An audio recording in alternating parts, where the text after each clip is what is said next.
Welcome back to the channel where we delve into the darkest corners of the wilderness and the chilling tales that emerge from them. Tonight, we have a truly unsettling story sent in by a viewer who ventured into the breathtaking landscapes of Arizona for what should have been an unforgettable camping and hiking trip. But as you're about to hear, their adventure quickly turned into a terrifying nightmare. This isn't just a story of getting lost or encountering wildlife. This is a tale that delves into the realm of the unexplainable, the stuff of Native American legends, the skinwalker. They say the Arizona wilderness holds secrets older than time, and some are best left undisturbed. Our storyteller shares their firsthand account of strange occurrences, unsettling sounds, and an encounter so chilling, it forced them to abandon their trip in fear for their lives. Get ready to have the hairs on the back of your neck stand up, because this is a true story of a deadly mistake made in the Arizona wilderness, an encounter they will never forget. Without further ado, let's dive into True Scary Camping and Hiking in Arizona Was a Deadly Mistake Encounter with a Skinwalker. My name is Jake, and I'm what you might call an outdoorsy type. Not in the hardcore, Bear Grylls sense, mind you. I'm more of a comfortable camping and scenic hikes kind of guy. My girlfriend Sarah is similar. She loves nature photography, and I love the feeling of escaping the city and breathing in fresh air. We'd been planning a trip to Arizona for months, saving up for a rental Jeep, stocking up on gear, and meticulously mapping out our routes. The Grand Canyon was the centerpiece, of course, but we were also eager to explore some of the lesser-known trails, the ones that promise solitude and breathtaking views without the tourist hordes. We arrived in Arizona in late October, when the scorching summer heat had finally relented, leaving behind crisp, cool air and the promise of clear, starry nights. The first few days were spent acclimatizing to the altitude and taking shorter hikes near Sedona, marveling at the red rock formations and the vibrant sunsets. Sarah's camera was practically glued to her hand, snapping hundreds of photos of every vista and every curiously shaped cactus. I, on the other hand, was focused on the gear, making sure our packs were balanced, our water bladders were full, and our first aid kit was stocked. I'm a bit of a worrier, I admit. Sarah calls it being prepared, but I know it's mostly just my anxiety manifesting. The plan for this particular hike was ambitious, even for us. We'd found a thread on an obscure online forum, a whispered rumor about a trail that led to a hidden overlook, far from the well-trodden paths of the South Rim. The forum poster called it Whisper Canyon and claimed it offered the most spectacular views of the Grand Canyon at night, especially during a new moon. The catch: the trail was unmarked, difficult to navigate, and, according to one cryptic comment, best avoided after dark. Naturally, that last part only made it more intriguing to me.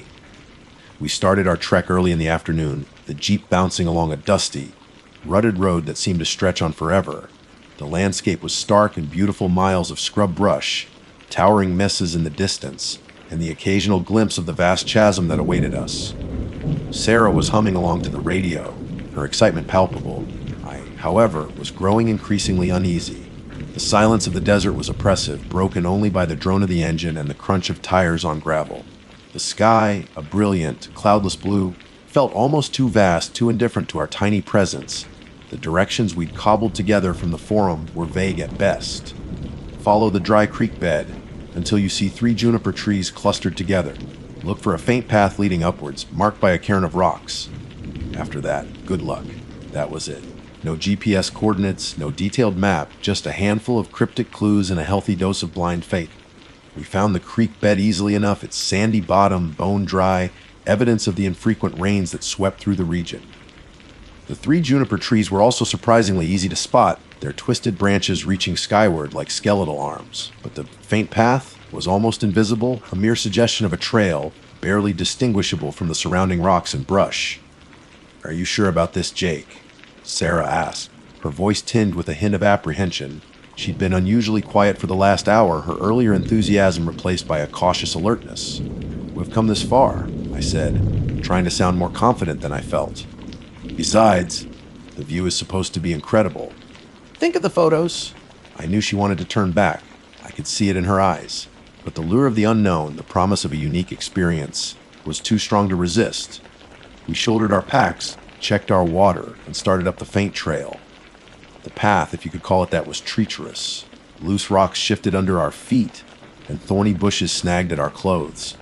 The incline was steep, and the air, though cool, felt thin and dry in our lungs. We moved slowly, carefully, stopping frequently to catch our breath and scan the surroundings. The silence was broken only by the rasp of our breathing and the occasional call of a distant raven.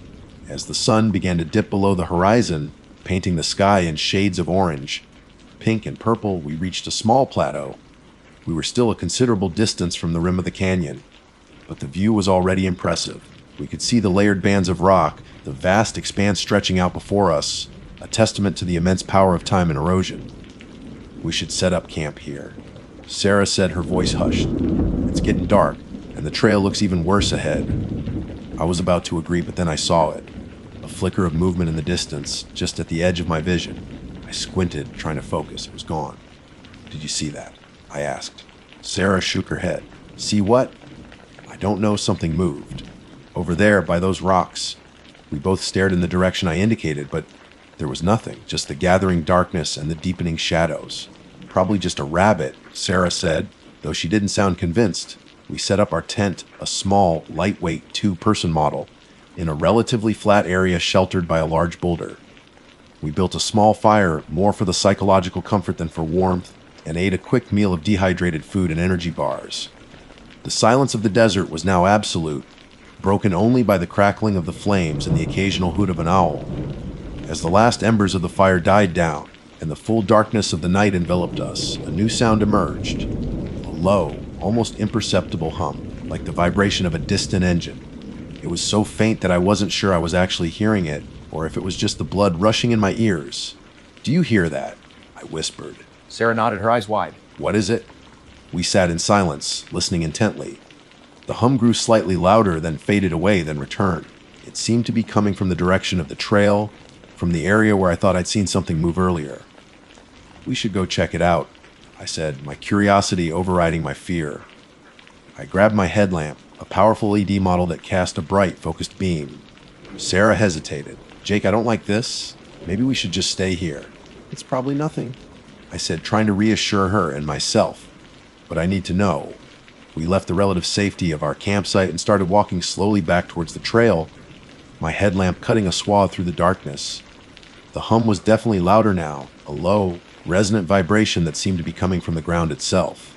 And then we saw them, the rocks, glowing. They weren't large, just a scattering of ordinary-looking stones, about the size of grapefruits, clustered together near the base of a larger rock formation. But they were emitting a faint, greenish light, a soft, ethereal glow that pulsed slowly, like a heartbeat. The air around them shimmered slightly, and the ground felt heavy. A strange pressure settled on my chest, making it difficult to breathe.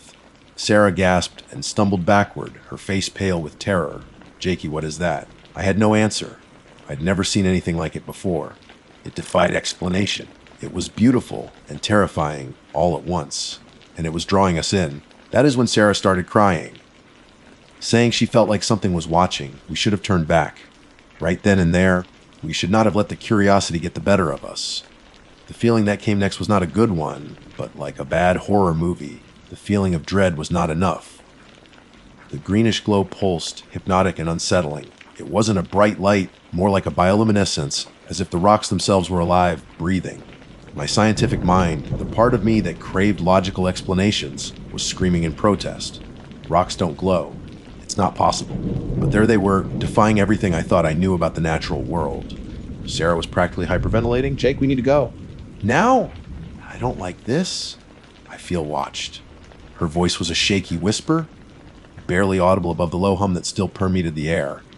I reached out, intending to touch one of the rocks, my curiosity battling with the primal fear that was rapidly taking hold. My hand was inches away when Sarah grabbed my arm, her grip surprisingly strong. Don't, she cried. Don't touch it, please. Jake, let's just go. Her terror was contagious. I hesitated, my hand hovering in the air. The rational part of my brain was warring with a deep, instinctive feeling that something was terribly wrong. The air felt thick, heavy, almost suffocating. The pressure on my chest intensified, making it feel like I was trying to breathe underwater. We stood there, frozen, for what felt like an eternity, the only sound the rhythmic pulsing of the glowing rocks and Sarah's ragged breathing. The glow seemed to be intensifying, the green light growing brighter, more vibrant. And then I noticed something else. The shadows around the rocks were shifting, not in the way shadows normally move with the changing light source. These shadows were moving independently, writhing and twisting, as if they had a life of their own. They stretched and elongated, reaching out towards us like dark, grasping fingers. "Jakey," Sarah whispered, her voice trembling. "The shadows. I saw it too." And that's when the last vestiges of my skepticism crumbled. This wasn't a natural phenomenon. This was something else. Something unnatural. Something malevolent. We turned and ran. We didn't look back. We didn't stop to catch our breath. We scrambled over the rocks, stumbled through the thorny bushes, our only thought to get back to the relative safety of our tent. The faint greenish glow followed us, seeming to pursue us through the darkness, a mocking reminder of the horror we'd witnessed. The low hum intensified, vibrating through the ground, through our bones. It felt like the desert itself was vibrating with a malevolent energy. We could hear sounds now, whispers carried on the wind, whispers that seemed to form words, though we couldn't quite make them out. "Fastrick, run!" Sarah screamed, her voice laced with panic. We reached the tent, fumbling with the zipper in our haste. We scrambled inside, collapsing onto our sleeping bags, gasping for air. We zipped the tent shut, as if that flimsy piece of nylon could offer any real protection. We huddled together, shivering not from the cold, but from pure, unadulterated terror. The hum was still there, a constant, throbbing presence just outside the tent. The whispers were louder now, more distinct. We could almost make out the words, almost. "What was that, Jake?" Sarah whispered, her voice choked with sobs. "What were those things?" I don't know. I stammered. "I've never seen anything like it." We stayed like that for hours, huddled together in the darkness, listening to the sounds of the desert, sounds that were no longer comforting, but filled with a terrifying alien presence. The whispers grew louder, more insistent, swirling around the tent like a malevolent vortex. Then the scratching started. At first it was faint, barely audible above the hum and the whispers. A soft, scraping sound, like something dragging across the nylon fabric of the tent. We held our breath, listening. Scratch, scratch, scratch. It grew louder, more insistent, more deliberate. Something was outside the tent, something that wanted to get in. Sarah whimpered, burying her face in my chest. I wrapped my arms around her, trying to offer some comfort, though I was just as terrified as she was. The scratching continued, accompanied now by a low, guttural growl, a sound that seemed to come from no earthly creature. It was a sound of pure malice, of hunger, of something ancient and evil. We squeezed our eyes shut, praying for the dawn, praying for the sun to rise and banish the darkness and the horrors it contained. But the night was long and the scratching continued, relentless and terrifying. Then the tent shook. Not a gentle shake, like the wind might cause, but a violent, jarring motion, as if something large and powerful had slammed into it. Sarah screamed, a high-pitched, piercing sound that cut through the night. The shaking continued, growing more violent. The tent poles creaked and groaned, threatening to snap under the pressure. We could hear the fabric tearing, the sound ripping through the air like a death knell. The growling grew louder, closer, now accompanied by a wet, smacking sound, like something licking its lips. The smell hit us then, a foul acrid odor like rotting meat and sulfur. It filled the tent, choking us, making us gag. We knew, without a doubt, that whatever was outside the tent was not human. It was something else, something ancient and evil, something that had been awakened by our intrusion into its domain. And it wanted in. The tent ripped open, a gaping hole appearing in the side, revealing the darkness outside. And in that darkness we saw them. Two glowing green eyes. Not the soft, ethereal glow of the rocks, but a harsh, malevolent glare filled with hatred and hunger. The eyes were set in a face that was barely visible, a shadowy silhouette that seemed to shift and change, defying any attempt to focus on it. But the eyes were clear, and they were fixed on us. The creature let out a roar, a deafening sound that shook the ground and sent shivers down our spines.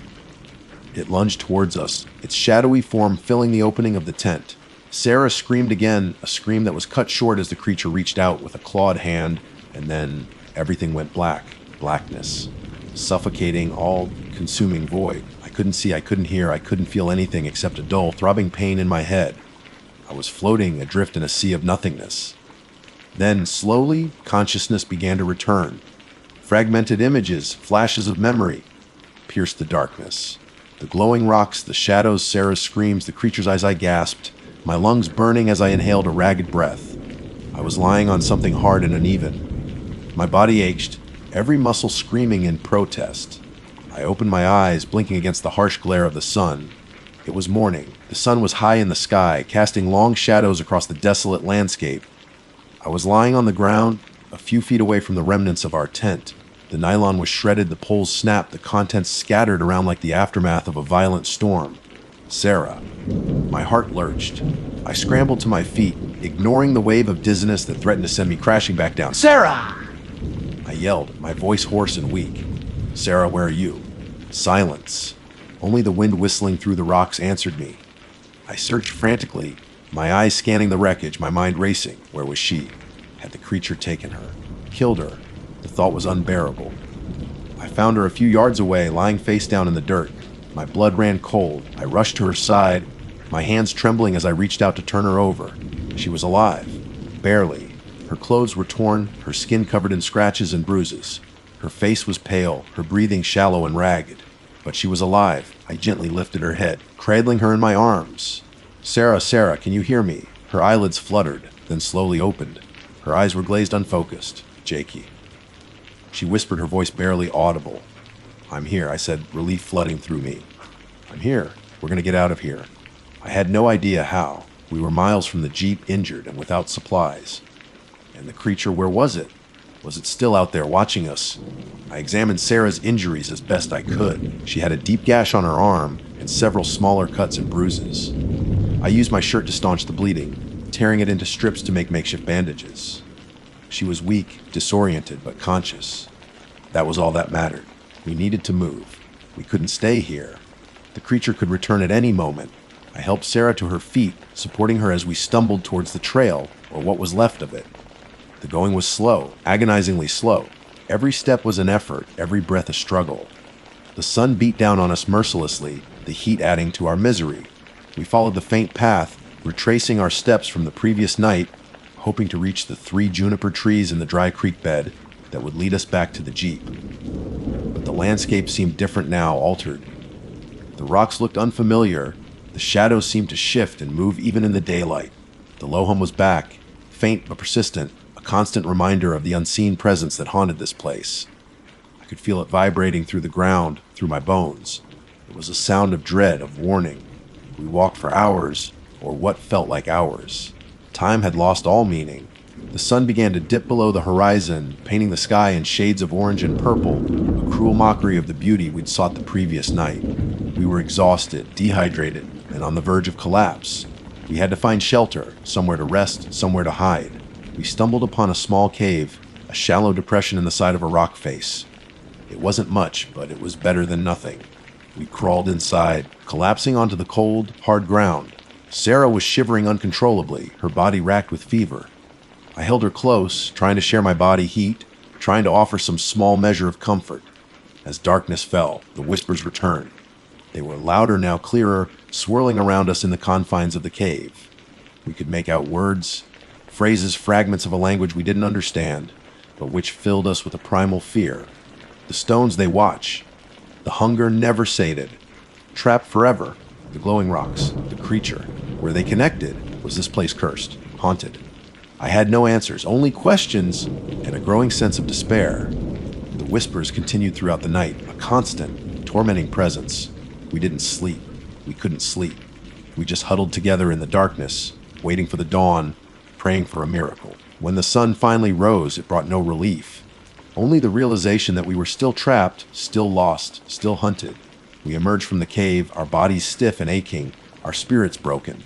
We continued our slow, agonizing trek, following the faint trail, hoping against hope that we would somehow find our way back to civilization.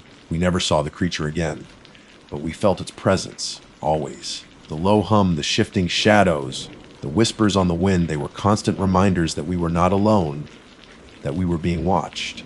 We eventually found the dry creek bed, and then the 3 juniper trees. And finally, after what felt like an eternity, we saw the jeep, a tiny speck of civilization in the vast, unforgiving wilderness. We made it back. We survived, but we were changed forever. The doctors said it was PTSD, the trauma of the attack, the exposure, the dehydration.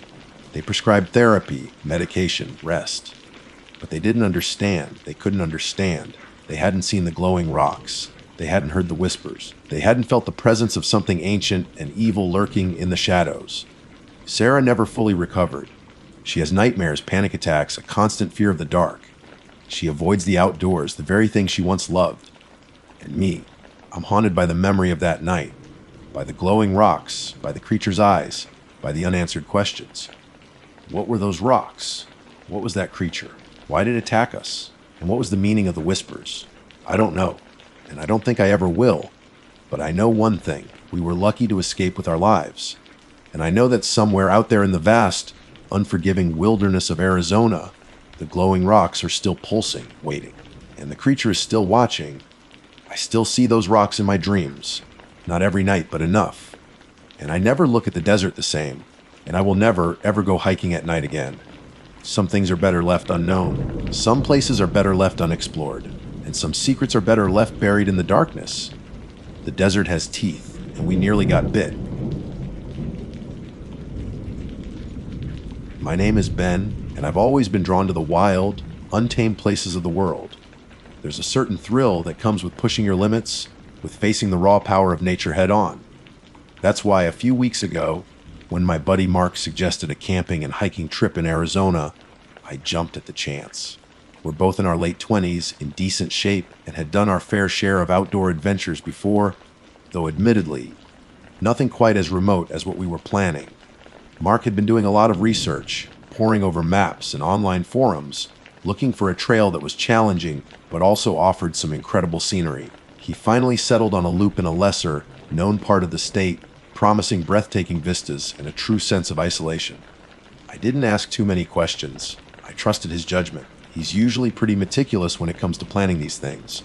We packed our gear, double-checked our supplies, and early one Friday morning we set off.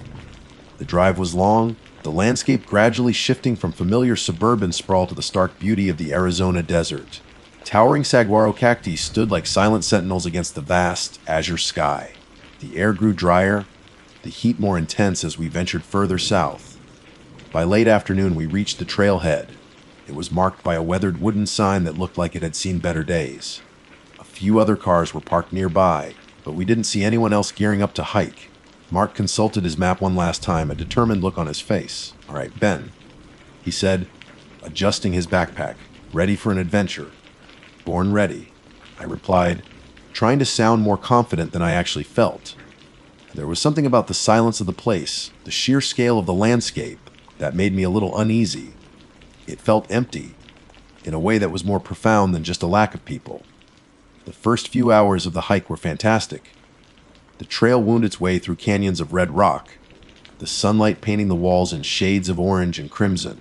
The air was crisp and clean, carrying the scent of pine and dry earth. We talked and laughed, enjoying the physical exertion and the stunning surroundings.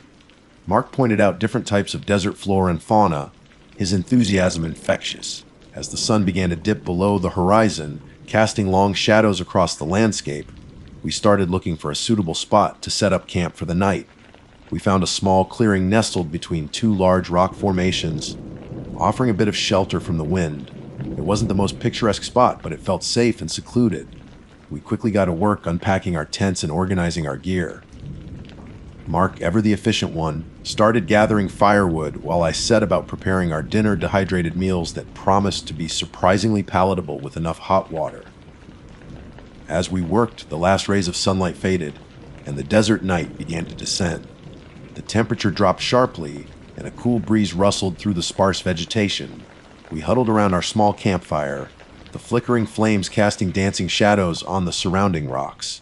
The silence of the desert at night was unlike anything I'd ever experienced before. It wasn't a peaceful silence, but rather a deep, resonant stillness that seemed to amplify every little sound, the crackling of the fire, the whisper of the wind, the occasional rustle in the undergrowth. We ate our dinner, the warmth of the food a welcome comfort against the chill.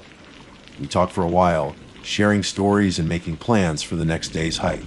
As the night wore on, we grew tired, the day's exertion catching up to us. We banked the fire, making sure it wouldn't spread, and then retreated to our separate tents. My tent was a small, lightweight one-man model. I wriggled into my sleeping bag, the nylon rustling softly in the darkness. Outside, the wind picked up slightly, creating a low, mournful moan as it swept through the canyons. I closed my eyes, trying to relax, but I found myself listening intently to the sounds of the night. Every now and then I'd hear a twig snap or a rustle nearby, and my heart would skip a beat. I knew it was probably just some small desert creature, a rabbit or a coyote. But in the darkness, my imagination started to run wild.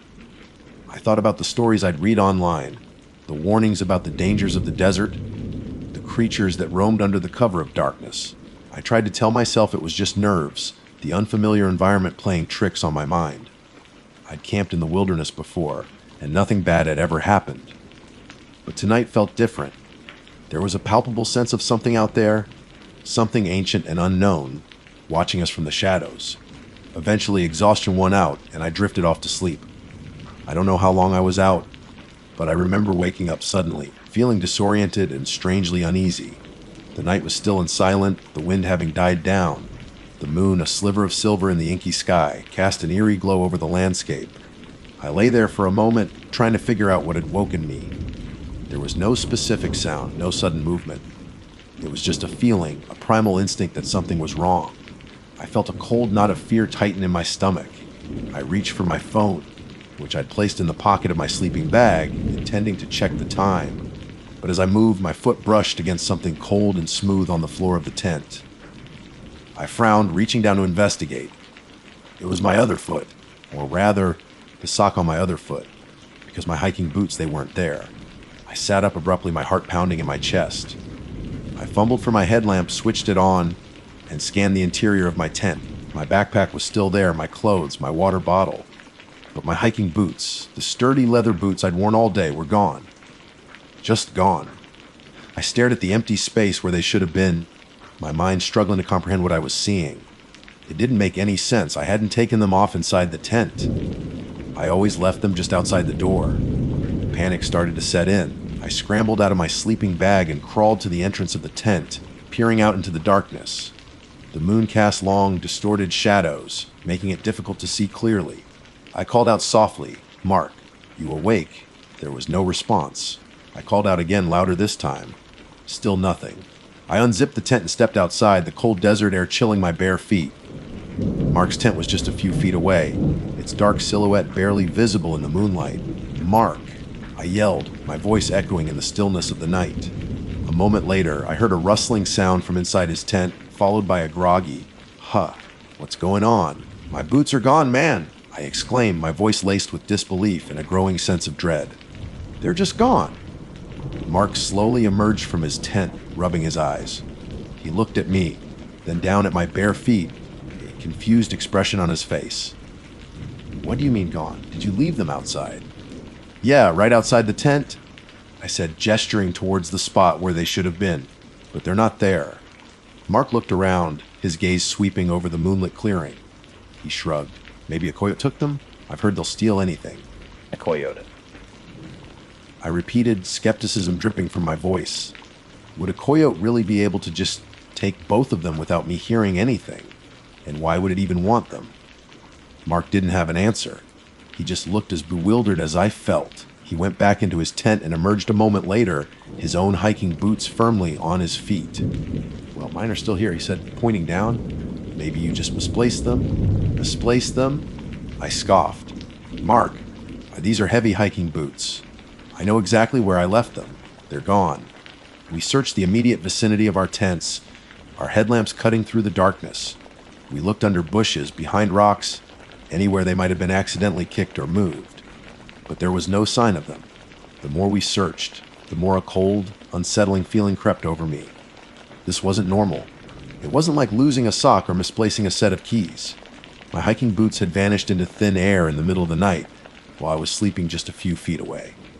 "Okay, this is weird," Mark said finally, his usual jovial demeanor replaced by a look of concern. "Maybe we should expand our search in the morning when it's light." I nodded, feeling a shiver run down my spine despite the cool night air. The thought of spending the next day hiking in this rugged terrain without proper footwear was daunting, to say the least.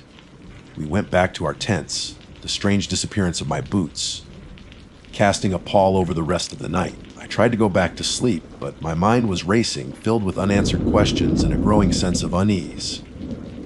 what had happened to my boots, and more importantly, what else was out there in the darkness, watching us. It was a long and restless night. Every rustle of leaves, every distant howl of a coyote sent a jolt of fear through me.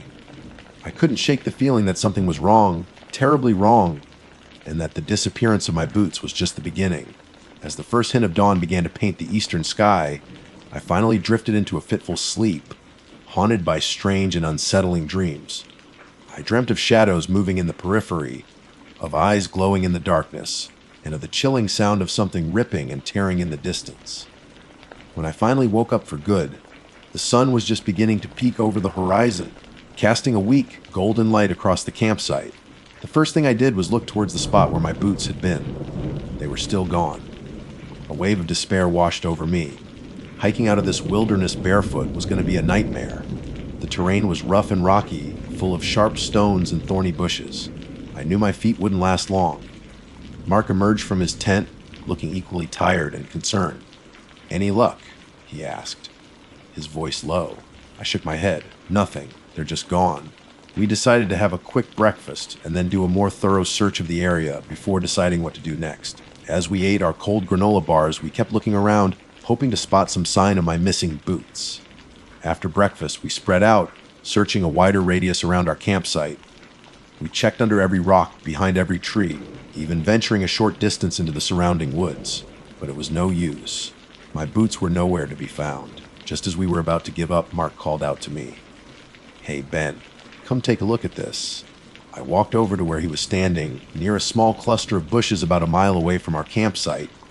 He was pointing down at the ground. Lying there in the dirt, ripped to shreds, was one of my hiking boots. My heart sank. It was definitely my boot. I recognized the worn leather, the distinctive tread on the sole. But it was mangled, torn apart as if by some wild animal. The laces were snapped, the seams ripped open, and the leather was shredded into strips. I stared at the ruined boot, my mind reeling. What could have done this? A coyote, a mountain lion. It seemed excessive even for a large predator. What the hell happened here? Mark muttered, his voice filled with a mixture of shock and disbelief. We searched the surrounding area for the other boot, but it was nowhere to be found. After a while, we had to give up. The sun was climbing higher in the sky, and we knew we had to start making our way back to the trailhead. The prospect of hiking several miles through the rugged desert terrain barefoot was daunting. Mark offered to carry some of my lighter gear to free up space in my pack, and he gave me an extra pair of thick socks to try and provide some minimal protection for my feet. The hike back was grueling. Every step was a painful reminder of my missing boots. The sharp rocks and thorny plants dug into the soles of my feet, and I had to constantly watch where I was stepping to avoid serious injury. Mark was incredibly supportive, helping me along the way and offering words of encouragement. We made slow progress, stopping frequently to rest my aching feet. The sun beat down mercilessly, and the heat radiating off the rocks was intense. I was exhausted, both physically and mentally. The mystery of my missing boots, and the sight of the one that had been ripped to shreds, weighed heavily on my mind. As we finally reached the trailhead hours later, I was limping badly, my feet raw and bleeding in several places. I collapsed onto a nearby bench, relief washing over me that the ordeal was finally over. Mark helped me clean and bandage my feet as best we could with our limited supplies. We didn't talk much on the drive back, both of us lost in our own thoughts. I couldn't shake the feeling that something truly strange and unsettling had happened out there in the wilderness. The rational part of my brain tried to come up with logical explanations, a wild animal, a prank, some bizarre accident. But deep down, I knew there was something more to it. Something about the way my boots had disappeared, the way one of them had been found miles away, ripped to pieces. It just didn't add up. I kept replaying the events of the night in my mind, searching for any clue, any detail that might shed some light on what had happened. But all I could remember was waking up in the middle of the night, my hiking boots gone. Just gone. My friend's boots were untouched. I had to hike out barefoot. I found one of my boots a mile away, ripped to shreds. The other one, I never found it. And the more I thought about it, the more I started to wonder if it wasn't just my boots that had been the target that night. Maybe, just maybe, whatever had taken them had been after something else entirely. Something much more sinister. I couldn't shake the feeling that we had stumbled upon something ancient and malevolent out there, in the Arizona wilderness. Something that had noticed us, something that had taken an interest. And the thought of what that something might be and what it might want sent a shiver of fear down my spine that had nothing to do with the desert chill. The memory of that night, the feeling of being watched in the darkness, the inexplicable disappearance of my boots, it's something that will stay with me forever. And I know deep down that my true scary camping and hiking in Arizona was a deadly mistake encounter was far from over. The drive back home was filled with a heavy silence. Mark kept glancing over at me, a concerned furrow in his brow, but neither of us really knew what to say. The logical explanations just didn't fit. Coyotes don't meticulously remove hiking boots in the dead of night, and they certainly don't shred one of them a mile away, while leaving the other one completely missing. Once we got back to civilization, the first thing I did was soak my battered feet in a tub of warm water. They were a mess, blistered, cut, and bruised. Every step I took in the following days was a painful reminder of our fated trip. As the physical pain started to subside, a different kind of discomfort began to take root. It was a gnawing unease, a feeling that something wasn't right. I found myself constantly looking over my shoulder, jumpy at the slightest sound. The memory of waking up to find my boots gone, the sheer impossibility of it, kept replaying in my mind. I tried talking to Mark about it a few times, but he seemed more inclined to brush it off as a bizarre, unfortunate incident. Maybe some crazy hiker needed boots and took yours. He suggested once, though even he didn't sound convinced. But I couldn't let it go. There was something about the whole experience that felt deeply wrong, almost predatory. It was like whatever had taken my boots had done it with a purpose, a malevolent intent. A few days after we got back, I found myself spending hours online, searching for similar stories. I typed in keywords like strange camping experiences Arizona, missing gear hiking, and unexplained events desert. Most of what I found were typical wilderness mishaps, encounters with wildlife, getting lost, equipment failures. But then I stumbled upon something else. It started with a forum thread discussing strange occurrences in remote areas of Arizona. Several commenters mentioned unsettling encounters, feelings of being watched, and inexplicable sounds in the night. And then someone mentioned the word skinwalker. I had heard the term before in passing, usually in the context of Native American folklore.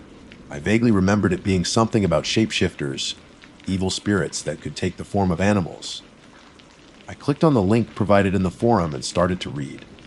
The more I read, the more a cold dread washed over me. The descriptions of skinwalkers, their ability to mimic animal sounds, their unsettling human, like eyes when in animal form, the feeling of intense malice associated with their presence, it all started to resonate with the strange events of our camping trip. I found stories of hikers who had heard strange calls in the night, sounds that seemed to imitate animals but had an unnatural, distorted quality to them. There were accounts of people finding strange tracks around their campsites, tracks that didn't quite match any known animal. And then there were the stories of missing items, gear that would vanish without a trace, only to be found later in a damaged or bizarre state. One story in particular chilled me to the bone. It was about a group of campers who had their boots stolen in the middle of the night, just like me. In their case, however, they never found the boots again. The story ended with the campers feeling like they had been targeted, like something had been toying with them. As I delved deeper into the lore of skinwalkers, I learned that they are often associated with the Navajo people and are considered to be powerful, malevolent beings. They are said to be able to transform into various animals, such as coyotes, wolves, and owls, and are believed to bring bad luck and harm to those they encounter. The more I read, the more convinced I became that what had happened to me wasn't just a random incident. The disappearance of my boots, the way one of them was found ripped to shreds a mile away, it all seemed to fit the pattern of a skinwalker encounter. The thought terrified me. Was it possible that we had stumbled upon something truly evil out there in the desert? Had we been targeted by one of these creatures? I started to remember the unsettling feeling I had even before my boots went missing, the sense of being watched, the profound silence of the night that felt more menacing than peaceful. The rustling sounds I had dismissed as small animals now took on a more sinister meaning. I even started to question the strange stillness of the night when I woke up to find my boots gone. It was as if everything had gone silent, holding its breath. Over the next few days, I couldn't shake the feeling that I was being watched. I would catch myself glancing out of windows, half expecting to see something lurking in the shadows. Every strange sound, every flicker of movement in my peripheral vision sent a jolt of anxiety through me. One evening, I was home alone trying to relax and watch TV. It was getting dark outside, and a light rain had started to fall. Suddenly, I heard a scratching sound coming from my front door. My heart leaped into my throat. I froze, listening intently. The scratching continued, a persistent, rhythmic sound, like claws dragging against the wood. I cautiously got up and peered through the peephole. I couldn't see anything. The rain was coming down harder now, blurring my vision. I hesitated for a moment, my hand hovering over the doorknob. Finally, I mustered the courage to open the door. I peered out into the darkness, but there was nothing there. Just the rain and the empty porch. I closed the door and locked it, my hands trembling slightly. It was probably just a stray animal, I told myself, a cat or a raccoon seeking shelter from the rain. But the feeling of unease lingered. The scratching had sounded deliberate, almost like something was trying to get my attention. A few nights later, I had another unsettling experience. I woke up in the middle of the night to a strange sound coming from outside my bedroom window. It was a low, mournful howl, like that of a coyote. But there was something off about it. It sounded too close, too human-like. It was a drawn-out, chilling sound that sent shivers down my spine. I lay in bed, frozen with fear, listening as the howling continued for several minutes before finally fading away. I didn't sleep much for the rest of the night. The sound had been deeply disturbing, and I couldn't shake the feeling that it had been meant for me. The next day, I called Mark and told him about the scratching at my door and the strange howling. He tried to reassure me, suggesting that I was just on edge after our trip. But I could hear a hint of concern in his voice. Maybe we should talk to someone, he said hesitantly. Someone who knows about this kind of thing. I knew what he meant. He was thinking about the skinwalker stories too. We decided to do some more research, this time focusing on local legends and folklore of the area where we had been camping. We found several websites and articles detailing the history of skinwalker sightings in Arizona, particularly in the more remote regions. Some of the accounts were chillingly similar to my experience. People described having their belongings moved or stolen, hearing strange vocalizations, and feeling an overwhelming sense of dread. One article mentioned that skinwalkers are sometimes said to target individuals who have trespassed on their territory or shown disrespect to the land. The thought made me uneasy. We hadn't intentionally done anything disrespectful, but perhaps our mere presence in such a remote and possibly sacred area had been enough to provoke something. As the days turned into weeks, the unsettling occurrences continued, though they remained relatively minor. I would occasionally hear strange noises outside my house at night, or catch fleeting glimpses of movement in the shadows. I even had a recurring nightmare where I was being chased through the desert by a shadowy figure with glowing red eyes. I knew I was becoming increasingly paranoid, but I couldn't help it. The experience in Arizona had shaken me to my core, and the more I learned about skinwalkers, the more convinced I became that we had encountered one. The worst part was the feeling of helplessness. What could I do against a creature that could shapeshift and seemed to possess supernatural abilities? One afternoon, while I was researching online, I came across a forum where people shared their experiences with paranormal phenomena. One user, who claimed to be familiar with Navajo traditions, offered some advice on how to protect oneself from skinwalkers. The advice was vague and somewhat cryptic, involving things like carrying certain protective objects and avoiding direct eye contact. But one thing stood out: the user stressed the importance of not showing fear. They claimed that skinwalkers feed on fear, and that showing it only made you a more appealing target. It was easier said than done. The thought of encountering one of these creatures again filled me with a primal terror. But I knew I had to try and be strong to not let fear consume me. However, despite my attempts to remain brave, the feeling of being watched persisted. It was a constant, nagging sensation that I couldn't shake. I felt like there was something out there, just beyond my perception, observing my every move. Then, one night, things took a more sinister turn. I woke up in the middle of the night to find my bedroom door slightly ajar. I distinctly remembered closing it before I went to sleep. My heart pounded in my chest. I reached for the lamp on my nightstand and switched it on, my eyes scanning the room. Everything seemed to be in place. I slowly got out of bed and cautiously approached the door, peering out into the hallway. It was dark and silent. I didn't see anything. I closed the door and locked it, my mind racing. Had I really closed it earlier? I was usually pretty careful about that. As I climbed back into bed, I noticed something strange on the floor beside my dresser. It was a small pile of dirt and leaves, arranged in a peculiar pattern. I frowned, my skin crawling. Where had that come from?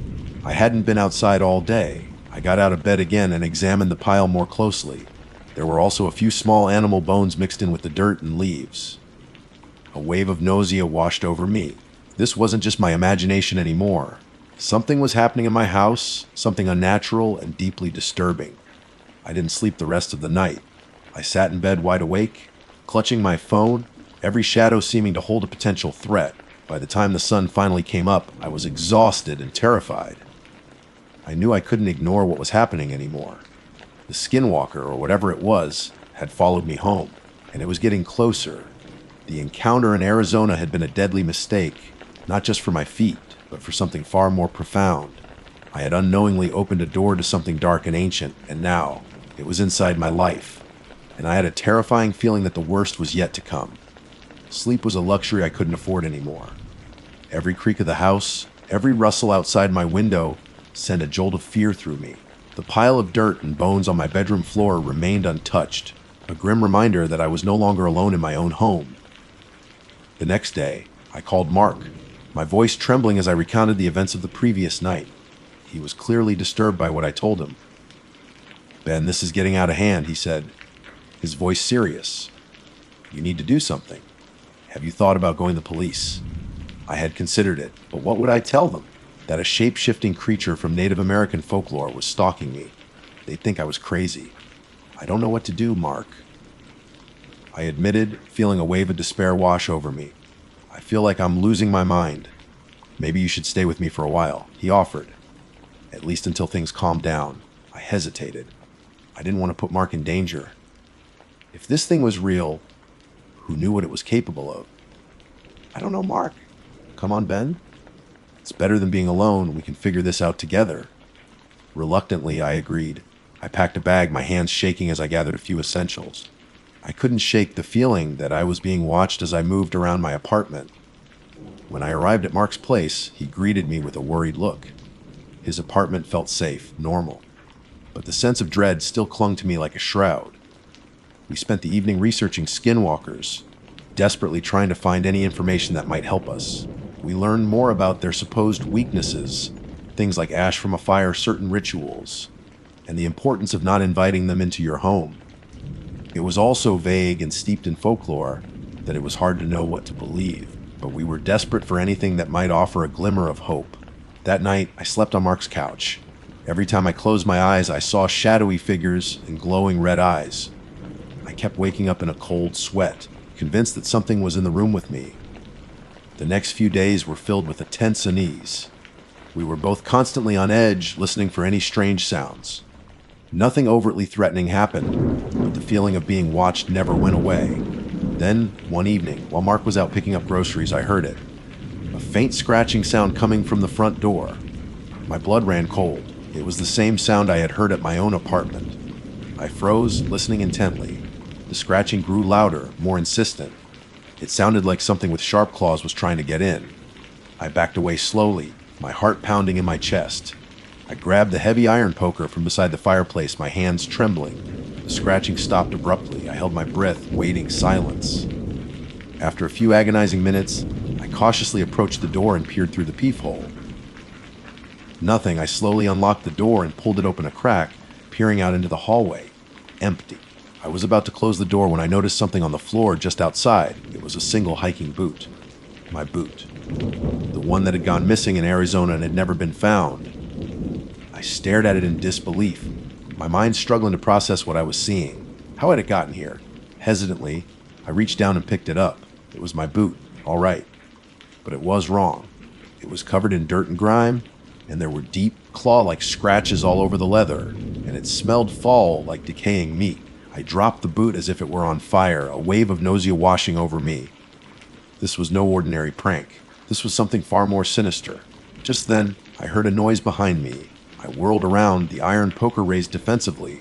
Standing in the living room was Mark. He looked pale and shaken, his eyes wide with fear. "Ben, I saw it," he whispered, his voice barely audible. Outside the window, it was looking in. "What did it look like?" I asked, my voice trembling. "I don't know," he stammered. "It was tall and hunched over. It moved like an animal, but its eyes, they were like human eyes. And it was smiling, a horrible, twisted smile. A cold dread washed over me. There was no doubt in my mind what we were dealing with. We barricaded the doors and windows, pushing furniture against them in a desperate attempt to keep whatever was outside from getting in. We huddled together in the living room, the only light coming from a small lamp on the table. The rest of the night was a blur of terror. We heard strange noises all around the apartment, scratching at the walls, low growls, and those chilling, human-like howls. It sounded like we were surrounded. At one point, we heard a loud thud against the front door, followed by a splintering sound. The doorframe was cracking. Whatever was out there was trying to break in. We huddled closer, praying for dawn to come. The night seemed to stretch on forever, each passing moment filled with a growing sense of dread. As the first hint of sunlight began to filter through the curtains, the noises outside started to subside. By the time the sun was fully up, everything was eerily silent. We cautiously approached the front door, our hearts pounding in our chests. The doorframe was badly damaged, with deep gouges in the wood. It looked like it had been attacked by something with immense strength. We didn't dare to open the door. We knew that whatever had been out there might still be lurking nearby. Mark called the police, his voice shaking as he reported a possible break. And when the officers arrived, they were skeptical of our story, attributing the damage to a possible attempted burglary. They took a report, but I could tell they didn't believe us. We knew the truth, though. We had faced something ancient and evil, something that the police couldn't possibly understand. I couldn't bring myself to go back to my apartment. The thought of being alone there, knowing what had happened, was unbearable. I decided to stay with Mark for the time being, but even here I didn't feel safe. The feeling of being watched persisted, and I knew that the skinwalker hadn't given up. It had found me, and it wasn't going to let me go. A few days later, I was alone in Mark's apartment while he was at work. I was trying to distract myself by watching TV, but my mind kept drifting back to the events of the past few weeks. Suddenly, the TV screen flickered and went black. The power went out. A wave of panic washed over me. I fumbled for my phone, trying to use the flashlight, but the battery was dead. The apartment was plunged into darkness. I could hear my own heart pounding in my ears. Then, I heard a soft scratching sound coming from the living room window. I froze, my blood running cold. I knew what it was. Slowly, cautiously, I made my way towards the window, my senses on high alert. As I reached the window, I could see a faint silhouette outside in the dim light. It was tall and hunched over, just like Mark had described. And then it turned its head. I saw its eyes. They were glowing red in the darkness, burning with a malevolent intelligence. And it was smiling, that same horrible, twisted smile that Mark had seen. I wanted to scream, but no sound would come out. I was paralyzed with fear. The creature raised a hand, its fingers long and clawed, and pressed it against the glass. I could see its face now, contorted in a grotesque parody of a human smile. It mouthed a single word, a word that sent a chill down to my very soul. Then it was gone. Just gone. The power flickered back on, and the TV screen sprang to life. I stood there, trembling, my mind reeling from what I had just seen. I knew then that I would never truly be safe again. The skinwalker had found me, and it had claimed me. The hiking boots had been just the beginning. This was a hunt, and I was the prey. I don't know what the future holds. I live in constant fear, always looking over my shoulder, always listening for that tail-scratching sound or that chilling howl. I've moved out of Mark's apartment and am constantly changing my location, trying to stay one step ahead. But I know, deep down, that it's only a matter of time before it finds me again. The true scary camping and hiking in Arizona was a deadly mistake. I went looking for adventure in the wilderness, and I found something far more terrifying than I could have ever imagined. Something that has followed me back, something that is now a permanent part of my life. And the worst part is I know it's still out there, watching, waiting. And I have a terrible feeling that one day it will come for the rest of me. And when it does, there will be no escape. My name is Ben, and I've always considered myself an outdoorsy person. Growing up in the suburbs of Phoenix, Arizona, the desert wasn't just a backdrop, it was our playground. Weekends were spent hiking Camelback Mountain, exploring South Mountain Park, and as we got older, venturing further out into the vast, rugged landscapes that make up this incredible state. My best friend, Liam, shared this passion. We'd been inseparable since kindergarten, bonding over everything from building forts in the wash behind my house to conquering some of the more challenging trails in the Superstition Mountains. Liam was the more adventurous one, always pushing the boundaries, eager to explore the uncharted corners of Arizona. I was usually the more cautious one, the voice of reason, reminding him about water intake, checking the weather forecast, and making sure we had a reliable map and compass, even in this age of GPS. Despite our slightly different approaches, our shared love for the outdoors always brought us back together. This particular trip had been Liam's idea. He'd stumbled across some obscure online forum talking about a remote area in northern Arizona, somewhere near the Navajo Nation, that supposedly offered breathtaking views and unparalleled solitude. The forum posts were vague on the exact location, mentioning only a few landmarks and a winding dirt road that led to the middle of nowhere. Of course, that only fueled Liam's curiosity.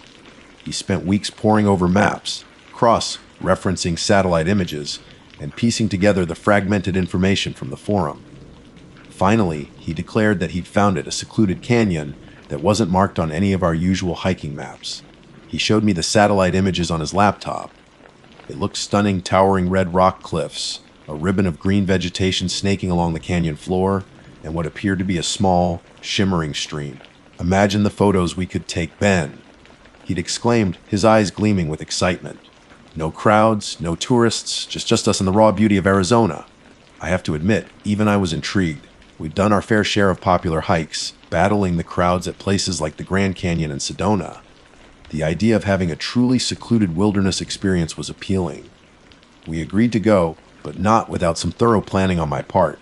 We spent the next few weeks gathering supplies.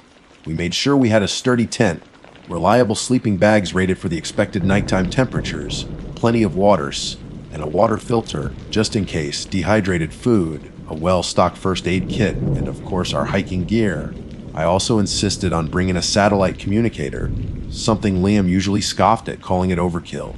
But I argued that if we were truly going to the middle of nowhere, we needed a way to call for help in an emergency. Reluctantly, he agreed.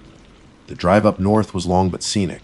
As we left the familiar saguaro, studded desert of the Phoenix area, the landscape gradually transformed. We passed through rolling hills covered in juniper and peon pines, and finally, the majestic red rock formations began to appear on the horizon, signaling our arrival in northern Arizona. Liam's directions, pieced together from the cryptic forum posts, proved surprisingly accurate. We turned off the main highway onto a dusty, unpaved road that wound its way through seemingly endless miles of scrubland. The further we drove, the more remote it felt. We didn't see another car for hours. The silence was profound, broken only by the crunching of our tires on the gravel and the occasional call of a bird. As the sun began to dip towards the horizon, casting long shadows across the landscape, we finally reached the trailhead, or at least, what Liam believed to be the trailhead. There was no official sign, just a small, barely discernible path leading into the dense vegetation at the edge of the canyon rim. "This is it," Liam said, a triumphant grin on his face. "Our own private paradise." I surveyed the area, a knot of unease tightening in my stomach. The air felt different here, heavier, somehow older. The silence, while initially peaceful, now seemed to press in on us, amplifying the feeling of isolation. I couldn't shake the feeling that we were being watched, though there was no one in sight. "Are you sure about this, Liam?" I asked, trying to keep my voice casual. "It feels really remote. That's the point, isn't it?" He replied, already hoisting his backpack onto his shoulders. "Adventure awaits, my friend." I sighed, knowing there was no turning back now. Liam was set on this, and I wasn't about to let him go alone. Besides, despite my apprehension, a part of me was still excited about the prospect of exploring this hidden canyon. We started down the path, the fading sunlight filtering through the trees, creating an eerie play of light and shadow. The trail was narrow and overgrown in places, and we had to watch our footing carefully. As we descended into the canyon, the temperature dropped noticeably, and the air grew cooler and damper. After about an hour of hiking, we reached the canyon floor. A small stream gurgled nearby, just as the satellite images had shown. We found a relatively flat area near the stream, sheltered by a cluster of cottonwood trees, and decided to set up camp before it got completely dark. As we worked together to pitch the tent, an unsettling feeling washed over me again. It wasn't anything specific, just a general sense of unease, like a primal instinct telling me that something wasn't right. I scanned the surrounding woods, but everything looked normal. The only sounds were the gentle murmur of the stream and the rustling of leaves in the breeze. "Everything okay, Ben?" Liam asked, noticing my anxious expression. "Yeah, just a little spooked, I guess," I admitted. "It just feels so isolated out here." "Relax, man," he said, clapping me on the shoulder. "That's the beauty of it. No distractions, just nature." As darkness fell, we started a small campfire, the flickering flames casting dancing shadows on the canyon walls. We cooked our dehydrated meals, the silence of the night punctuated only by the crackling of the fire and our occasional conversation. Later, as we sat huddled around the fire, Liam pulled out his phone. "No signal, as expected," he said, pocketing it again. "Good thing you brought that fancy satellite communicator." "Yeah, well, let's hope we don't have to use it," I replied, a shiver running down my spine despite the warmth of the fire. We talked for a while longer, sharing stories and jokes, trying to ignore the growing sense of foreboding that hung in the air. Eventually, exhaustion set in, and we decided to turn in for the night. We extinguished the fire, crawled into our tent, and zipped up the sleeping bags. The darkness outside was absolute, broken only by the faint glow of the stars visible through the mesh of the tent. The sounds of the night seemed amplified in the stillness, the chirping of crickets, the hooting of an owl in the distance, and the gentle rush of the stream. I lay there for a long time, unable to fall asleep, my senses on high alert. Every rustle of leaves, every snap of a twig, sent a jolt of adrenaline through me. I couldn't shake the feeling that we were not alone in this canyon. Something was out there watching us. I just didn't know what it was. Finally, exhaustion overtook my fear, and I drifted off to sleep, hoping that the morning would bring a sense of normalcy and dispel the unsettling atmosphere of the night. But little did I know, the true horror of our camping trip was just beginning. The first rays of dawn filtered through the tent, stirring me from a restless sleep. The night had been filled with unsettling dreams, vague shapes moving in the periphery, whispers carried on the wind that I couldn't quite decipher. I woke up feeling groggy and disoriented, the lingering sense of unease from the previous night still clinging to me. Liam was already awake, sitting up in his sleeping bag and stretching. "Morning, sleepyhead," he said with a yawn. "Did you sleep okay?" "Not really," I admitted. "I had some weird dreams, and I just felt on edge all night." Liam chuckled. "That's just the wilderness getting to you. You'll feel better after some coffee and breakfast." We packed up our sleeping bags and crawled out of the tent into the cool morning air. The canyon looked different in the daylight, the shadows receding to reveal the vibrant colors of the rock walls and the lush greenery along the stream. It was undeniably beautiful, but the underlying feeling of being watched hadn't completely dissipated. We made a quick breakfast of instant coffee and granola bars, eager to get moving and explore more of the canyon. Liam, in particular, was excited to see what lay further upstream. We packed up our campsite, making sure to leave no trace of our presence, and started hiking along the stream. The trail was easy to follow, winding through patches of sunlight and shade. The air was crisp and clean, filled with the sounds of birdsong and the gentle murmur of the water. As we walked, my initial apprehension began to fade, replaced by a sense of wonder at the natural beauty surrounding us. Maybe I had just been overly tired and paranoid the night before. We hiked for a couple of hours, the canyon gradually narrowing as the rock walls grew taller and steeper. The vegetation became denser, and we had to push our way through thickets of ferns and thorny bushes in places. We hadn't seen any signs of other people, which only added to the feeling of being completely alone in this hidden corner of the world. Around mid-morning, we rounded a bend in the canyon and stopped dead in our tracks. In the middle of a small clearing, bathed in the dappled sunlight that filtered through the canopy above, was a perfect circle of stones. They were unlike any stones I had ever seen before. Smooth and black, almost obsidian-like, they were arranged with an unnerving precision. Each stone was roughly the same size, about the size of a large grapefruit, and they formed a perfectly symmetrical circle, perhaps 10 feet in diameter. There was nothing else in the center of the circle, just bare earth. Liam and I exchanged a look of stunned silence. We hadn't seen anything like this on our hike so far. It looked deliberate, intentional. "What is that?" Lamb whispered, his voice filled with a mixture of awe and confusion. I shook my head, feeling a sudden chill despite the warmth of the sun. "I have no idea. It looks old." We cautiously approached the circle, our footsteps crunching on the fallen leaves and twigs. As we got closer, the feeling of unease that had been nagging at me since the previous night intensified tenfold. There was something about this circle of stones that felt profoundly wrong, like we had stumbled upon something ancient and forbidden. The stones themselves were cold to the touch, even under the warm sunlight. They were incredibly smooth, as if they had been polished by centuries of wind and rain. Their blackness seemed to absorb the light, making them appear almost to shimmer in the sun. We walked around the perimeter of the circle, examining the stones closely. There were no markings on them, no inscriptions, nothing to indicate their purpose or origin.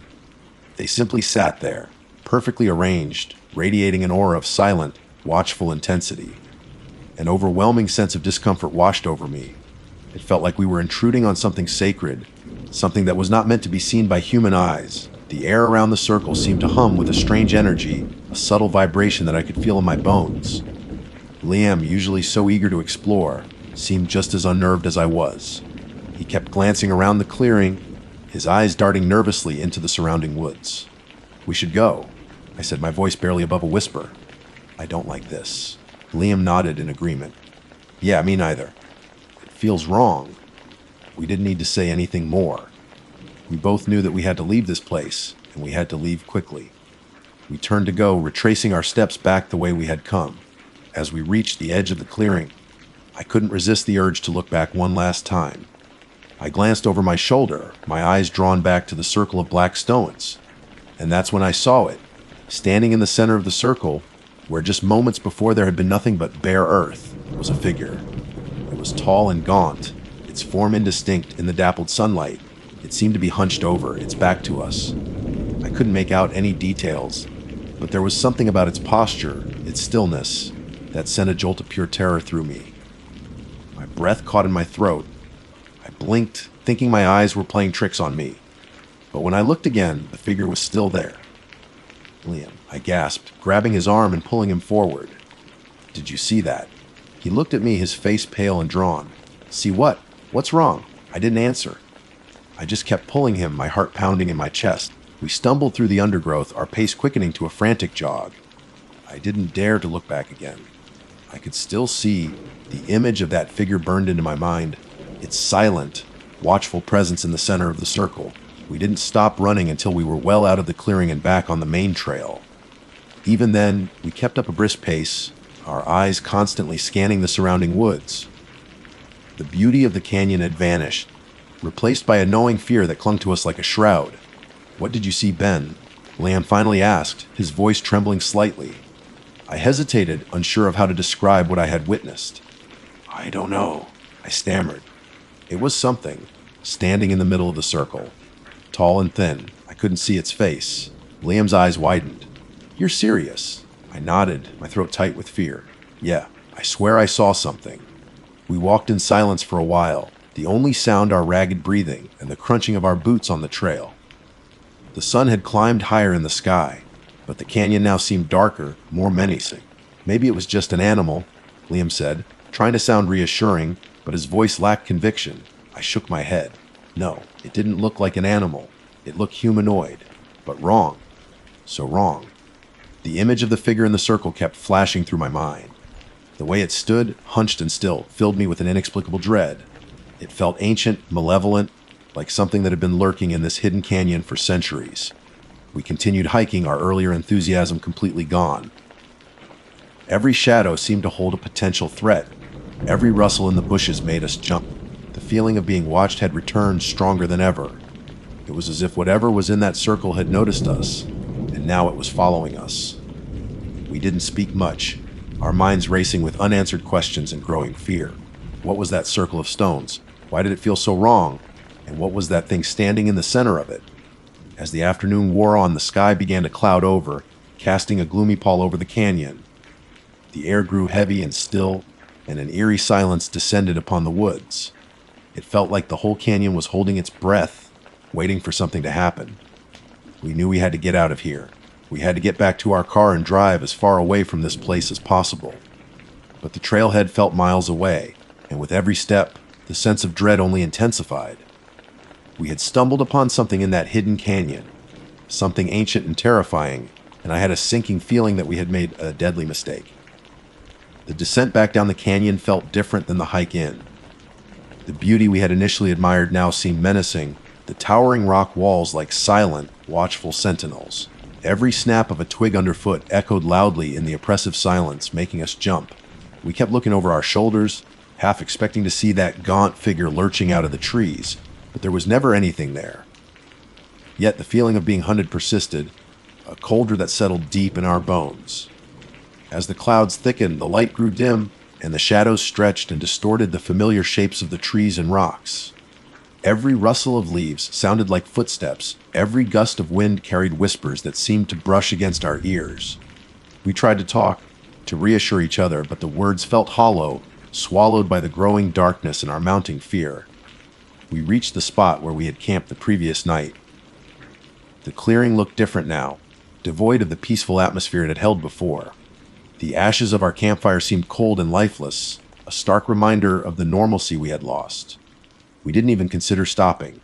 The urge to get out of this canyon, to escape whatever we had encountered, was too strong.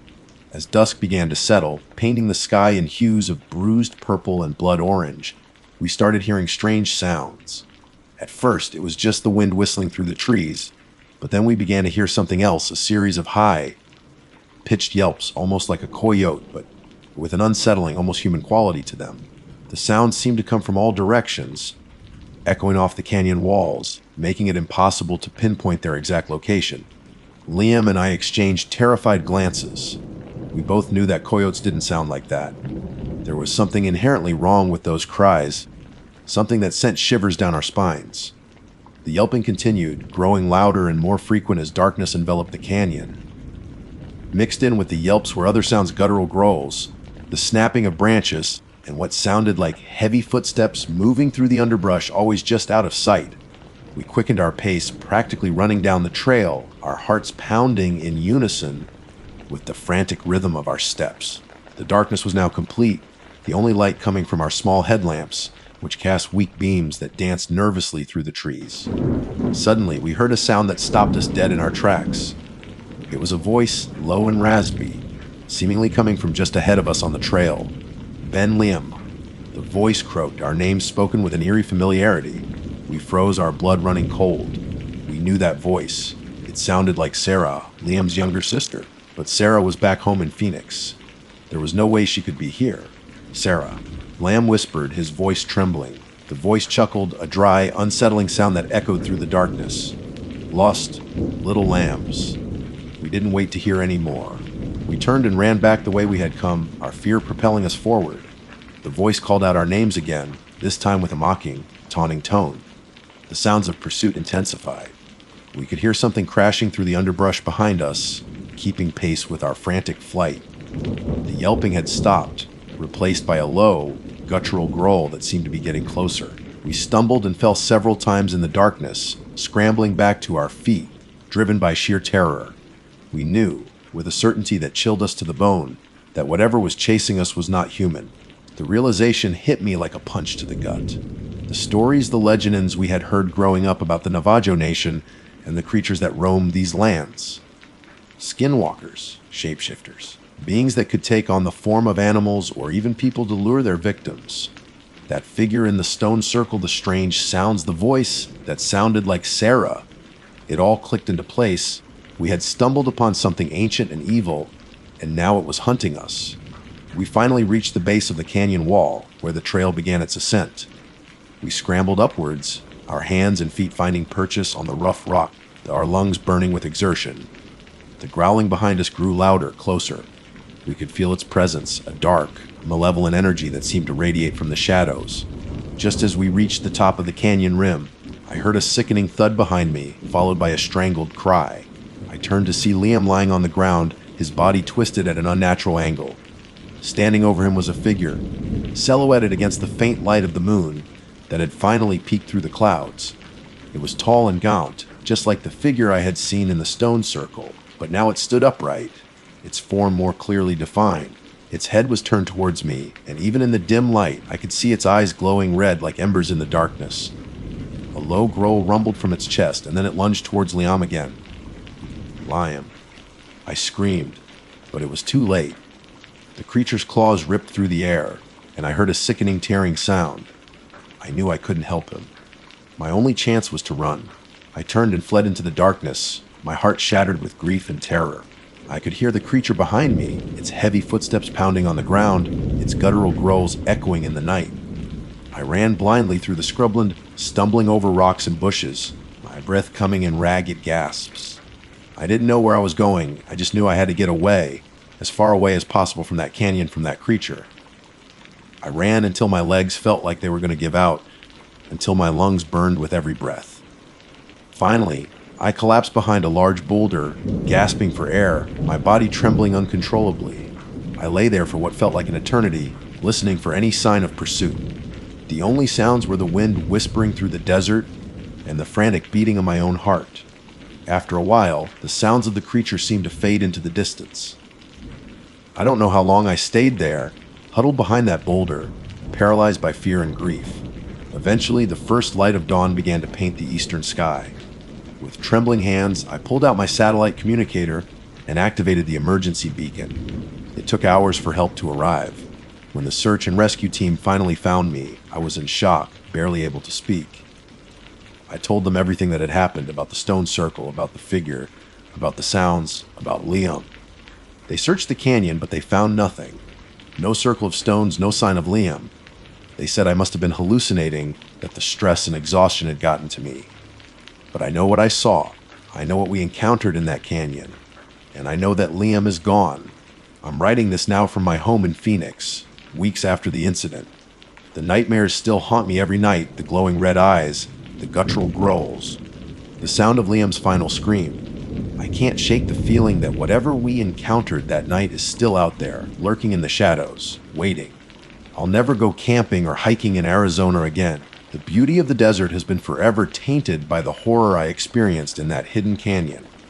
We made a deadly mistake venturing into that remote area, a mistake that cost Liam his life, and left me with a terror that will stay with me forever. If you ever find yourself in the Arizona wilderness and stumble upon a perfect circle of smooth, black stones arranged with unnerving precision, my advice to you is simple: turn around and run. Don't look back. Don't try to understand. Just run and pray that whatever dwells there doesn't follow you home. Because some places in this world are best left undisturbed, and some secrets are deadly to uncover. My name is Jake, and for as long as I can remember, the Arizona wilderness has been my sanctuary. There's something about the vast, rugged landscapes, the towering red rocks, and the endless blue skies that just calls to me. I'm not some weekend warrior either. I've spent countless nights under the stars, hiked trails that would make seasoned backpackers sweat, and consider myself pretty comfortable navigating the backcountry. My two best friends, Sarah and Ben, share this same passion, although maybe with a slightly less obsessive edge than mine. Sarah is the pragmatic one, always meticulously planning our routes and packing enough first aid to treat a small army. Ben is the easygoing comic relief, always ready with a joke to lighten the mood, even when things get a little uncomfortable. We've tackled some pretty challenging hikes together over the years, scaling parts of the Grand Canyon, exploring the Superstition Mountains, and even braving the heat of the Sonoran Desert in the cooler months. We thought we'd seen it all, experienced the raw beauty and occasional unpredictable nature of Arizona's wild heart. This last trip, though, this one was different. This one shook us to our core in a way I never thought possible. It started like any other adventure. We were itching to get away from the city noise and the daily grind, so we started looking at maps, trying to find a new area to explore. We'd done most of the popular trails in northern Arizona, so we were aiming for something a little more off the beaten path. Sarah, as usual, had been doing some serious research, poring over topographical maps and online forums. That's when she found it a mention in a small, obscure hiking blog about a canyon in a relatively remote area that wasn't marked on any of our official maps. The blog post was vague, written by someone who sounded like they'd stumbled upon the place by accident. They described it as eerily silent and mentioned a strange feeling of unease but didn't go into much detail. Of course, that only piqued our interest further. We're all a bit adventurous, maybe even a little reckless, when it comes to exploring the unknown. The idea of discovering a place that wasn't on any map felt like something out of an old adventure novel. After cross-referencing the vague location described in the blog with some satellite imagery, we managed to pinpoint a general area. It was in a less trafficked part of the state, a few hours' drive from Flagstaff, nestled within a sprawling national forest. The area looked promising on the satellite images: rugged terrain, dense patches of trees, and what appeared to be a deep, winding canyon. We spent the next week preparing. Sarah double-checked our gear, making sure we had ample water, food, and all the necessary safety equipment. Ben, despite his usual lightheartedness, seemed a little more subdued than usual. Maybe it was the vague nature of the blog post, or the fact that we were venturing into truly uncharted territory, but there was a subtle undercurrent of apprehension that even he couldn't completely mask. As for me, I was mostly excited, a thrill of anticipation buzzing through me. I've always been drawn to the mysterious and the unexplored. The drive up was uneventful. We packed into my old Jeep, the windows down, the Arizona air crisp and clean. We jammed out to our favorite road trip playlist, stopping for gas and snacks in small, dusty towns along the way. As we got closer to our destination, the landscape began to change. The familiar red rocks of Sedona gave way to denser forests of pine and juniper, the air growing cooler and carrying the scent of damp earth and pine needles. We parked the Jeep at a small, unmarked pool, off on a dirt road that seemed to disappear into the trees. According to our rough coordinates, the canyon should be within a few miles' hike from here. We shouldered our backpacks, the weight familiar and comforting, and started down what looked like an old, overgrown logging trail. The first hour of the hike was pleasant enough. The trail was faint in places, but we managed to follow it without too much trouble. The forest was alive with the sounds of nature, birds chirping, squirrels scampering through the underbrush, the gentle rustling of leaves in the breeze. We chatted and laughed, our initial excitement building with every step. Then, as we continued deeper into the woods, we started to notice a change. The birdsong gradually faded away, replaced by an unnerving quiet. The wind that had been rustling the leaves died down, and the air became still and heavy. It wasn't a natural silence, it felt imposed, like the forest itself was holding its breath. We exchanged uneasy glances. Kinda quiet, huh? Ben said, his usual jovial tone slightly strained. Yeah, Sarah replied, her brow furrowed. It's a bit strange. I haven't seen any wildlife for a while either. I tried to brush it off. Maybe they're just taking a midday break. I said, though even to my own ears, it sounded unconvincing. We pressed on, the silence growing more profound with each step. The trees seemed to grow taller and denser, their branches intertwining overhead, blocking out most of the sunlight. The forest floor became carpeted with a thick layer of dead leaves and pine needles, muffling our footsteps until we moved in an almost eerie quiet ourselves. After another hour of hiking in this oppressive silence, we finally reached the edge of the canyon. It wasn't what we expected.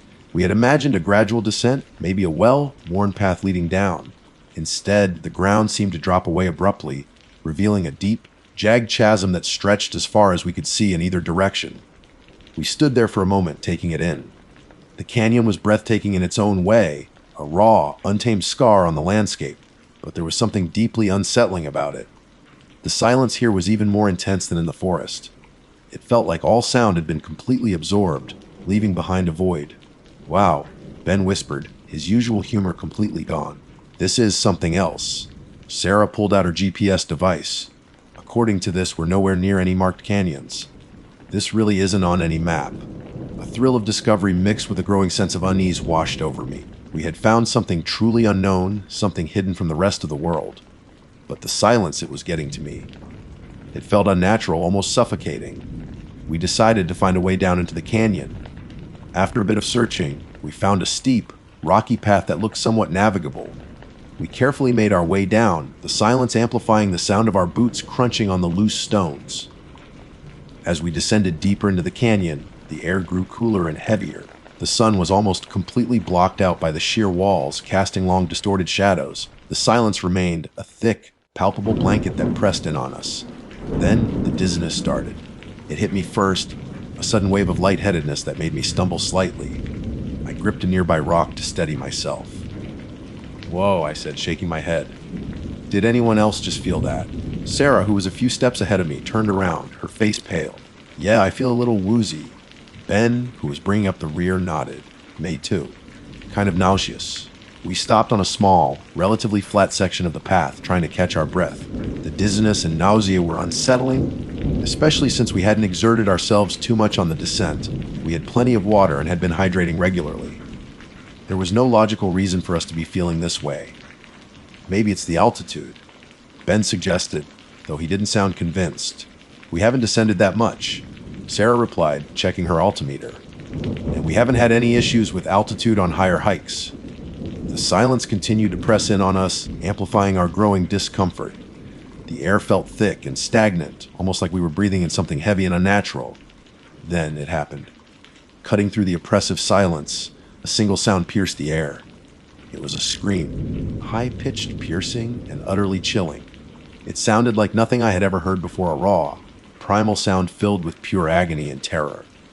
It echoed off the canyon walls, seeming to come from everywhere and nowhere at once. The sound was so sudden, so unexpected, that it made us jump. Every hair on my body stood on end. My heart pounded in my chest, and a wave of pure, unadulterated dread washed over me. We didn't say a word. We just stared at each other, our faces pale and our eyes wide with fear. The scream had been so unnatural, so full of unimaginable suffering, that it seemed to have physically affected us. The dizziness intensified, and the nausea threatened to overwhelm me. Without a word, we turned and scrambled back up the path, our movements clumsy and panicked. The silence that followed the scream was even more terrifying, a stark reminder of the horror we had just witnessed.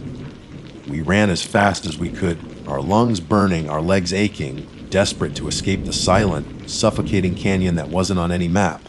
I've never felt such pure dread in my entire life. We didn't stop running until we were well out of the canyon and back into the relative openness of the forest. Even then, our pace was frantic, our breaths coming in ragged gasps. The image of that silent, oppressive chasm was burned into my mind, and the echo of that horrifying scream seemed to linger in the air, even though the forest was now filled with the familiar sounds of birds and rustling leaves, sounds that were a welcome relief after the suffocating silence. We finally collapsed against a cluster of large pine trees, our bodies trembling, sweat dripping down our faces, our hearts hammered in our chests like trapped birds. It took a few minutes for us to catch our breath enough to speak. What was that? Ben finally stammered, his voice hoarse and shaky. His usual color was gone, replaced by a sickly pallor. Sarah, who was usually the most composed of our trio, looked just as shaken. Her eyes were wide and unfocused, and her hands were trembling as she reached for her water bottle. No, she whispered, taking a long, shaky drink. I've never heard anything like it. My own voice felt tight and strained. It sounded like something in terrible pain, but also something else, something twisted. The memory of that scream sent another shiver down my spine. It wasn't just the sound itself, it was the sheer terror and agony that resonated within it. It felt like a sound that should not exist in the natural world. We sat there for a while, catching our breath and trying to process what had just happened. The dizziness and nausea were starting to subside, but a deep, unsettling unease remained. The feeling of pure dread that had gripped me in the canyon hadn't completely dissipated. "We need to get out of here," Sarah said firmly, breaking the silence. "No, we shouldn't have gone down there in the first place. There was something wrong with that place." Ben and I readily agreed. There was no question in our minds that we needed to leave this area as quickly as possible. The thrill of discovering an uncharted canyon had been completely overshadowed by the terrifying experience we had just endured. We stood up, our muscles stiff and aching, and started walking back the way we had come. The forest, which had seemed so welcoming earlier, now felt different, tainted by the memory of the silence and the scream. Every shadow seemed to hold a potential threat. Every rustle of leaves made us jump. As we walked, we tried to make sense of what had happened, but the truth was we had no explanation. The silence, the sudden onset of dizziness and nausea, and that horrifying scream, none of it made any logical sense. Maybe there was some kind of animal trapped down there. Ben suggested weakly, but even he didn't sound convinced. No, I said firmly. That wasn't an animal. I've heard coyotes, mountain lions, even bears in distress. That was nothing like any of that. Sarah nodded in agreement. It sounded intelligent, like it knew it was in pain, knew it was terrified. The thought sent another wave of chills down my spine. What kind of creature could make a sound like that? And why was the canyon so eerily silent? As we continued our trek back, we started noticing other strange things. The forest seemed unusually devoid of wildlife. We hadn't seen a single bird or squirrel since we left the canyon, and even the insects seemed to have disappeared. The air felt heavy and still, almost like a storm was brewing, but the sky remained clear and blue. Then, we started finding tracks.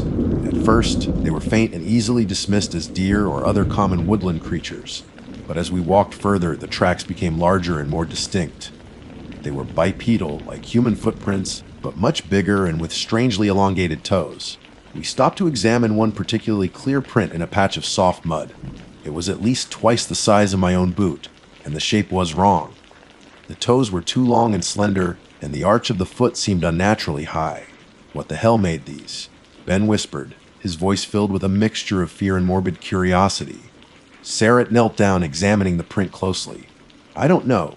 They don't look like any animal I've ever seen tracks of. A cold dread began to creep into my heart. The silence, the scream, the strange physical symptoms, and now these bizarre tracks. It was all starting to feel connected, like pieces of a terrifying puzzle. We picked up our pace, our earlier exhaustion forgotten in the face of this new, unsettling discovery. We kept a close eye on the ground, scanning the surrounding woods for any sign of whatever had made those tracks. After what felt like an eternity, we finally reached the logging trail where we had started our hike. Seeing the familiar dirt path was a huge relief, a sign that we were getting closer to safety. We followed the trail back towards the Jeep, our anxiety slowly starting to ease with every step. The forest here seemed more normal, with the occasional sound of birdsong and the rustling of leaves in a gentle breeze. Just as we were starting to think that maybe the worst was over, we heard it. A twig snapped in the woods to our right. We froze, our hearts leaping into our throats. We waited, listening intently, but heard nothing else. Maybe it was just a deer, we told ourselves, trying to rationalize the sound. But then we heard it again. Another twig snap, this time closer. And then a low, guttural growl, a sound that sent a primal fear coursing through our veins. It was definitely not a deer. We instinctively huddled together, our eyes darting around, trying to pinpoint the source of the sound. The growl came again, closer this time, followed by the sound of something moving through the underbrush. It was big, whatever it was, and it was definitely not friendly. "Run!" I yelled, and we took off down the trail, our earlier exhaustion completely forgotten. We ran as fast as our legs could carry us, the sound of something heavy crashing through the woods behind us spurring us on. We didn't dare look back.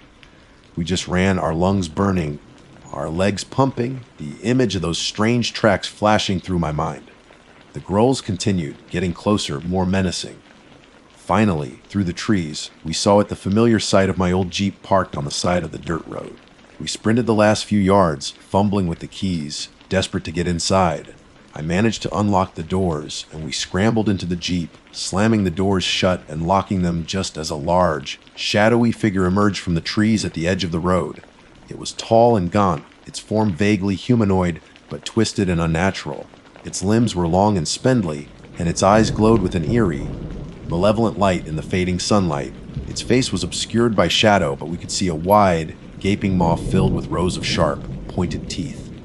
It let out another guttural growl, its eyes fixed on us with an intense, predatory hunger. It took a step towards the Jeep, and we didn't hesitate. I jammed the key into the ignition and turned it with trembling hands. The engine roared to life, and I slammed the Jeep into reverse, backing out onto the dirt road as quickly as I could. The creature stood there, watching us, its glowing eyes burning into our souls.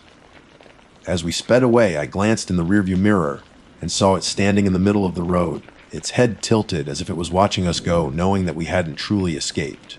We didn't stop driving until we were miles away from that place. The image of that terrifying creature seared into our memories. We were shaken, terrified, and completely at a loss to explain what we had just encountered. We knew one thing for sure: we would never go back to that canyon, That silent, haunted place that wasn't on any map. And we would never forget the scream, the tracks, and the creature that had chased us out of the woods. Our Arizona camping trip had taken a dark and deadly turn, and we knew, with a chilling certainty, that we had stumbled upon something ancient and evil in the heart of the wilderness.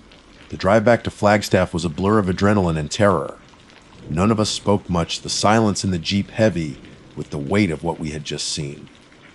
Every shadow outside the windows seemed to hold the shape of that gaunt creature, those glowing eyes burning into our minds. We kept looking in the rearview mirror, half expecting to see it loping after us, its unnatural gait somehow keeping pace with the vehicle. We didn't feel safe until we were well within the familiar lights and sounds of the city. Even then, as I pulled into my driveway, a sense of unease lingered, a feeling that we had brought something back with us, something unseen but definitely present. The first few days after the trip were rough. We were all jumpy and on edge, flinching at sudden noises. Sleep was fitful, filled with nightmares of silent canyons and glowing eyes. We talked about it constantly, trying to piece together what had happened, but the more we talked, the less sense it made. Ben, usually the most lighthearted, was the most visibly shaken. He kept replaying the scream in his mind, the sheer agony and terror in that single high-pitched sound. He started having trouble sleeping, plagued by vivid dreams of being trapped in a silent darkness. Sarah, ever the pragmatist, tried to find a logical explanation. She scoured the internet for information about strange animal sightings, unusual natural phenomena, anything that could account for what we had experienced. But she found nothing that fit. The tracks we saw were unlike any known animal, and the scream, well, there was just no explaining that. As for me, I couldn't shake the image of the creature. Its unnatural form, its glowing eyes, the raw malevolence that radiated from it. It was something out of a nightmare, something that shouldn't exist in the real world. I found myself constantly looking over my shoulder, feeling like I was being watched, even in the safety of my own home. One night, a few days after we got back, I was up late, unable to sleep. I was sitting in my living room, the only light coming from the soft glow of the moon through the window. I was going over everything in my head again, trying to find some kind of answer, when I remembered something. Before our trip, while Sarah was researching the area, she had come across a few obscure mentions of local legends, stories whispered among the Native American tribes of the region.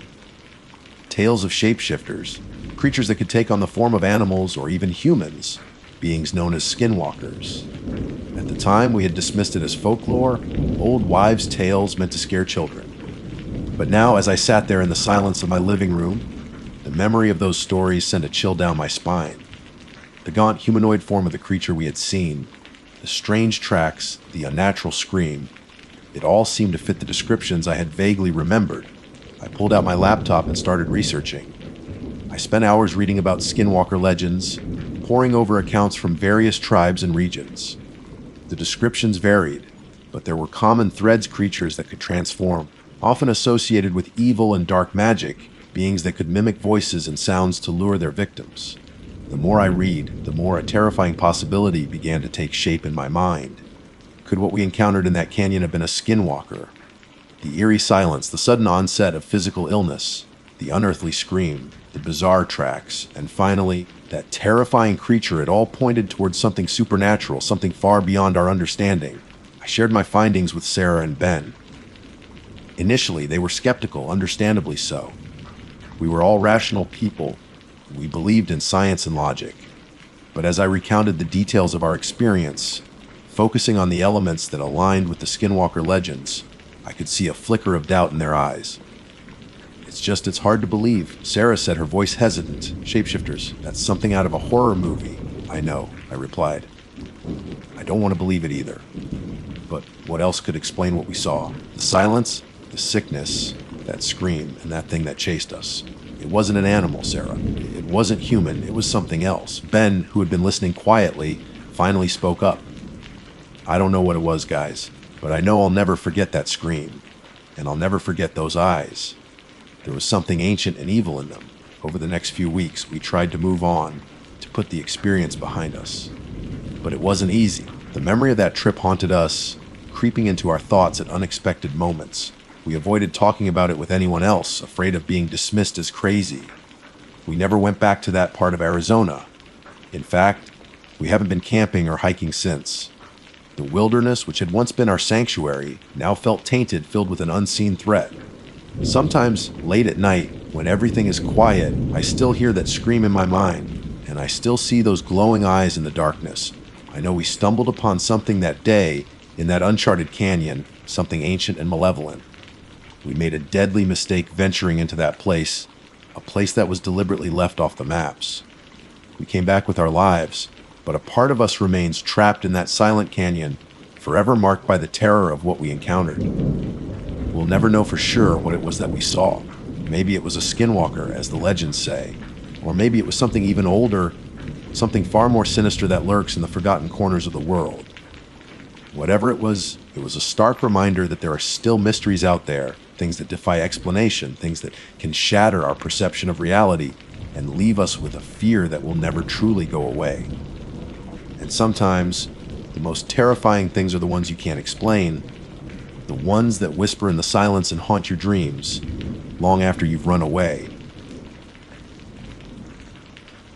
My name is Alex, and I'm what you might call an outdoors enthusiast, which is a polite way of saying I spend way too much time and money escaping the concrete jungle. My best friend, Jake, is the same. We've been hiking and camping together since we were kids, tackling everything from weekend jaunts in state parks to long treks in the backcountry. We're not Bear Grylls or anything, but we know our way around a compass and a campfire. We're prepared, we're careful, and we always tell someone where we're going. This particular trip was supposed to be a relaxing 4-day excursion into the Red River Gorge in Kentucky. It's a beautiful area, full of sandstone cliffs, lush forests, and winding trails. We'd planned a loop that would take us through some of the less traveled areas, promising solitude and stunning views. We were both craving a break from the constant noise and pressure of our jobs. Jake's a software developer, and I'm a graphic designer, so the promise of quiet wilderness was incredibly appealing. We set off early on a Thursday morning, the air crisp and cool with the promise of a sunny autumn day. The first few hours were uneventful in the best way possible. We followed the trail, chatting about everything and nothing, enjoying the crunch of leaves under our boots and the dappled sunlight filtering through the trees. The colors were incredible fiery reds, vibrant oranges, and deep yellows, all set against the backdrop of the evergreen pines. It was the kind of scenery that makes you feel small and insignificant, but in a good way. Like you're part of something bigger and ancient. We stopped for lunch by a small stream, refilling our water bottles and munching on trail mix and jerky. Jake, ever the optimist, was already talking about how amazing the sunset was going to be from our planned campsite, a high elevation clearing with panoramic views. I was more focused on the present, enjoying the quiet and the feeling of being disconnected from the digital world. My phone was, thankfully, out of service range. The afternoon brought a slight change in the terrain. The trail became steeper and rockier, winding its way up through a series of switchbacks. We were both breathing heavily, our earlier light-hearted chatter replaced by the rhythmic sound of our footsteps and the occasional grunt of exertion. This was the part of the hike we'd been looking forward to, the challenge, the feeling of accomplishment after reaching the top. It was around 4 p.m. when we reached the clearing. Jake had been right, the view was breathtaking. The rolling hills stretched out before us, a tapestry of autumn colors bathed in the warm, golden light of the setting sun. We stood there for a moment, silently taking it all in. It was the kind of view that could make you believe in something bigger than yourself. Told ya, Jake said, grinning, nudging me with his elbow. Worth the climb, right? Absolutely. I agreed, pulling out my camera to try and capture the moment, knowing full well that no photo could ever do it justice. We started setting up camp, the familiar routine a comforting ritual. Jake began gathering firewood while I started unpacking the tent and sleeping bags. We worked in a comfortable silence, each knowing our roles. We'd done this dozens of times before. That's when I saw it. Just beyond the edge of the clearing, nestled amongst a cluster of trees, was another campsite. It wasn't immediately obvious the trees partially obscured it, but once I saw it, I couldn't unsee it. "Hey, Jake," I called out. "Did you see that?" Jake, who was busy trying to get a stubborn branch to snap, looked up. "See what?" "There's another campsite over there," I said, pointing towards the trees. "Looks like someone beat us to it." Jake squinted, following my gaze. "Huh, weird. Didn't see any other cars at the trailhead." That was true. We'd been the only ones parked at the trailhead that morning, which was unusual for a popular area like the Red River Gorge, even on a weekday. We decided to investigate. Curiosity and a slight sense of territoriality we had planned on the spot, after all, propelled us forward.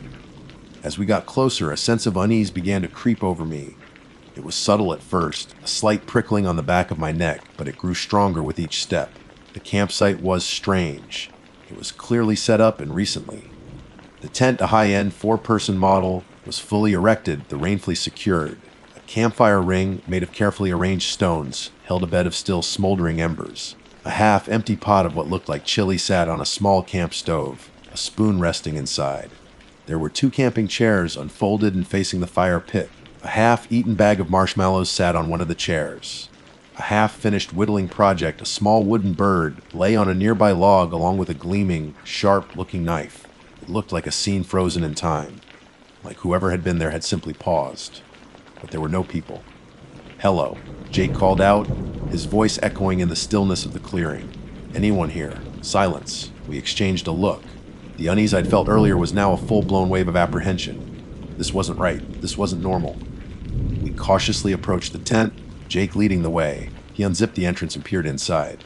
"Empty," he said, his voice tight. "Sleeping bags are laid out, but no one." We checked the surrounding area, calling out repeatedly, but there was no response. No sign of anyone. No sign of a struggle. No blood, no overturned gear.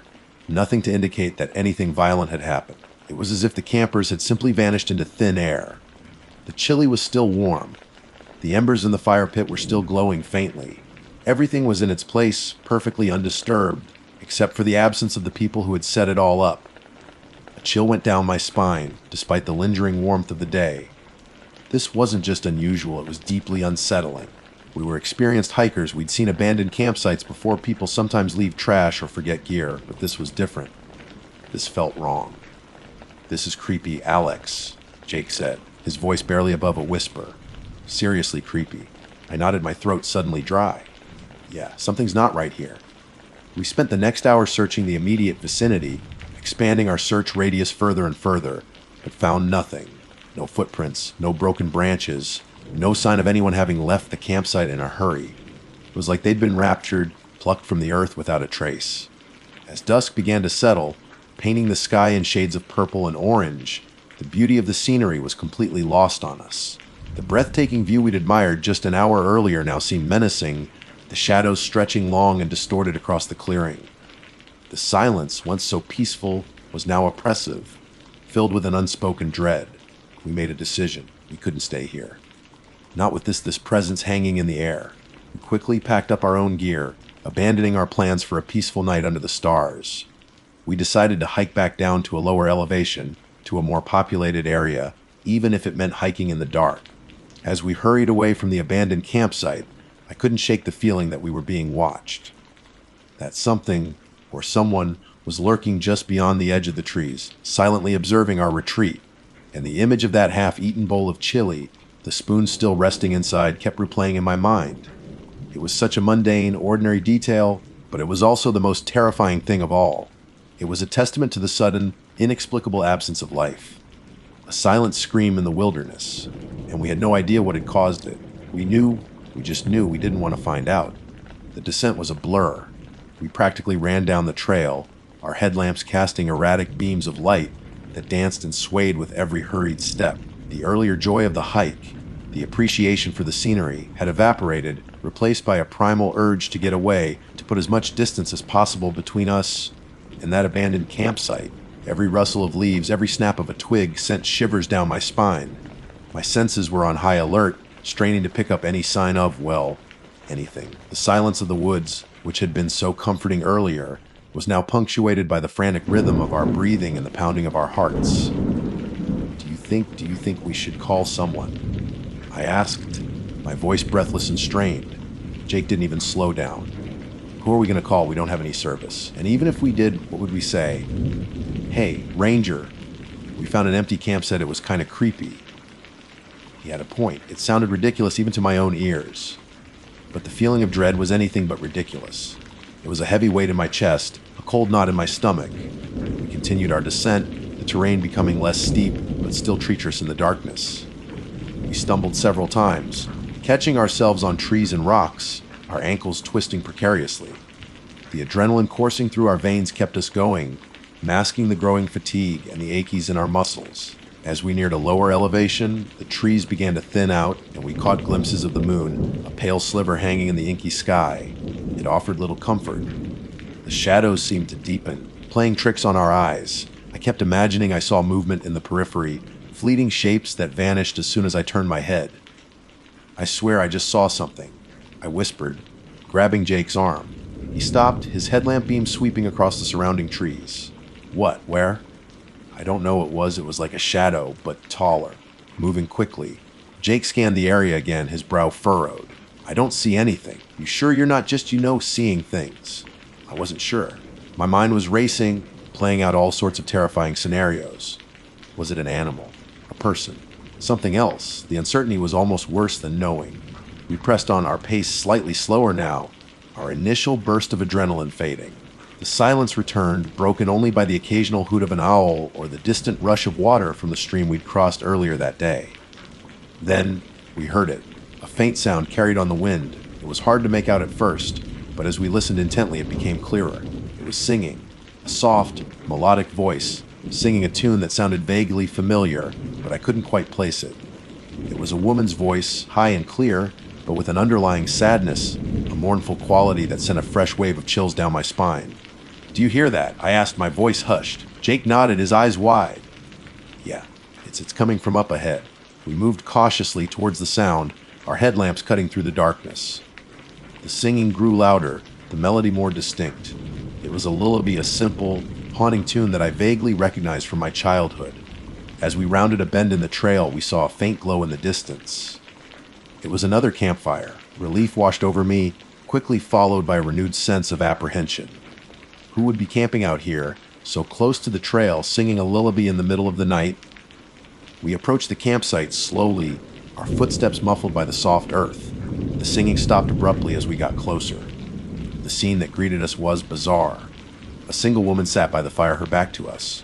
She was wearing a long, flowing white dress, her dark hair cascading down her back. She was humming softly, rocking back and forth. There was no tent, no camping gear, just the woman and the fire.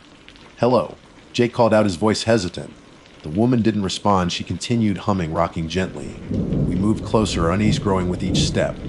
"Excuse me," I said, my voice louder this time. "Are you okay?" The woman slowly turned her head, and my blood ran cold. Her face was blank.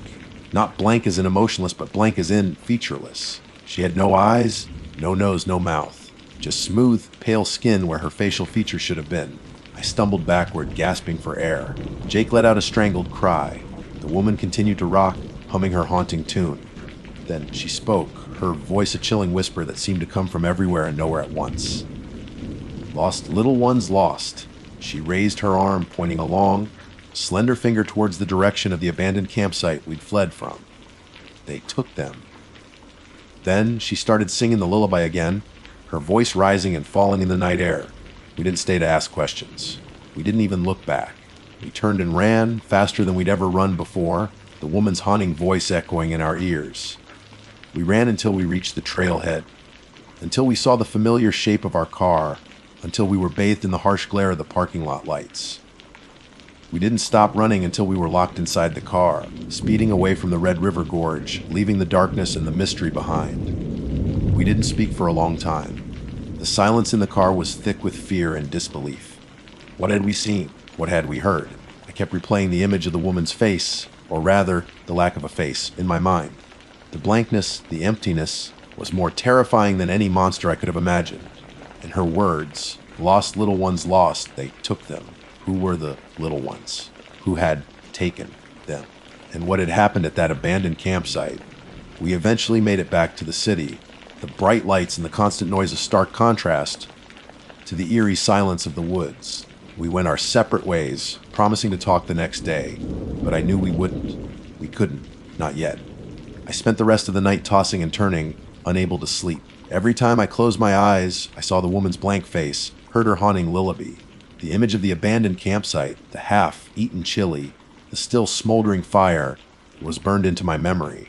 I knew deep down that we'd stumbled upon something far more sinister than we could have ever imagined. Something ancient and malevolent, lurking in the shadows of the wilderness, and I knew that we would never be the same. The woods, once a place of solace and escape, had become a source of terror, and the lullaby of the Lullaby would haunt my dreams for years to come. The trip was ruined.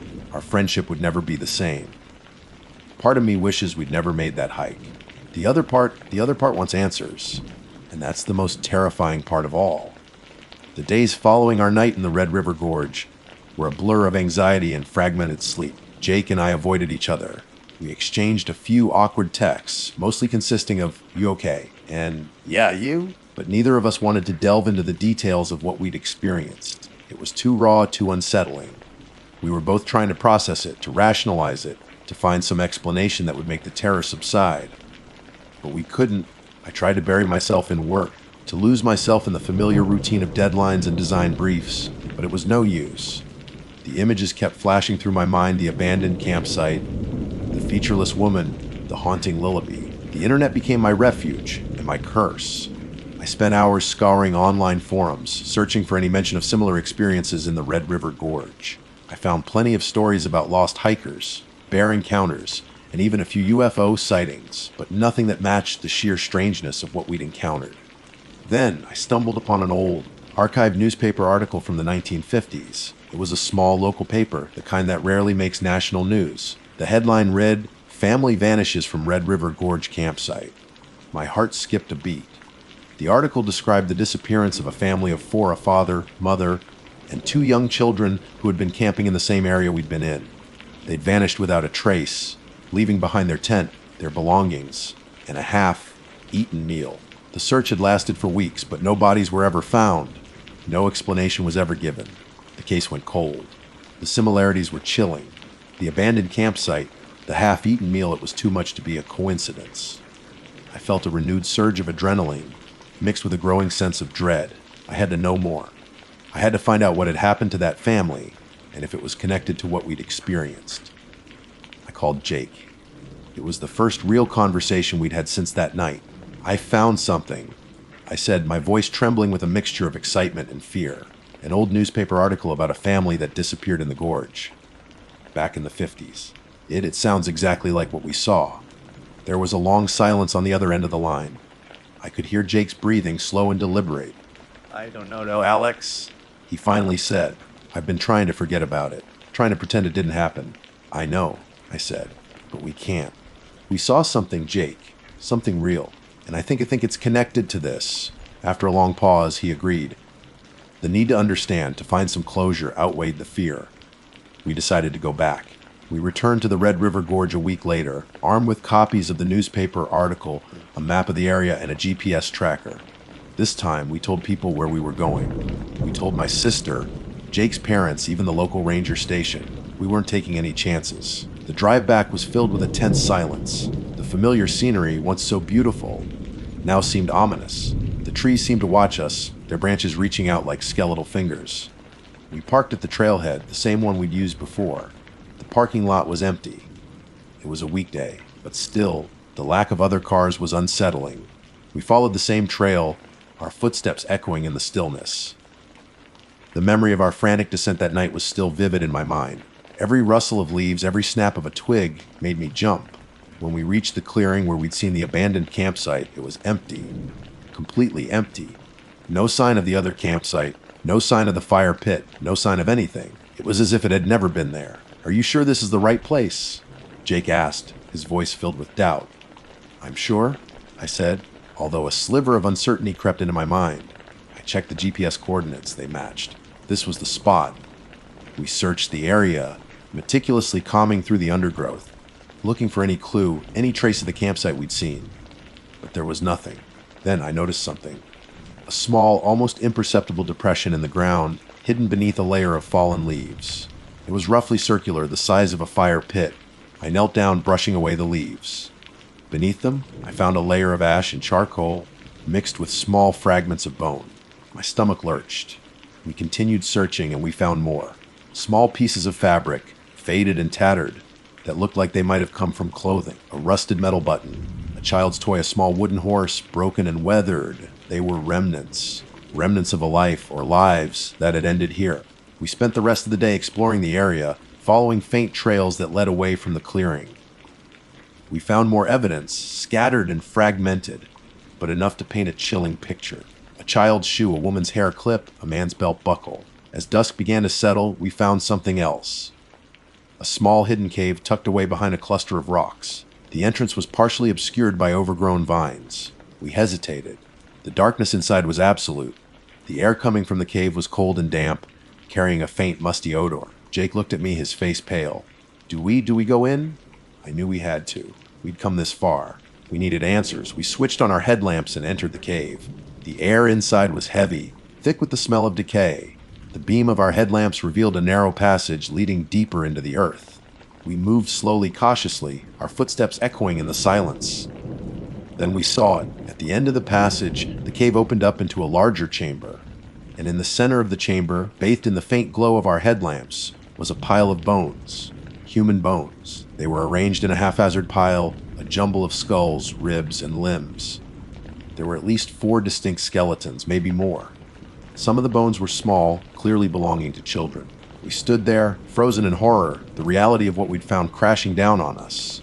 This was where the lost ones had ended up. This was the answer to the mystery, but it wasn't the end. As we stared at the pile of bones, we heard a faint sound. A whisper carried on the air. Lost little ones lost. It was the woman's voice. The featureless woman. We spun around, our headlamps searching the darkness, but there was nothing there. Just the bones, the cold air, and the echoing whisper. Then we saw something move in the shadows. A fleeting glimpse of white, a flowing shape. It was gone in an instant. We didn't wait. We didn't try to investigate. We ran. We ran out of the cave, out of the woods, back to our car, back to the city.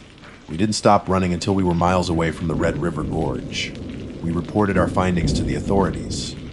They investigated the cave, and they confirmed our discovery. The bones were human, and they matched the descriptions of the missing family from the 1950s and other disappearances over the decades. But they couldn't explain the woman. They couldn't explain the singing. They couldn't explain the feeling of dread, the sense of something ancient and malevolent lurking in the shadows. The case remains officially unsolved. The disappearances are attributed to unknown causes. The authorities offer rational explanations: wild animals, accidents, foul play. But they can't explain the abandoned campsite, the half-eaten chili, the featureless woman. Jake and I know the truth, or at least a part of it. We know that there's something out there, something that preys on the lost and the vulnerable, something that takes them, leaving behind only whispers and echoes. We never went back to the Red River Gorge. We never went camping again. The wilderness, once a place of peace and escape, is now forever tainted by the memory of that night, by the knowledge of what lurks in the shadows. And the lullaby still haunts my dreams. A constant reminder of the lost little ones, and the thing that took them. I can never unhear it, and now neither can you. Be careful when you are out there in the wild.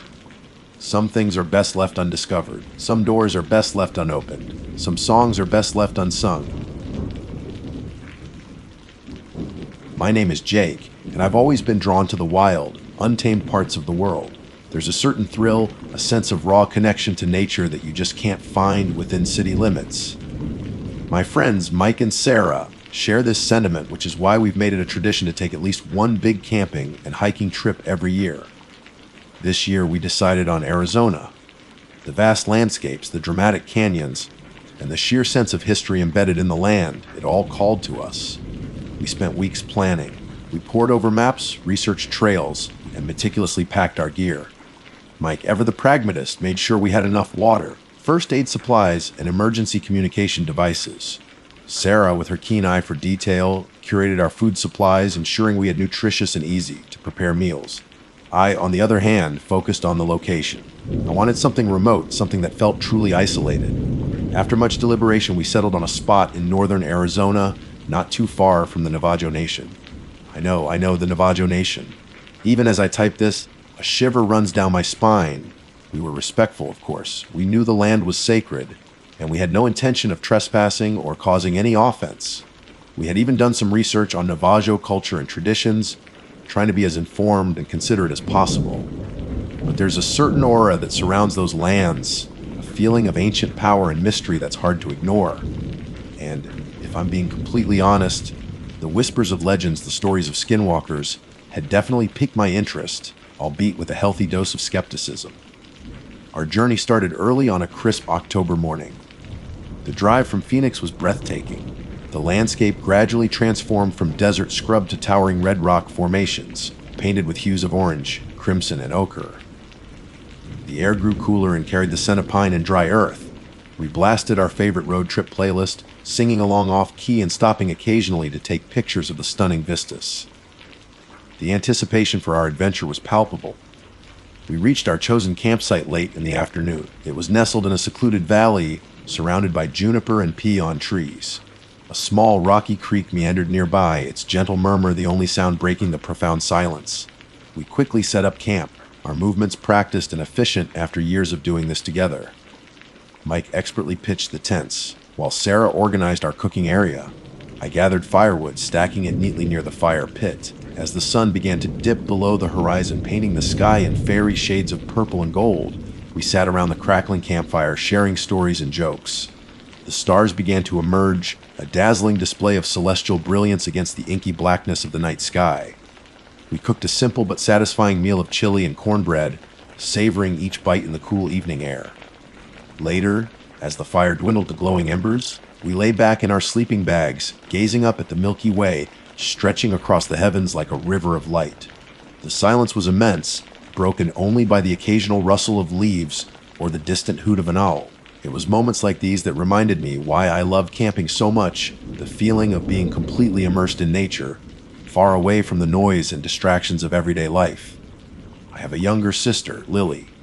She's 8 years old, with bright, curious eyes and a laugh that can fill a room. She's the light of our family, and even though I'm in my late 20s, I still feel fiercely protective of her. Her voice is distinct, a sweet, slightly high-pitched sound that I could recognize anywhere.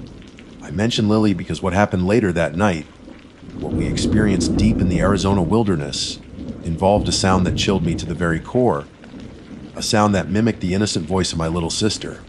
We had been asleep for a few hours when I was suddenly jolted awake. I couldn't immediately pinpoint what had disturbed me.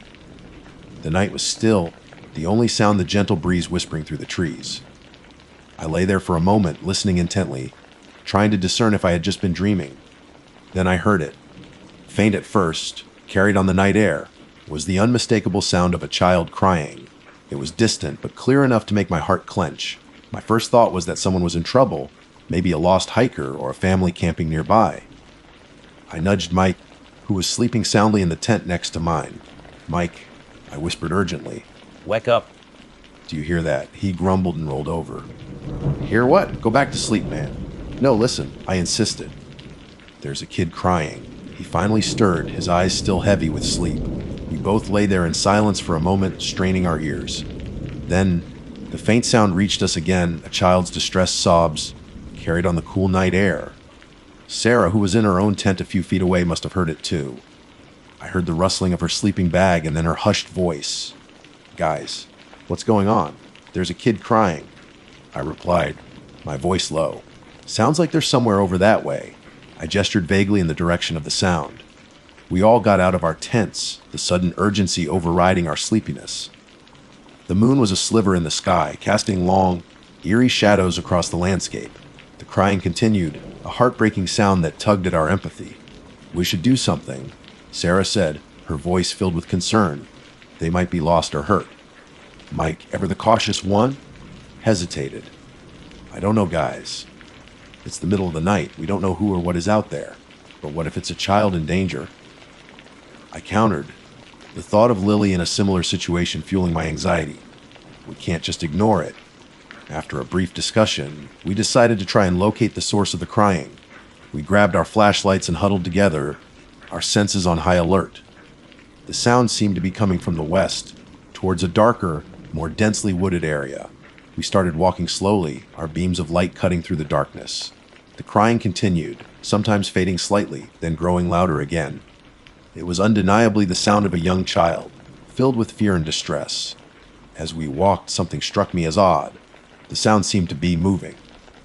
One minute it would sound like it was coming from directly ahead, and then a few moments later, it would seem to shift to our left or right. It was subtle at first, but the more we walked, the more pronounced it became. "Do you guys notice that?" I asked, stopping for a moment. "It sounds like the crying is moving." Mike and Sarah nodded, their faces etched with concern. "Yeah, I noticed it too," Mike said. "It's like it's leading us somewhere." We continued to follow the sound, our initial concerns slowly morphing into something more unsettling. The woods grew thicker, the shadows deeper, the air felt colder, and an inexplicable sense of unease began to creep over me. And then the crying changed.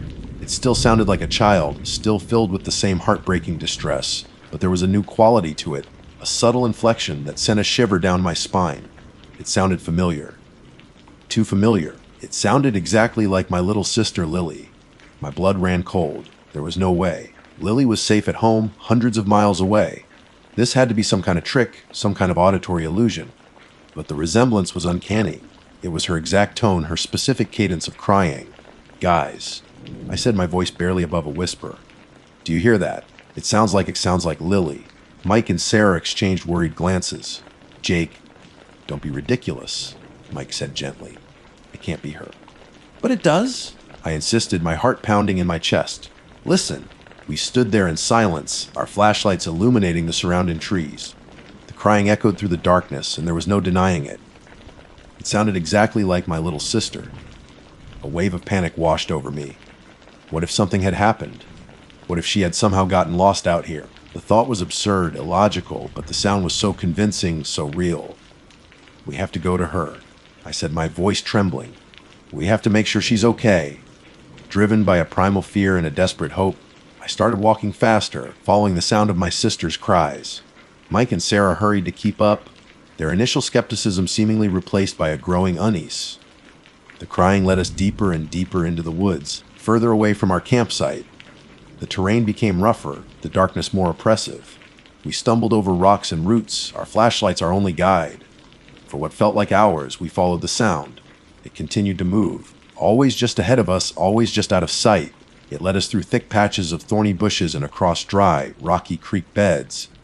The air grew heavy, and the silence between the cries became more profound, more unsettling. Finally, the crying led us to a clearing. In the center of the clearing was a dark, gaping opening in the ground, a cave. The sound of Lily's cries seemed to be coming from within the black depths of that cave. We stopped at the edge of the clearing, our flashlights illuminating the entrance to the cave. It was a natural opening, jagged and uneven, with shadows dancing within its depths. The air around it felt strangely cold, and a sense of profound dread washed over me. The crying continued, echoing from the darkness. "Help me," a small, familiar voice sobbed. "Please, someone help me." It was undeniably Lily's voice. But as I stood there, staring into the black abyss of the cave, a cold, hard knot of certainty formed in my stomach. I knew with every fiber of my being that wasn't my sister. The three of us stood frozen at the edge of the clearing, the beam of our flashlights fixed on the dark maw of the cave. The sound of Lily's crying echoed from within, each sob a painful stab in my gut. But the certainty that it wasn't her was a cold weight in my chest, a primal instinct screaming at me to turn and run. "Jake, what do we do?" Sarah's voice was barely a whisper, her face pale in the flickering light of her flashlight. Mike stood beside her, his usual confident demeanor replaced by a look of grim apprehension. "I don't know," I stammered, my mind racing. "It sounds like her, exactly like her.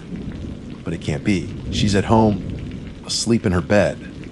Maybe someone else is in trouble," Mike suggested, though his voice lacked conviction. "Maybe there's another little girl lost in the woods." The thought was a flimsy lifeline, and we all knew it. The chances of another child being lost in this remote area, crying with the exact same voice as my sister, were astronomically slim. The crying continued, a heart-wrenching plea for help. "Please, I'm scared, Mommy. Daddy." Each word, each inflection was a perfect imitation of Lily. It was so real, so convincing that a part of me, the part still clinging to logic and reason, wanted to rush into the cave and scoop her up in my arms. But the deeper, more primal part of me knew better. This wasn't right. This felt wrong in a way that words couldn't describe.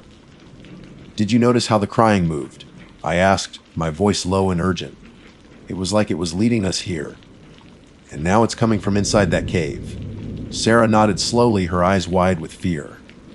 Yeah, it was like it was playing with us. A sudden gust of wind swept through the clearing, causing the trees to rustle and the shadows to dance wildly. The fireflies that had been flickering around our campsite seemed to have vanished, leaving us in an almost oppressive darkness, punctuated only by our flashlights. The crying stopped abruptly. The silence that followed was deafening, broken only by the sound of our own ragged breathing. It was a heavy, expectant silence, like the world itself was holding its breath. Then, a new sound emerged from the cave. It started as a low, guttural growl, a sound that seemed to vibrate in the very air around us. It was unlike anything I had ever heard before, animalistic, yet somehow intelligent. It was a sound that spoke of ancient hunger and malevolent intent. The growling intensified, morphing into a series of sharp, guttural clicks and snaps, like bones being broken or teeth gnashing. The sound echoed out of the cave, sending shivers down our spines. Whatever was in there, it was clearly not a lost little girl. "We need to get out of here," Mike said, his voice tight with fear. He took a step back, his hand instinctively reaching for the knife on his belt. Sarah nodded in agreement, her eyes darting nervously around the clearing. "Yeah, let's go. Now." But just as we were about to turn and flee, the sound changed again. The growling and clicking subsided, replaced once more by the sound of a child crying. This time, however, there was a subtle but distinct difference. The voice was still Lily's, but there was a new layer to it, a hint of something sinister lurking beneath the innocent facade. It was like hearing Lily's voice through a distorted filter, a chilling echo of her sweetness, twisted into something dark and malevolent. "Please don't leave me," the voice sobbed, but there was a strange, almost mocking quality to the plea. "I'm scared, I want to go home." The familiarity of the voice, coupled with the unsettling undercurrent, created a terrifying dissonance that paralyzed us for a moment. It was like our minds couldn't reconcile the innocent sound with the palpable sense of dread that permeated the air. Then, the voice spoke again, and this time, it wasn't crying. It was a perfect imitation of my own voice. "Guys, where are you?" The voice said, my own inflection, my own tone, perfectly replicated. "I think I'm lost." My blood ran cold. It was my voice without a doubt, but it was coming from the cave, from whatever unholy thing was lurking in the darkness. Mike and Sarah stared at me, their faces a mixture of terror and disbelief. Did you say that?" Sarah whispered, her voice trembling. I shook my head, my throat tight with fear. "No, that wasn't me." The voice spoke again, this time mimicking Mike's deep baritone. "Hey, is anyone out there?" I think I twisted my ankle. Mike flinched, his eyes wide with horror. That's my voice." Then, the voice shifted again, this time adopting Sarah's softer tone. "Hello, can anyone hear me? I need help." Sarah gasped, clutching her chest. It's all of us." The realization hit us like a physical blow. This thing, whatever it was mimicking our voices, trying to lure us into the cave. It was a predator, and it was using our deepest connections, our most vulnerable spots, against us. The air grew colder, and a thick, cloying scent, like rotting meat mixed with something sickly sweet, began to waft from the cave. It was a nauseating odor that made our stomachs churn. We finally snapped out of our paralysis. The game was over.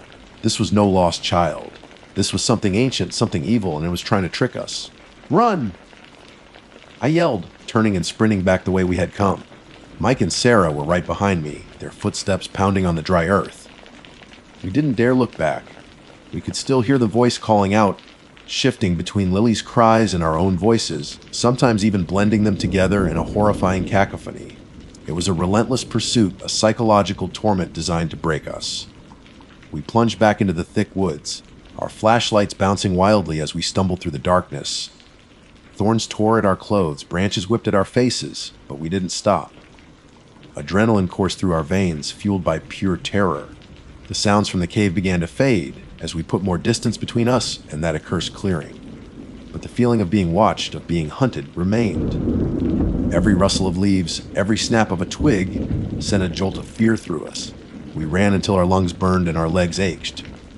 We didn't stop until we burst back into our campsite, the familiar sight of our tents a beacon of hope in the overwhelming darkness.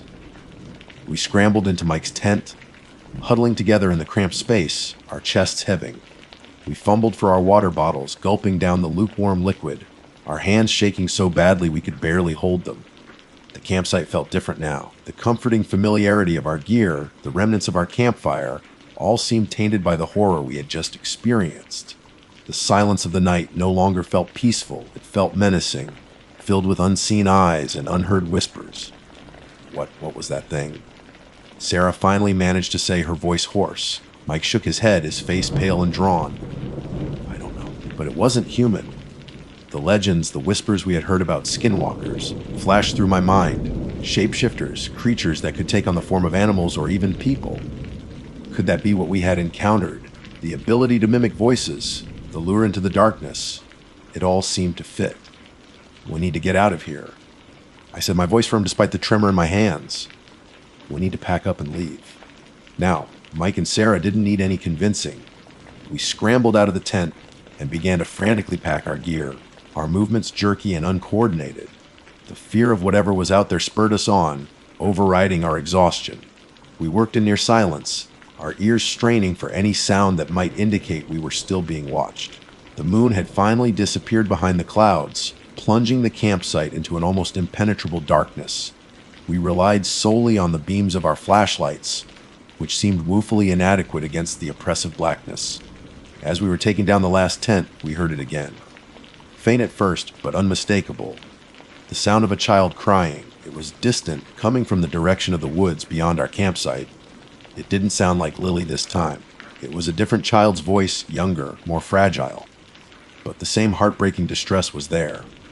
We froze, our gear clattering to the ground. Our eyes met in the darkness, each of us knowing what the others were thinking. It was happening again. The crying grew louder, closer. It sounded like the child was just beyond the edge of our campsite, hidden among the trees. Help me. The small voice sobbed. I'm lost. I can't find my way back.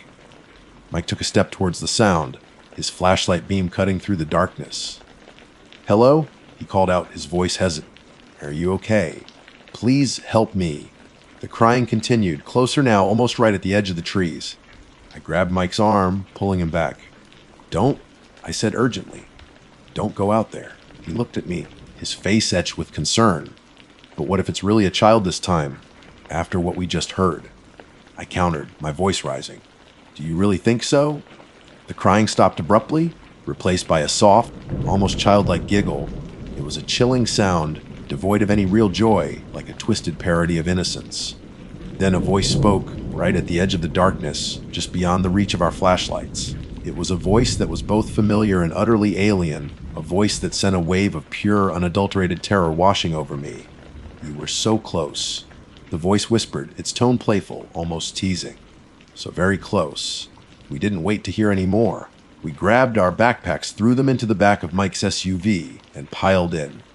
Mike fumbled with the keys, his hands shaking so badly he could barely get them into the ignition. The engine finally roared to life, and we didn't hesitate. Mike slammed the gear shift into drive, and we sped away from that cursed campsite, leaving behind the darkness and the whispering voice. We didn't look back, our eyes fixed on the road ahead, praying that we were leaving something truly evil behind. But in the cold, terrifying silence of the car, I couldn't shake the feeling that whatever we had encountered in the Arizona wilderness had somehow followed us, a dark and unseen passenger on our desperate flight back to civilization. The drive back to Phoenix was a blur of fear and exhaustion. None of us spoke much, the silence in the SUV heavy with the weight of what we had experienced. Every shadow in our headlights seemed to red then shift.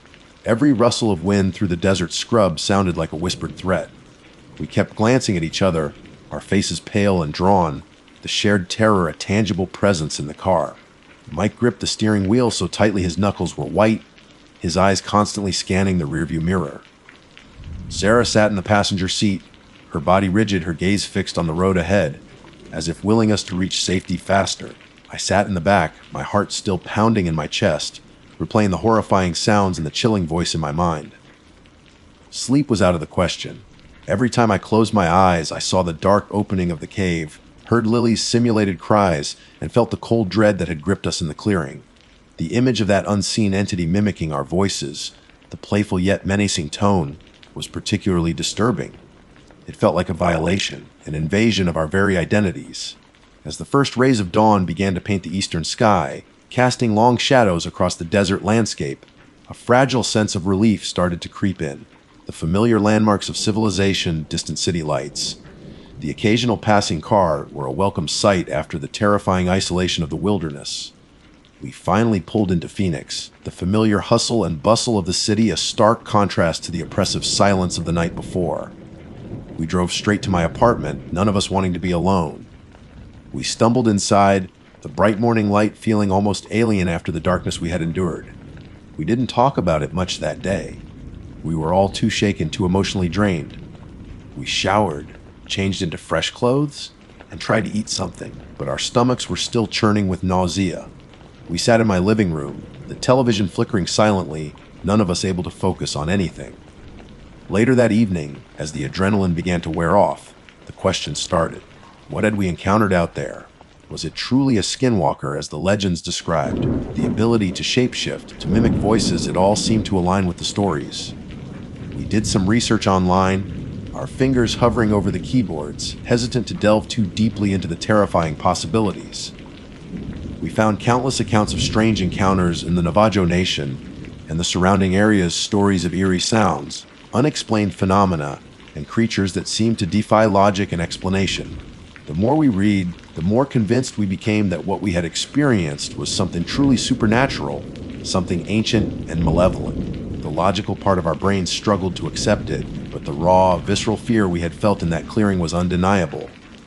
Over the next few weeks, we tried to return to our normal lives, but the experience had left an indelible mark on us. We were all jumpier, more easily startled by sudden noises. The simple act of being alone in the dark now filled us with a sense of unease. I found myself constantly thinking about Lily, the way that thing had mimicked her voice, the innocent plea for help twisted into something sinister. It haunted my thoughts. I called her more often, just to hear her real voice, to reassure myself that she was safe. One evening, a few weeks after our ill-fated camping trip, I was at home alone, trying to relax and watch a movie. It was a quiet night, the city sounds a distant hum in the background. Suddenly, I heard a faint scratching sound coming from my bedroom window. I froze, my heart pounding in my chest. I told myself it was just a branch scraping against the glass, but a cold knot of fear tightened in my stomach. I slowly got up and crept towards the bedroom door, peering through the crack. Nothing. The window was closed, the curtains still. I let out a shaky breath, telling myself I was just being paranoid. I went back to the living room and tried to resume my movie, but the feeling of unease lingered. A few minutes later, I heard it again. The faint scratching, this time a little louder, more insistent.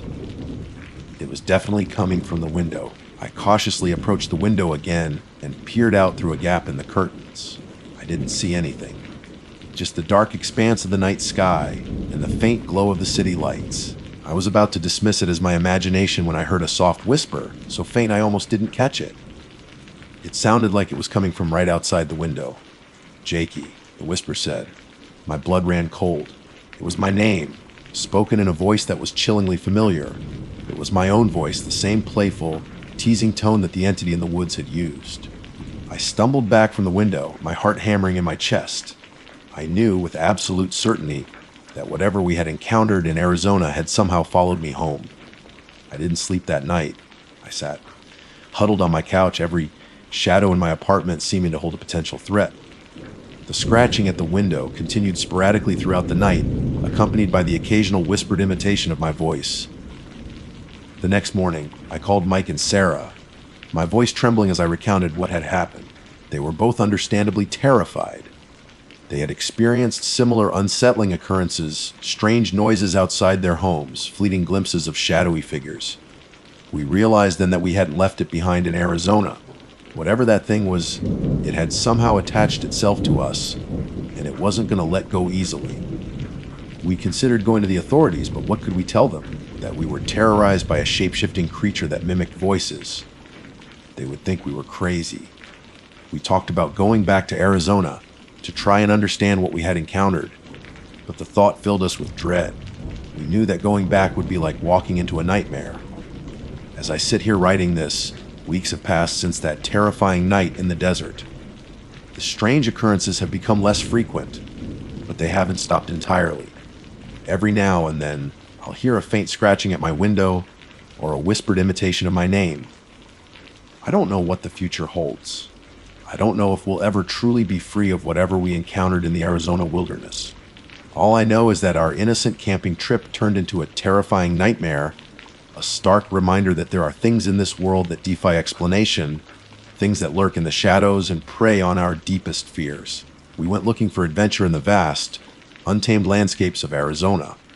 We found something far more sinister, something that will forever haunt our memories. And sometimes, late at night, when the house is quiet, I still hear the faint sound of a child crying in the distance, and I know, with a chilling certainty, that it's not a child at all. It's waiting. It's always waiting. And I can't help but wonder if it will ever truly leave us alone. Our true scary camping and hiking trip in Arizona was indeed a deadly mistake, a mistake that we may never fully escape. My name is Jake. Just Jake. No fancy last name needed for this story. Because trust me, after you hear what happened out in the Arizona canyons, you won't be thinking about my lineage, checking the locks on your doors, and maybe saying a little prayer to whatever higher power you believe in. I've always been drawn to the outdoors. Growing up in the suburbs of Phoenix, the sprawling desert and the rugged canyons were my backyard. I've hiked countless trails, camped under more stars than I can remember, and felt that sense of peace that only comes from being truly alone in nature. But there's a dark side to that solitude, a primal fear that lurks just beyond the campfire's glow, and I learned about it the hard way. It started subtly years ago, just a feeling, a prickling sensation on the back of my neck.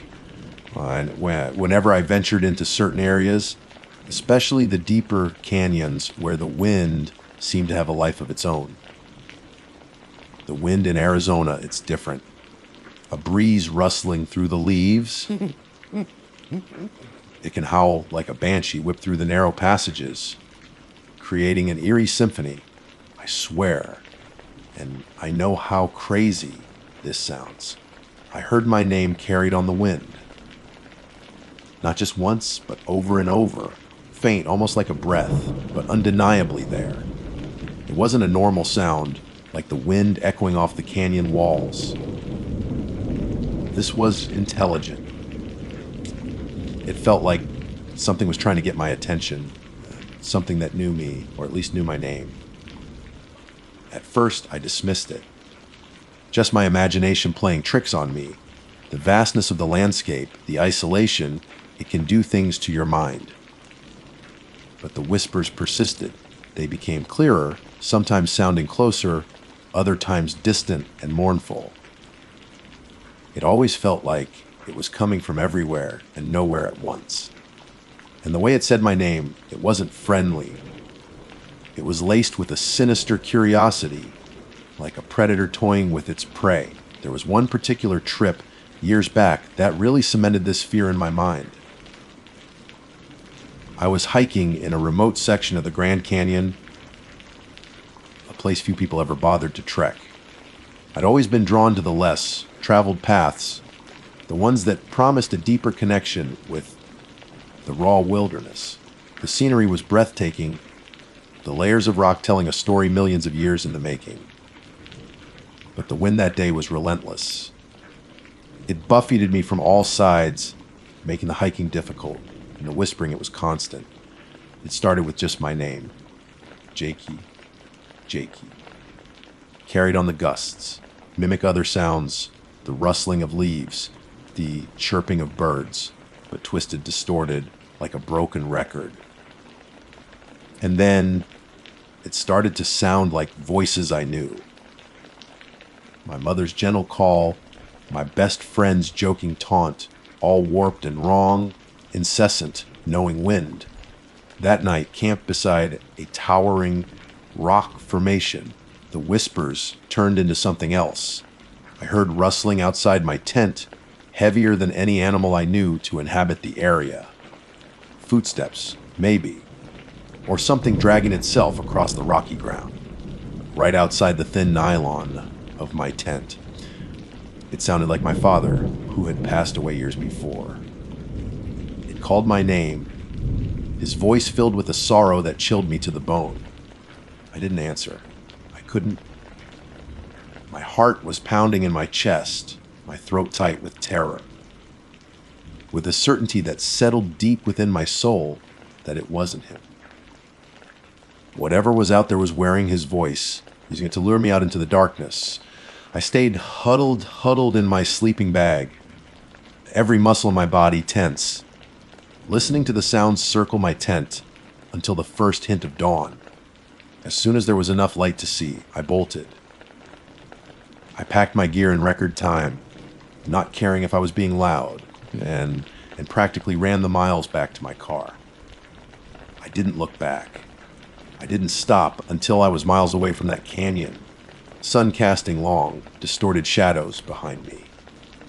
That experience changed me. I still love to hike, still find solace in nature. I camp near canyons anymore. The thought of that wind, those whispers, the voices, it's enough to keep me away.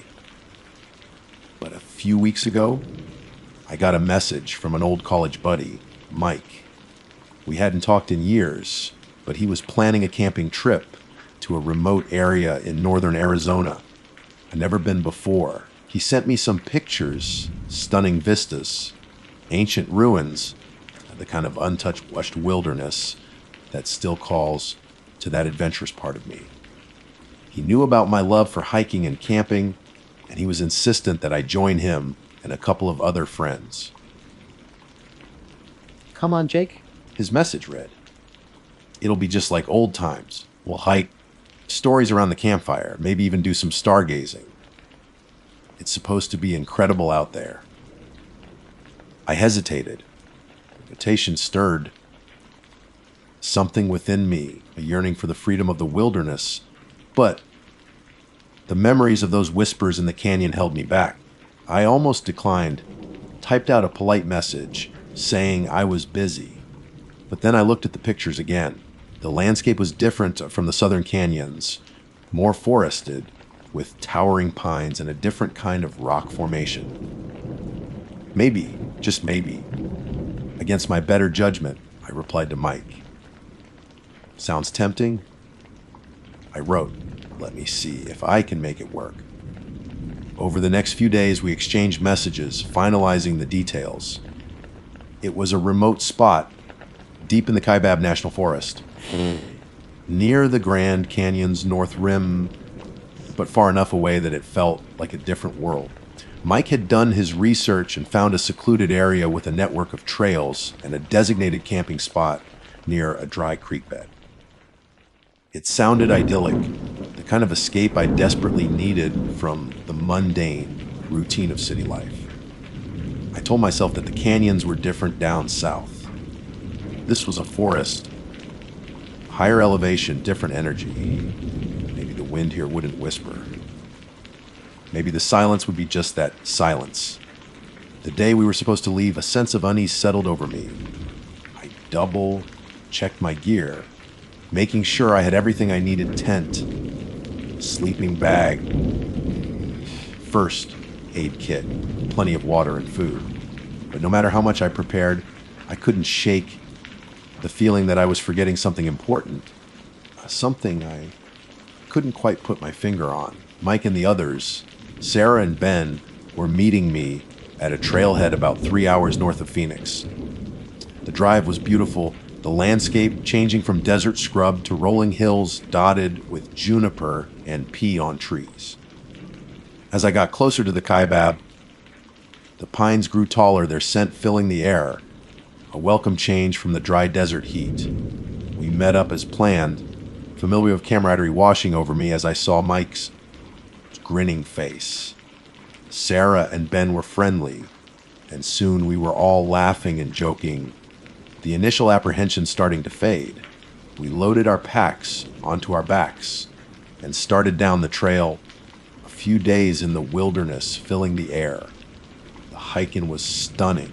The trail wound through dense pine forests, opening up occasionally to reveal breathtaking views of the distant canyon. The air was crisp and clean, the rustling of leaves. So far, so good. No whispers, just the peaceful sounds of nature, We set up camp in a small clearing near the dry creek bed, the late afternoon sun filtering through the trees. The campsite was perfect, secluded, with a fire pit already built and plenty of space for our tents. We unpacked our gear, got the tent set up, and started gathering firewood.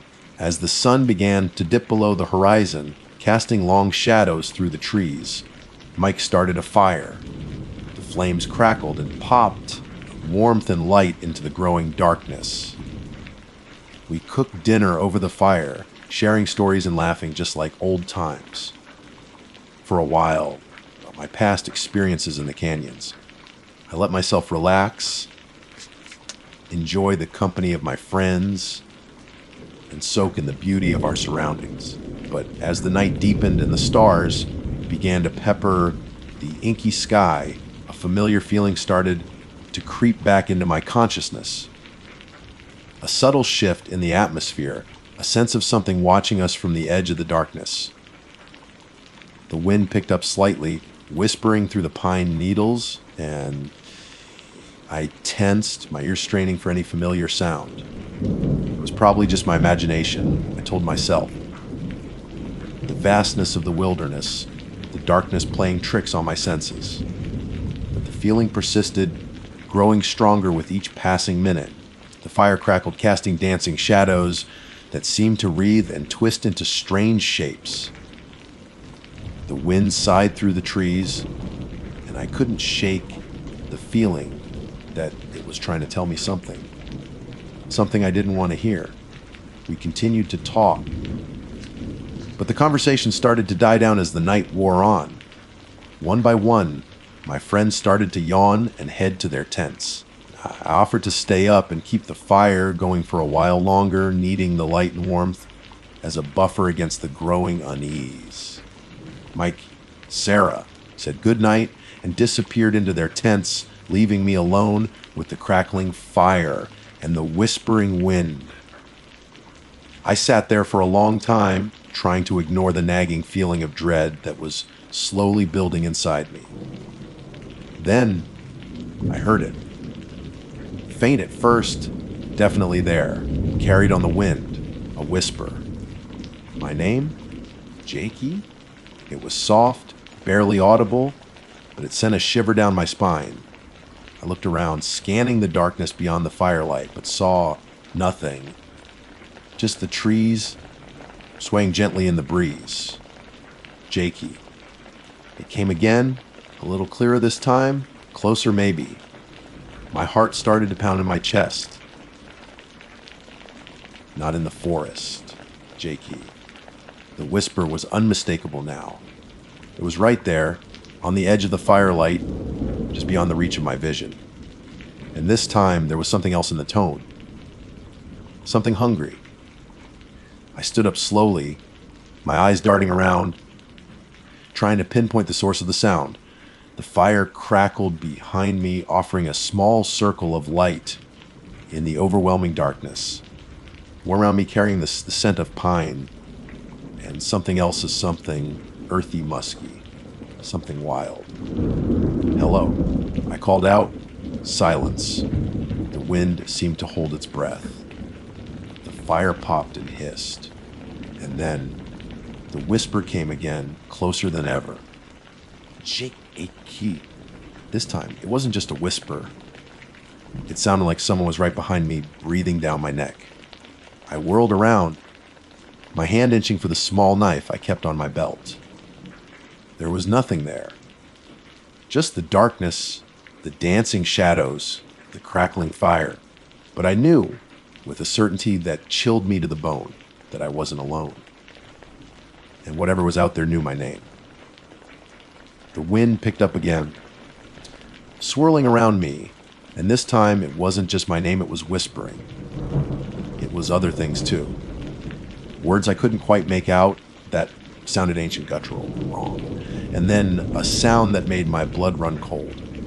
A giggle, a high-pitched, childlike giggle, but twisted evil spirits like something from a nightmare. It seemed to come from everywhere, and nowhere at once, echoing through the trees, bouncing off the unseen canyon walls in the distance. I backed away from the fire, my heart pounding in my ears, my senses on high alert. I could feel something out there, watching me, waiting.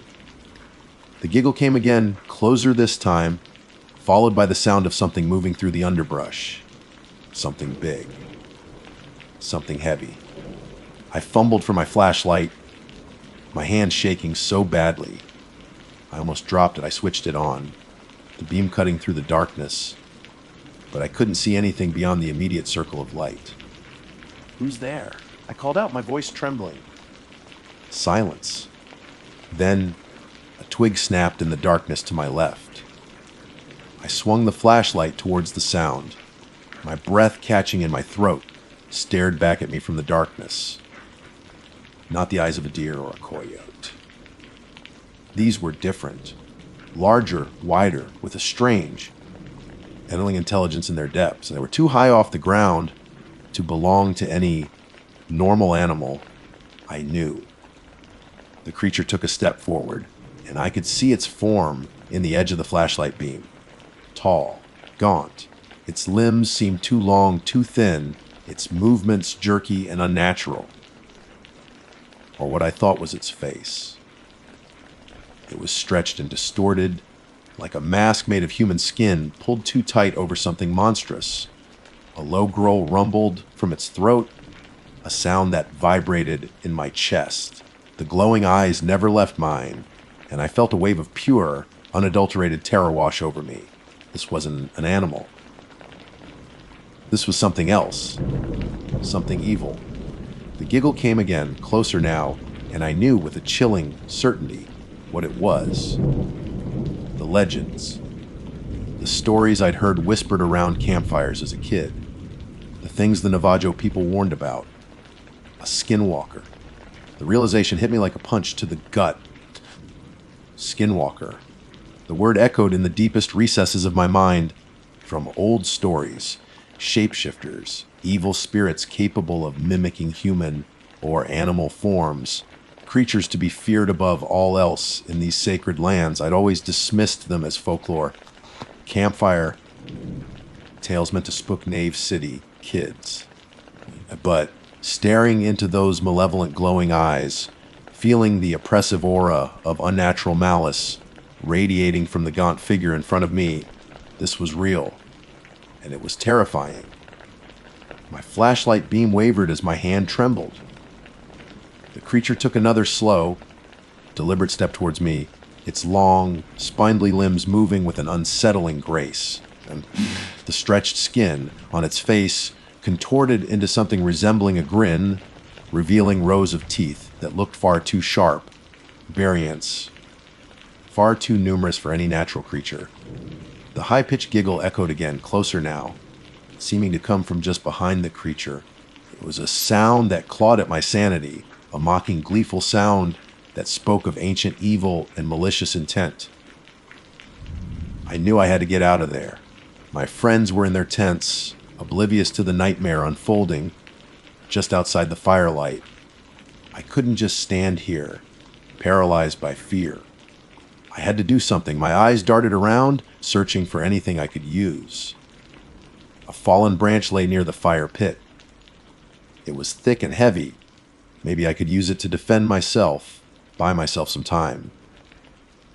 Slowly, carefully, I started to back towards the fire, keeping my flashlight beam fixed on the creature. It didn't move, just watched me with those unnerving glowing eyes, as if it knew my thoughts, knew my fear. The giggle echoed again, and the creature's head tilted slightly, a silent invitation, a challenge. I reached the edge of the fire pit, my hand closing around the rough bark of the branch. It felt solid, reassuring in my grip. I lifted it, holding it like a club. My chest. "Stay back!" I managed to croak out, my voice hoarse with fear. The creature didn't react, didn't flinch. It just continued to stare, its unsettling grin widening. Then it took another step and another, moving faster now, its unnatural gait covering ground. With terrifying speed, I swung the branch, aiming for its head. but it moved with impossible quickness if it had foreseen my action. Its long, clawed hand shot out, and I felt a searing pain as its razor. Sharp nails raked across my arm. I stumbled backward, dropping the branch, my flashlight clattering to the ground, its beam now shining uselessly into the trees. Panic surged through me. I was outmatched, outmaneuvered. This thing was far beyond anything I had ever encountered in the wilderness. The creature let out a guttural snarl, a sound that seemed to tear through the silence of the night. It lunged at me, and I instinctively threw my hands up to protect my face. Its claws tore through my shirt, leaving deep gashes in my skin. I fell backward, landing hard on the rocky ground. The creature loomed over me, burning into my soul, its foul breath hot on my face. I could smell it, now a mix of decay and something else. Hi! Pitched giggle echoed again, closer than ever. A second pair of glowing eyes emerged from the darkness behind the first creature. Smaller, but just as malevolent. There were two of them, trying to put some distance between myself and the creatures, but they were too fast. The first one reached down, its long, wrapping around my ankle, its grip like iron. It started to drag me towards the darkness, away from the dying embers of the campfire. But I knew it was futile. My friends were asleep in their tents, and even if they heard me against these things, as I was dragged across the ground of my fallen flashlight, caught the second creature fully in its light. It was smaller than the first, but its features were just as grotesque. Its face was stretched into a horrifying parody of a human child, and it was this creature that was giggling, the sound sending waves of nausea and terror through me. They dragged me to the edge of the darkness, of the firelight fading behind me. I could hear the rustling of leaves and the snapping of twigs as they pulled me deeper into the trees. The air grew colder, the silence broken only by the creature's guttural snarls, and the child, like giggling. I fought back, kicking and flailing, trying to break free from their grasp, but it was no use. They were too strong, their grip unyielding. I could feel my strength ebbing away, replaced by a growing sense of despair. This was how it ended. Alone in the darkness, dragged away by something not of this world. Then, as suddenly as it began, the dragging stopped. I was still being held by the creature's iron grip on my ankle, but it wasn't moving. The giggling stopped too. A strange silence descended upon the forest, broken only by the sound of my own ragged breathing. The first creature let out a low growl. I craned my neck, trying to see what was happening, but all I could see were the two pairs of glowing eyes staring intently into the darkness beyond the trees.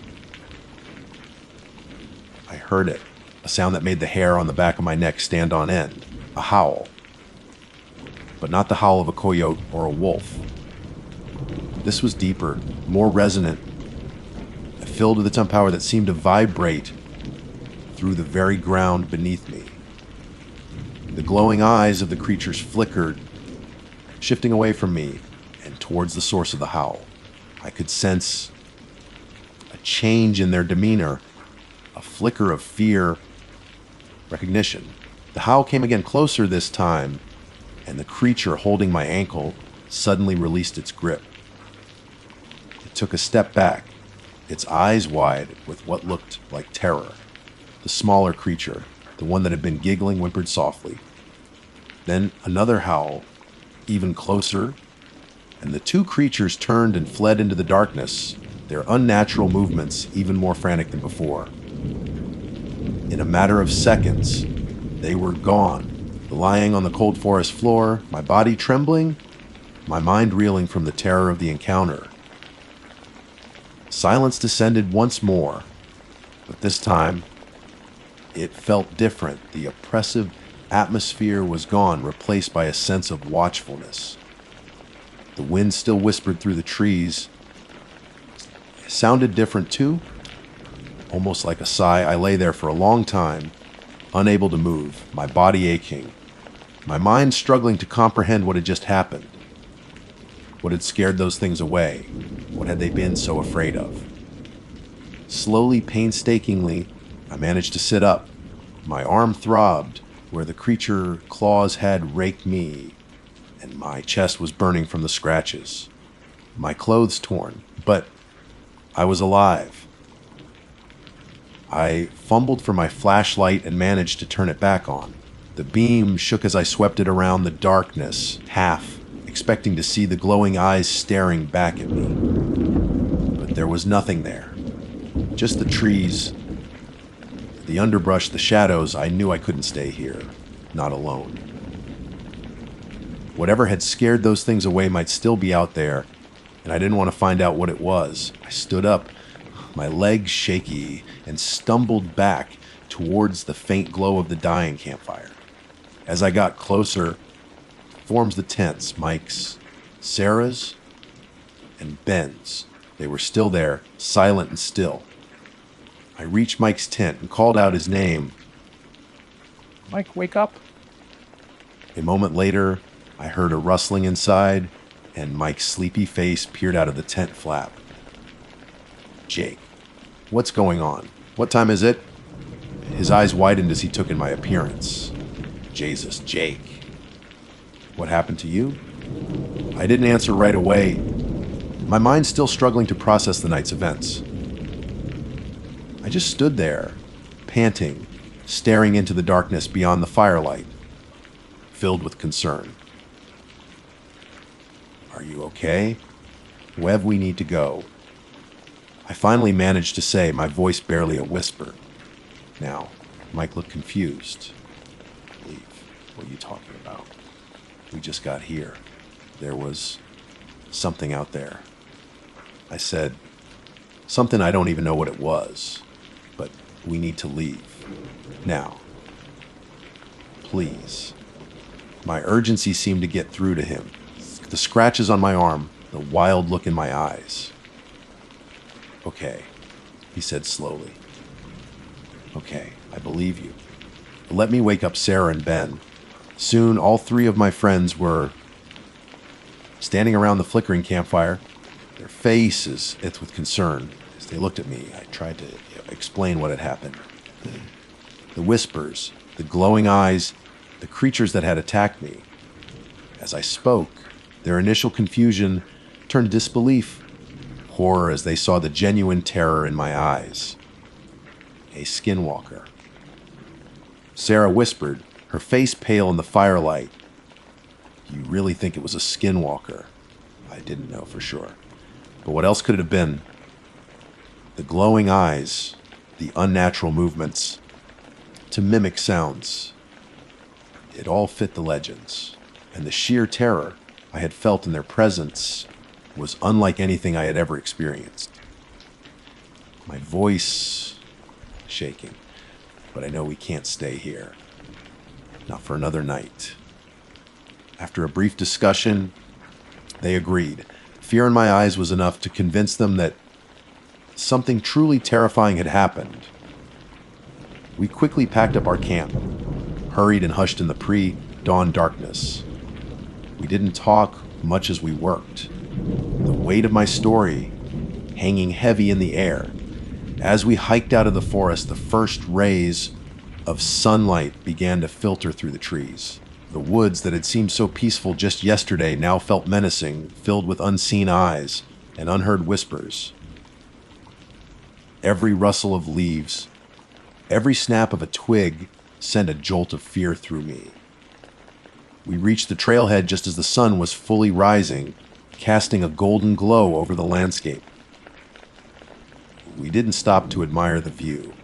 We piled into Mike's car and drove away, not stopping until we were miles from the kaibab. The image of those glowing eyes burned into my memory. I'm back home now, safe in my apartment in Phoenix. But the memory of that night still haunts me. I see those glowing eyes in my nightmares, hear the chilling giggle and the rustling of the wind.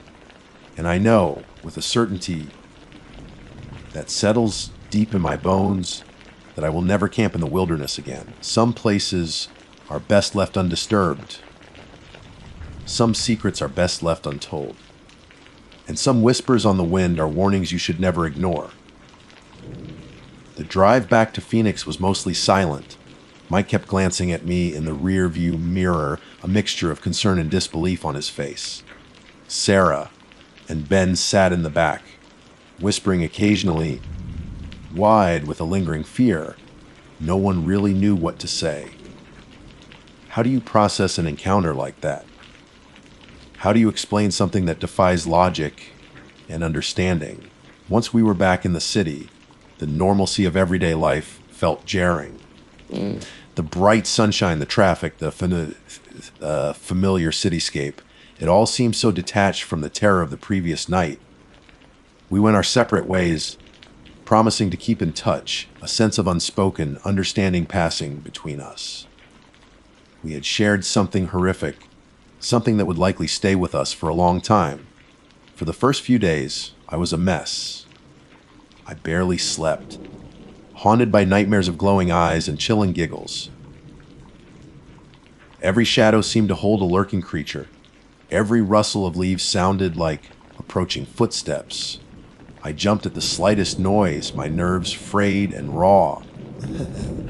I knew I should probably see a doctor about the scratches on my arm and chest, but the thought of explaining what had happened was unbearable. How could I tell a doctor that I had been attacked by a creature I believed to be a skinwalker? They would think I was crazy. So, bandaged them and tried to pretend that everything was normal.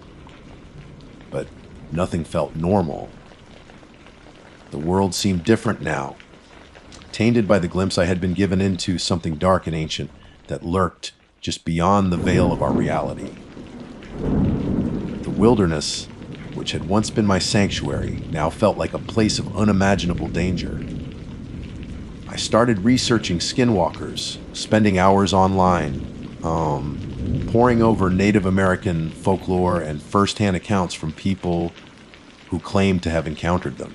The stories were chillingly consistent shape-shifting creatures, often malevolent, capable of incredible speed and strength. Red or yellow eyes, they were said to be able to mimic human voices, lure their victims into traps, send misfortune upon those who crossed their path. The more I read, I became that what I had seen in the Kaibab National Forest was indeed a skinwalker. The glowing eyes, the unnatural movements, the ability to mimic a child's giggle, it all matched the descriptions. And the sheer terror I had felt, that was something no ordinary animal could inspire. I also found stories of other strange occurrences in the area where we had been camping. Unexplained sounds, odd sightings, feeling of unease reported by hikers and campers over the years. It seemed that this particular part of the forest had a reputation that I had been foolishly unaware of.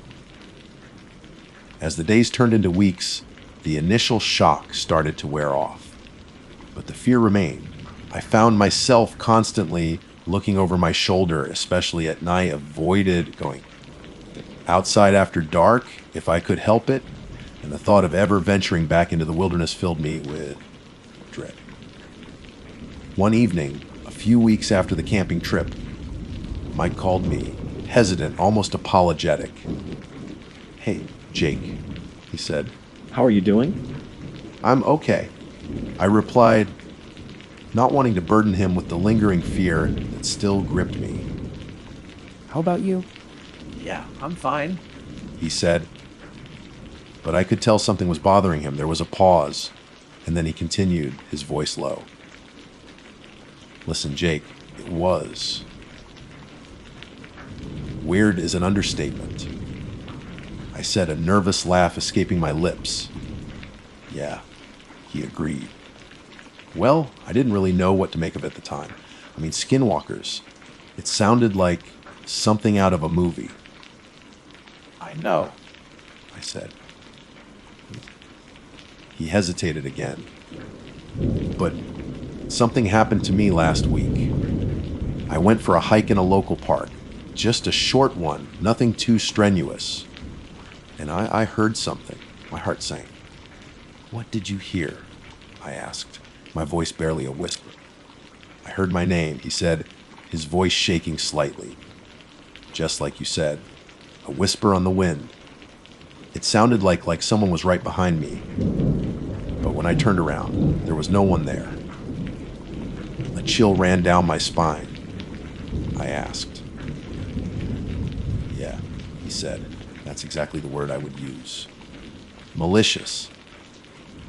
He went on to tell me that he had felt a growing sense of unease ever since our camping trip, a feeling that he was being watched. He had started having trouble sleeping, and every time the wind blew, he couldn't shake the feeling that he was going to hear that whisper again. Sarah and Ben had similar experiences. Sarah told me she had heard strange scratching sounds outside her apartment window at night, sounds that didn't seem like any normal animal. Ben said he had seen fleeting shadows in his backyard, shapes that seemed to move too quickly to be real. It was like whatever we had encountered in the Kaibab had followed us back to the city. A lingering darkness that had attached itself to us. Experience. I don't know what the future holds.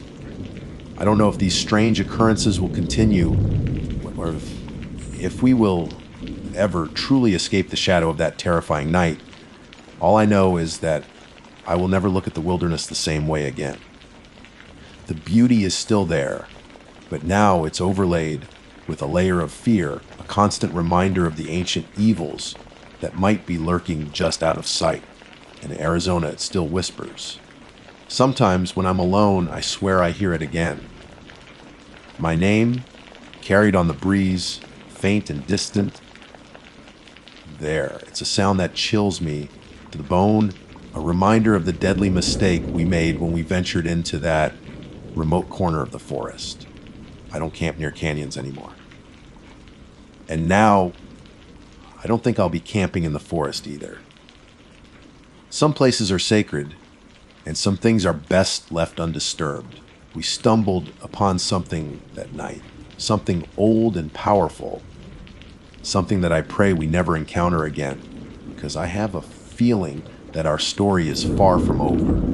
The whispers continue, the shadows linger, and I can't shake the feeling that whatever we encountered in the Kaibab is still out there, watching, waiting, and maybe, just maybe, it knows our names. My name is Jake Collins, and I'm what you might call a desert rat, though I prefer the term enthusiast. I've lived in Arizona my whole life, bouncing between Phoenix and smaller towns like Prescott and Sedona, always drawn to the stark beauty and unsettling silence of the Sonoran Desert. I'm not a survivalist nut exactly, but I'm comfortable outdoors. I hike, I camp, I rock climb, I know the dangers, and I respect them. Or at least, I thought I did. What happened to me last spring, it changed everything. It made me question everything I thought I knew about the desert, about reality, about what lurks just beyond the edges of our perception. It started innocently enough with a Saturday morning trip to the Tlaquepaque flea market in Sedona. Sedona is a strange place, a vortex of new age energy, crystal shops, and breathtaking red rock formations. Tourists flock there, seeking enlightenment or at least a good Instagram photo. I go for the used gear, the quirky antiques, and the occasional genuinely valuable find buried amongst the dream catchers and turquoise jewelry. I'm a sucker for old maps, especially topographical ones. I have a small collection framed on my wall, charting long forgotten trails and ghost towns. There's something romantic about them, about the promise of exploration and the echoes of the past. That particular Saturday, the air was crisp, the sky a brilliant, cloudless blue, a perfect Arizona spring day. I was browsing a stall piled high with dusty books, vintage postcards, and chipped porcelain dolls when a glint of leather caught my eye. It was tucked under a stack of old life magazines, a small, rolled-up bundle tied with a faded leather cord. I carefully pulled it out, my heart quickening with that familiar thrill of discovery. Unfurling it revealed a hand-drawn map, the paper thick and yellowed with age, almost brittle to the touch. The ink was faded in places, but the detail was remarkable. It depicted a section of the wilderness north of Sedona, an area I knew fairly well, the rugged canyons and mesas around Sycamore Pass. But this map showed something I'd never seen on any official USGS survey: a small, meticulously drawn ISIS, marked with a tiny blue circle and a symbol that looked like a stylized spring. The surrounding area was annotated with cryptic symbols I couldn't decipher, circles with lines through them, and what looked like stylized animal tracks. The seller, an elderly woman with eyes as weathered as the desert landscape, watched me with a knowing smile. "That one's special," she said, her voice raspy. "Found it in my late husband's things. He was a prospector of sorts, always chasing legends. Do you know anything about it?" I asked, trying to keep the excitement out of my voice. She shrugged. "Just that he guarded it like it was the Holy Grail. Said it led to a place lost to time, a place of power." She paused, her gaze drifting towards the distant red rocks. "He also said it was cursed." I chuckled, dismissing it as local folklore. "Cursed how?" He wouldn't say. Just warned me never to follow it. Said some things are best left undisturbed. Of course, that only made me want it more.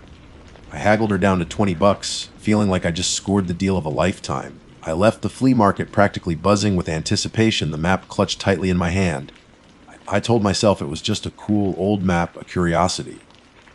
But deep down, a part of me, the part that craves adventure and the unknown, was already planning the trip. I spent the next few days poring over the map, comparing it to my existing topographical maps and satellite images. The general area matched up, but the Oasis, the lost spring, was nowhere to be found on any official record. It was nestled deep within a particularly remote canyon, accessible only by a network of unmarked trails. The more I studied the map, the more convinced I became that it was genuine, that it depicted a real place, hidden from the casual observer. The logical part of my brain told me to share it, to show it to someone at the local ranger station, maybe even a geologist. But the adventurous, reckless part, fueled by the old woman's words and the map's undeniable allure, won out. I decided to go alone. It was a stupid decision, one I would come to regret bitterly, but at the time it felt exhilarating. I was going to find a lost oasis, a secret hidden in the heart of the Arizona wilderness.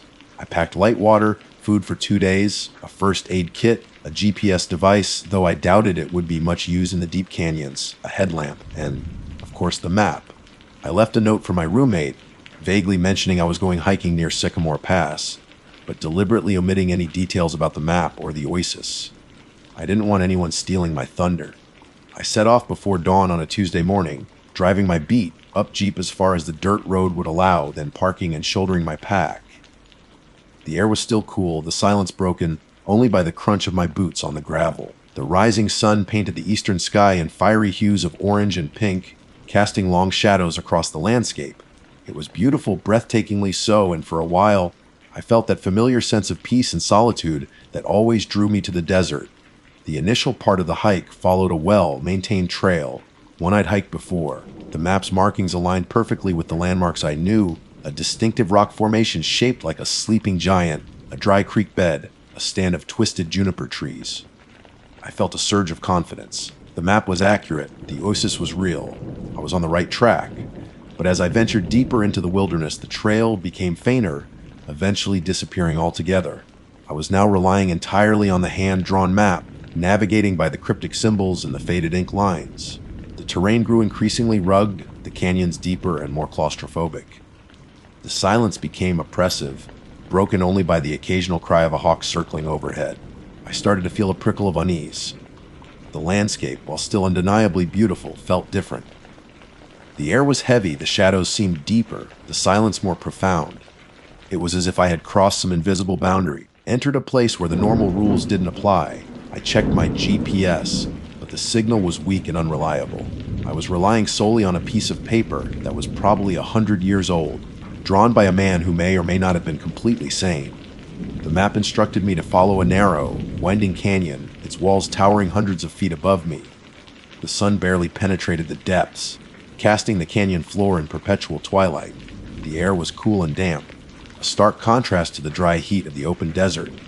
I pressed on, my initial excitement replaced by a growing sense of apprehension. The map's markings were becoming increasingly difficult to interpret, the faded ink blending with the natural stains and imperfections of the aged paper.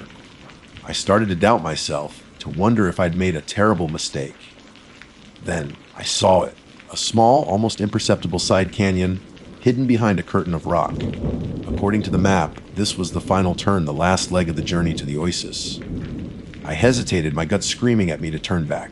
But the lure of the unknown, the promise of discovery, was too strong. I took a deep breath and stepped into the shadows. That was when things started to go very, very wrong. The side canyon was narrower than I expected, barely wide enough for me to walk through without scraping my shoulders against the rough sandstone walls. The air immediately felt colder, heavier, laced with a faint, musty odor I couldn't quite place. It smelled old, like dust and decay and something else, something indefinably wrong. Sunlight barely penetrated this deep crevice, and my headlamp cast eerie, dancing shadows that played tricks on my eyes. I consulted the map again, holding it close to the light. According to the drawing, the oasis should have been just around the next bend, a short, 100-yard walk. But as I rounded the corner, I found not a lush, hidden spring, but a dead end. The canyon simply stopped. A sheer rock wall blocked my path, its surface smooth and featureless. Confusion warred with rising panic. I checked the map again and again, comparing the drawing to the reality around me. There was no mistake. This was the place. But there was no oasis. Just rock. Had I misread the map? Had the old woman at the flea market been playing some cruel joke? Or had the oasis simply disappeared? I felt a surge of frustration, followed by a wave of bone-chilling dread. I was deep in a remote canyon, miles off any marked trail, relying on a map that was clearly, undeniably wrong. The sun was already beginning to set, casting long, distorted shadows that stretched and read like living things. The temperature was dropping rapidly, and the silence of the desert was becoming increasingly unnerving. I decided to backtrack, to retrace my steps to the main canyon and try to find a familiar landmark. But as I turned around, I froze. The entrance to the side canyon, it was gone. Where moments before there had been a narrow opening, there was now only solid rock. I blinked, rubbed my eyes, convinced I was hallucinating. I reached out and touched the wall, feeling the cold, hard stone beneath my fingertips. It was real. The canyon had somehow changed. It was as if the landscape itself was shifting, rearranging itself around me. Panic seized me then, a cold, suffocating grip on my chest. I yelled, my voice echoing strangely in the confined space, distorted and muffled as if swallowed by the rock itself. I scrambled back and forth, searching frantically for any sign of the opening, any indication of how I'd gotten in, but there was nothing. Just solid, unbroken rock. I was trapped. My rational mind struggled to find an explanation. A landslide, an earthquake, some bizarre geological anomaly, but none of it made sense. The rock walls were solid, undisturbed.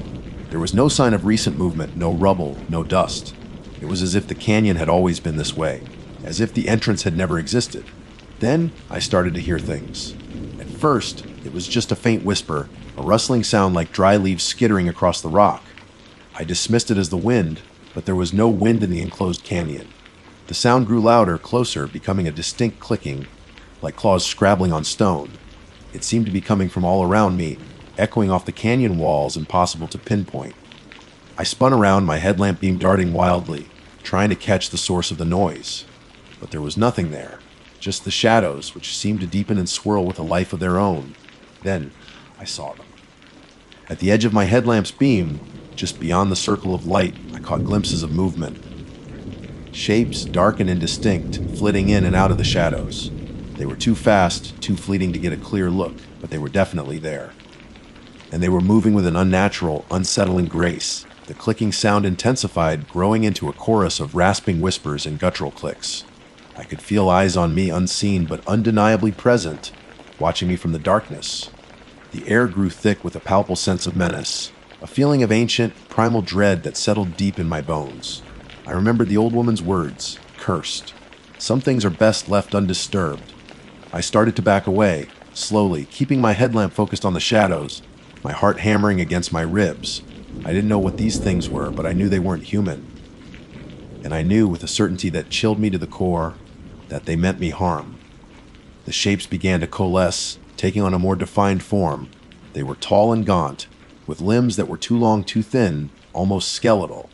Their heads were elongated, their eyes glowing with a faint, reddish light. They moved with a disturbing fluidity, their joints bending at unnatural angles. The clicking and whispering grew louder, forming into a language I didn't understand but instinctively knew was a threat. It was guttural, ancient, and filled with malice. One of the creatures stepped further into the light, and I got my first clear look. Its skin was the color of dried earth, stretched taut over its bones, giving it a mummified appearance. Its face was horrific. The eyes were large and black, devoid of pupils, reflecting the light of my headlamp like twin pools of obsidian. Its mouth was a wide, lipless gash filled with rows of sharp, pointed teeth. It was a face that belonged in nightmares, a face that defied any natural explanation. I knew with a chilling certainty that I was looking at a skinwalker. The stories, the legends, the whispered warnings I had dismissed as folklore, they were all real. I was trapped in a remote canyon with creatures that defied logic, creatures that could manipulate reality, creatures that fed on fear. I screamed a primal, desperate sound that was swallowed by the darkness. The creatures hissed, their clicking intensifying, and began to close in. I fumbled for my backpack, pulling out the only weapon I had, the map. It was a desperate, foolish act, but I had nothing else. I held the map in front of me, like a shield, the faded ink symbols glowing faintly in the light of my headlamp. The creatures hesitated, their red eyes flickering, their movements becoming slightly erratic. For a moment, I thought it might work. Maybe the map, the source of this nightmare, held some power over these creatures. But then one of them lunged, its clawed hand swiping at the map, tearing a large chunk from the corner. The effect was immediate. The ground beneath my feet began to tremble. The canyon walls groaned and shifted. The shadows deepened, swirling around me like a vortex. The clicking and whispering intensified, merging into a deafening roar that filled my head, threatening to shatter my sanity. I knew I had to get out. I had to escape. But there was nowhere to go. I was surrounded, trapped in a nightmare of my own making. I closed my eyes, bracing for the inevitable, the feeling of those sharp claws tearing into my flesh. The feeling never arrived. I was preparing myself, but nothing happened. I opened my eye. When I opened my eyes, I was no longer in the narrow, suffocating canyon. I was standing in the middle of the wider main canyon, the one I'd been in before taking the fateful turn. The setting sun cast long, familiar shadows, and the air, while still cool, lacked the oppressive, suffocating quality of the side canyon. The clicking, the whispering, the horrifying shapes all gone. It was as if I'd woken from a vivid, terrifying nightmare. But I knew it wasn't a dream. The torn map, clutched tightly in my hand, was proof of that. A large, ragged piece was missing. The edges still smoking slightly, as if burned by some unseen fire. My clothes were covered in dust, and I could feel the phantom H of scratches on my arms, though when I looked, there were only faint red marks, already fading. I didn't hesitate. I didn't try to make sense of what had happened. I just ran. I ran faster and harder than I've ever run in my life. My lungs burning, my legs screaming in protest. I scrambled over rocks, stumbled through washes, my only focus the distant glow of the setting sun and the faint hope of reaching my Jeep before darkness fell completely.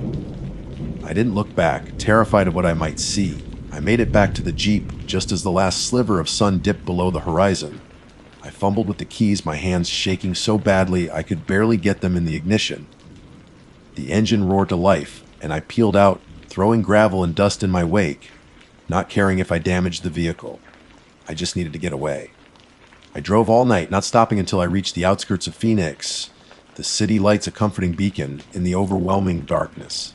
I pulled into a 24-hour diner, parked under the brightest light I could find, and sat there, shaking, until the sun came up. The next few days were a blur. I called in sick to work, telling them I had the flu. I couldn't face anyone, couldn't explain what had happened. I stayed locked in my apartment, the blinds drawn, jumping at every creak and shadow. I couldn't sleep. Every time I closed my eyes, I saw those faces, heard those whispers, felt the suffocating presence of the canyon. I finally went to see a doctor, a general practitioner I'd been seeing for years. I told him about the exhaustion, the nightmares, the lingering feeling of dread. I didn't mention the skinwalker, the map, the shifting canyon. I knew he wouldn't believe me. He'd think I was crazy, send me to a psychiatrist. He prescribed sleeping pills and anti-anxiety medication, suggesting I take some time off work and try to relax. The pills helped. A little. They dulled the sharp edges of the fear, allowed me to get a few hours of restless sleep. But they didn't erase the memory. They didn't change what I'd seen, what I'd experienced. I eventually went back to work, went back to my life, but I was different. The desert, once a source of solace and adventure, now held only terror. I sold my Jeep, gave away my hiking gear, and avoided anything even remotely related to the outdoors. I became a creature of the city, surrounded by concrete and artificial light, desperately trying to forget the darkness I'd encountered. But I can't forget. The torn map sits in a locked box, a constant reminder of my folly. I sometimes take it out, examine the faded ink, the cryptic symbols, and wonder what they mean. What was the oasis? What were those creatures? And why did the map, or something connected to it, seem to offer a brief moment of protection? I've researched skinwalkers obsessively, poring over every book, every article, every online forum I can find. Most of it is nonsense, sensationalized stories, and New Age speculation. But buried within the folklore, there are recurring themes: shape-shifting, curses, the manipulation of reality, the power of certain objects and symbols. I've come to believe that the map wasn't just a map. It was a key, a conduit to something ancient and malevolent. The oasis, if it ever existed, was likely not a place of beauty and serenity, but something far more sinister. And the creatures I encountered, they were guardians, protectors of something that should never be disturbed. I still don't know why I was spared. Maybe it was the map momentarily disrupting their power. Maybe it was pure luck. Maybe they had some other unfathomable purpose for letting me go. But I know this: I was incredibly foolish to go alone, to ignore the warnings, to chase a legend that should have remained buried in the past. I've learned my lesson. The desert holds secrets, ancient and dangerous secrets, and some things are best left undisturbed. If you ever find an old hand-drawn map, especially one found near Sedona, especially one depicting something that shouldn't exist, burn it. Don't go looking for what's lost. You might find it, and you might wish you hadn't. The desert has a long memory, and so the shadows, I see it in my dream forever. My name is Jake Miller, and for the past 15 years, I've been a park ranger in Arizona. Specifically, I patrol a sprawling section of the Tonta National Forest, a place of stark beauty and hidden dangers. I've seen my share of oddities out here: strange animal behavior, unexplained lights in the distance, hikers who swear they encountered things that go bump in the night. You spend enough time alone in the wilderness, and the line between reality and imagination starts to blur. You hear whispers on the wind, see shadows that dance just beyond your peripheral vision. Most of the time, it's just the wild playing tricks on you.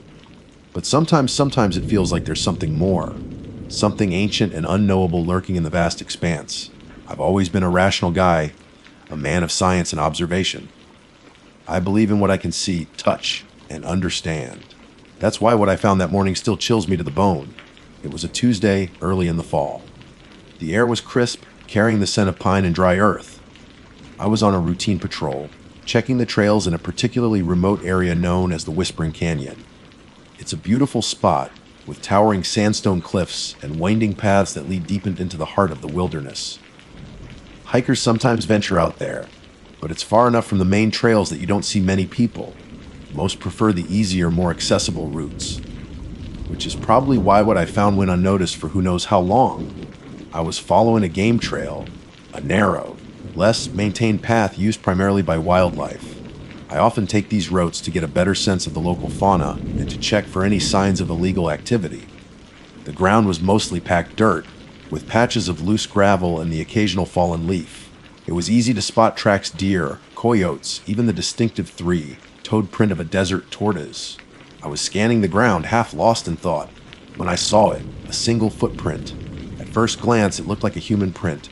It was roughly the right size, maybe a men's size 10 or 11. But as I got closer, a knot of unease tightened in my stomach. The details were wrong.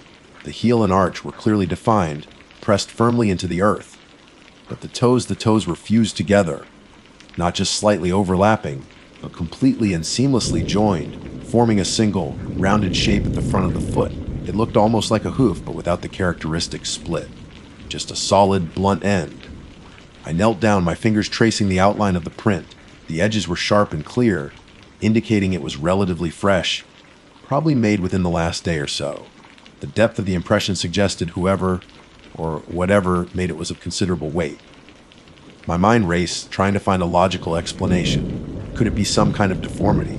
A person with a rare condition where their toes fused together. It was possible, I supposed, but highly improbable. And even if that were the case, why was there only one footprint? Where were the others? I widened my search, carefully examining the surrounding area. The ground was undisturbed for several feet in every direction. No other footprints, no scuff marks, no broken twigs, nothing to indicate that anyone else had been there. It was as if this single, bizarre print had materialized out of thin air. The hair on the back of my neck began to prickle. This wasn't right. This wasn't natural. I pulled out my phone, hoping for a signal. But as usual in this part of the canyon, there was nothing. Just the cold, indifferent stare of the desert sky. I took a deep breath, trying to quell the growing sense of dread. I was a park ranger, for God's sake. I dealt with wild animals, difficult hikers, and the occasional lost soul. I wasn't supposed to be spooked by a footprint. But this wasn't just any footprint. I stood up, my eyes scanning the dense vegetation that lined the trail. Every shadow seemed to writhe, every rustle of leaves sounded like a whispered word. I felt a sudden, overwhelming urge to leave, to get back to the familiar safety of the ranger station. But my duty held me here. If someone was out here, injured or in trouble, I needed to find them. I decided to follow the direction the footprint seemed to be pointing, deeper into the canyon. I moved slowly, my senses on high alert. Every snap of a twig made me jump. The silence of the wilderness, usually a comforting presence, now felt heavy and oppressive. After about 50 yards, the game trail opened into a small clearing. There was a fire pit in the center, cold and filled with ash. Scattered around it were a few discarded water bottles and some crumpled food wrappers. It looked like someone had camped here recently. I examined the ground around the campsite, hoping to find more tracks. There were plenty of footprints here, mostly indistinct and overlapping, but none of them matched the strange, fused toe print I had found earlier. It was as if that single print was an anomaly, a solitary clue to something else. A sudden gust of wind swept through the clearing, carrying with it a faint, musky odor. It was unlike anything I had smelled before, a mix of wet animal fur and something else, something vaguely human. My stomach churned. I drew my sidearm, my hand gripping the cold steel. I knew it was probably just my imagination running wild, fueled by the unsettling discovery. But I couldn't shake the feeling that I was being watched. That something was out there, hidden in the shadows, its eyes fixed on me. I called out, my voice echoing in the sudden stillness. "Hello, is anyone there?" Only the whisper of the wind answered. I spent the next hour searching the clearing and the surrounding area, but I found nothing else of significance. No more strange footprints, no signs of anyone in distress. Eventually, I had to admit defeat. Whatever had made that print was long gone. As I started to make my way back to the main trail, the sun began to dip below the horizon, casting long, eerie shadows across the canyon floor. The temperature dropped sharply, and a shiver ran down my spine. I couldn't shake the image of that single, impossible footprint from my mind. What kind of creature could have made such a mark? And why was there only one? Back at the ranger station, I reported what I had found to my supervisor, a grizzled old ranger named Frank. He listened patiently, his expression unreadable. When I finished, he just nodded slowly. "Weird things happen out here, Jake," he said, his voice low and gravelly. "Things we can't always explain." He didn't dismiss my story, but he didn't offer any answers either. He just told me to be careful out there, to trust my instincts. That night, I lay awake in my cabin. The image of the fused toes burned into my memory. I kept thinking about the musky smell in the clearing, the feeling of being watched. And then a memory surfaced, a story Frank had once told me late one night around a campfire. A story about ancient legends, about creatures that could shapeshift, that could walk between worlds. He had called them skinwalkers. I had dismissed it as folklore back then, just an old man's tale meant to spook the rookies. But now, staring into the darkness, the story didn't seem so far-fetched. The single, impossible footprint, the musky scent, the feeling of being watched. Could it be? Could something like that really exist?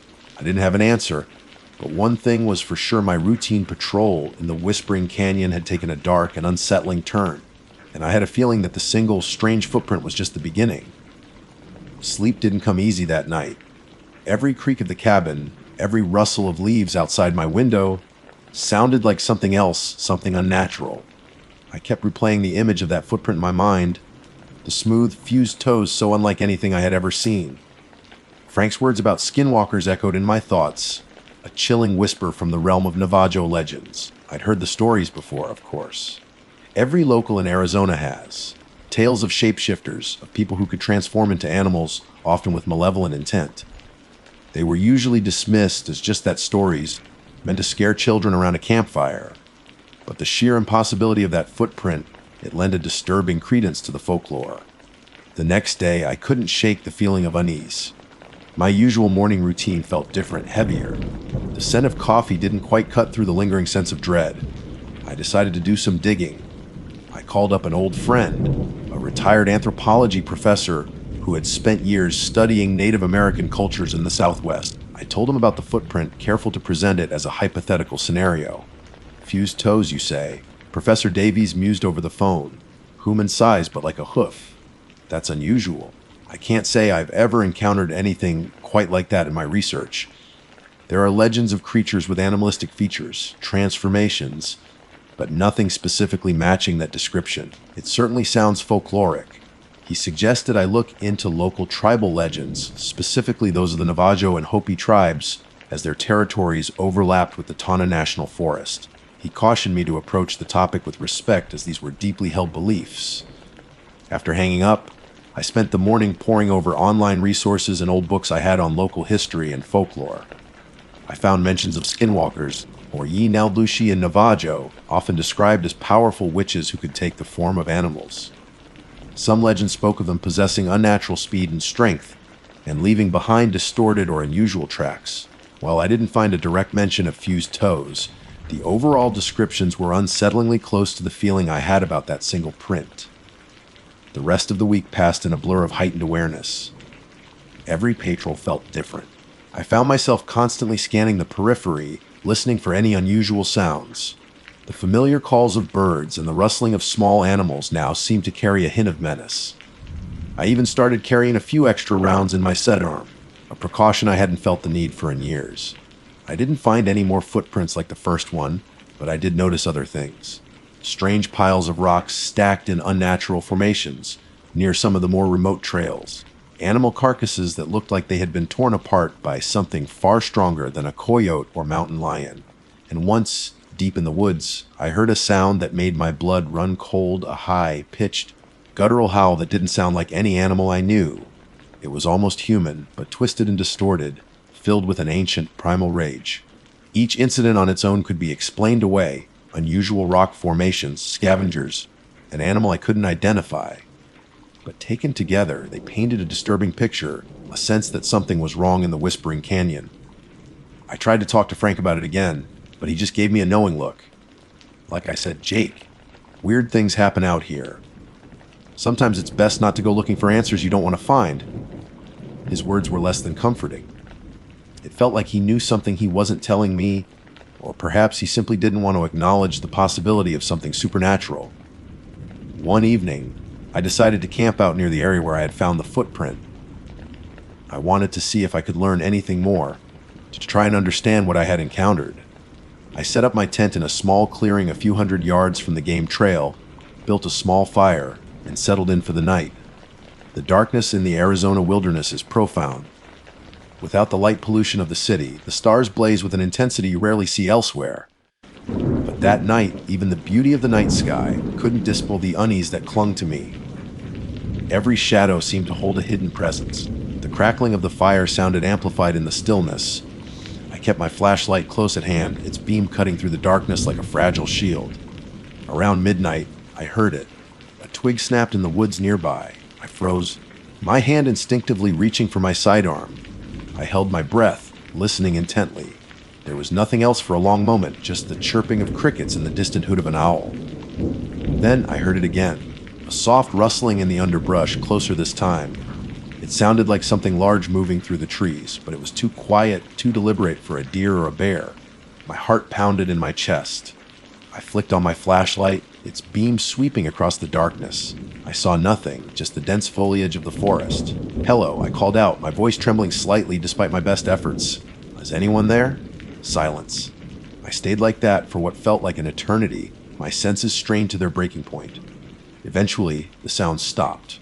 The forest fell silent once more, but the feeling of being watched remained, a cold, prickling sensation on the back of my neck. I didn't sleep much that night. Every time I drifted off, I would be jolted awake by a strange sound or a sudden feeling of dread. As the first hint of dawn began to paint the eastern sky, I decided to pack up and leave. I hadn't learned anything new, but the experience had only amplified my fear. Whatever had left that footprint was still out there.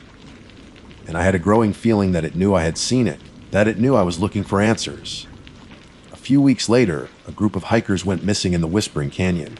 They were experienced backpackers, well equipped and familiar with the area.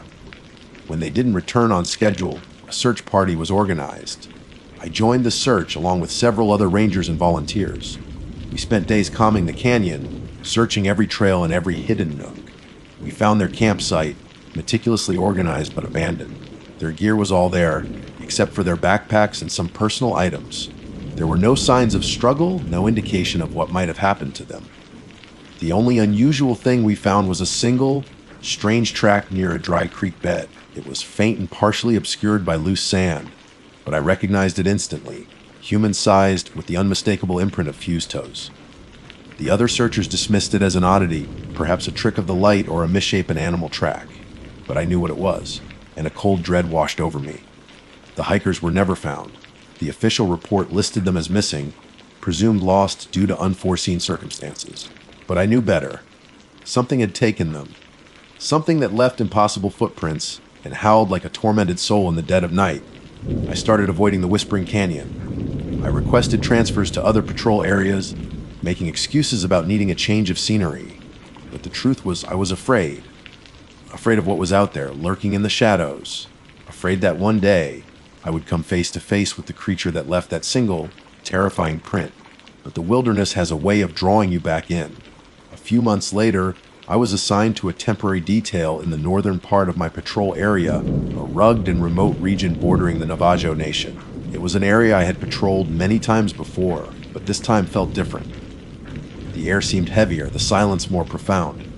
One afternoon, while hiking along a rarely used trail, I saw something that made my blood run cold. Scratched into the trunk of an old ponderosa pine, high above my head, was a symbol. It was crude but unmistakable, a circle with a line bisecting it, a symbol I had seen in one of my books on Navajo folklore, a symbol associated with skinwalkers. I froze, my hand gripping the handle of my knife. I scanned the surrounding woods, every nerve in my body screaming danger. I was being watched. I knew it. And then I heard it. The same high-pitched, guttural howl I had heard months before in the Whispering Canyon. But this time it was closer. Much closer. The sound echoed through the trees, sending a shiver of pure terror down my spine. It was a sound that spoke of ancient evil, of something predatory and inhuman. I didn't wait to see what was coming. I turned and ran, my boots pounding against the forest floor, the terrifying howl echoing behind me. I ran faster than I had ever run before, my lungs burning, my heart pounding like a drum against my ribs. I didn't look back. I just ran, praying that whatever was chasing me wouldn't catch up. I ran until I burst out of the trees and onto a main service road, where I flagged down a passing ranger vehicle. I didn't tell them everything. I just said I had encountered an aggressive animal. But the look in my eyes told them more. They could see the fear, the raw terror that still gripped me. That was the last time I patrolled that area alone. I requested a permanent transfer, and thankfully it was granted. I now work in a more populated section of the park, closer to the visitor center. But even here, surrounded by people and the familiar sounds of civilization, I can't shake the feeling that it's still out there. Watching, waiting, sometimes late at night, when the wind howls through the trees, I think I can still hear it, that high-pitched, chilling cry that speaks of something ancient and evil lurking in the heart of the Arizona wilderness. And I know with a certainty that chills me to the bone that my encounter with that single, impossible footprint was a deadly mistake. Even though I was miles away from the Whispering Canyon, the memory of that footprint, the howl, and the hikers who vanished haunted my every waking moment. Sleep offered little respite, often filled with nightmares of fused toes and shadowy figures moving just beyond the firelight. I found myself jumpy, reacting to every unexpected sound. My colleagues noticed, of course. They saw the change in me, the way I constantly scanned the trees, the haunted look in my eyes. Some offered sympathetic nods. Others just whispered behind my back about the ranger who'd seen too much. Life in the new patrol area was certainly less isolated. There were more visitors, more activity, a sense of normalcy that was supposed to be comforting. But for me, the normalcy felt like a thin veneer over a dark and unknowable reality. I knew what was out there. I had seen the impossible, and the knowledge was a heavy burden. Months turned into a year. The initial fear began to dull, replaced by a gnawing unease, a constant awareness of the potential for something to go wrong. I tried to rationalize my experiences, to find logical explanations for the footprint, the howl, the symbol. Maybe it was a rare animal with a genetic deformity. Maybe the howl was just a coyote with a strange vocalization. Maybe the symbol was left by some misguided prankster. But deep down, I knew the truth. Then came the call. A frantic report of a wildfire raging in the northern section of the park, the very area I had fled from months ago. Due to the dry conditions and strong winds, the fire was spreading rapidly, threatening nearby communities. All available personnel were being deployed to assist with evacuations and containment efforts. Despite my reservations, I couldn't refuse the assignment. It was my duty as a park ranger to protect the forest and the people who lived nearby. So, with a heavy heart, I packed my gear and headed north. The drive was tense. The sky was thick with smoke, the air heavy with the smell of burning pine. As I got closer to the affected area, a familiar sense of dread began to creep back into my consciousness. This was it. I was going back to the place where I had felt the most profound fear of my life. The scene was chaotic. Firefighters battled the flames, helicopters roared overhead dropping water, and rangers worked to evacuate residents and keep onlookers away from the danger zone. I was assigned to a perimeter patrol, making sure no one wandered into the fire's path and looking for anyone who might be trapped. The smoke made it difficult to see, and the roar of the fire drowned out most other sounds. But as I moved through the charred landscape, I couldn't shake the feeling that I wasn't alone. I kept catching glimpses of movement in the smoke, filled woods, fleeting shadows that seemed to watch me from the edge of my vision. As the day wore on, the fire intensified. The wind shifted, pushing the flames deeper into the forest, towards some of the more remote and less accessible areas. It was in one of these areas, near a narrow ravine I vaguely remembered from my previous encounter, that I heard it again.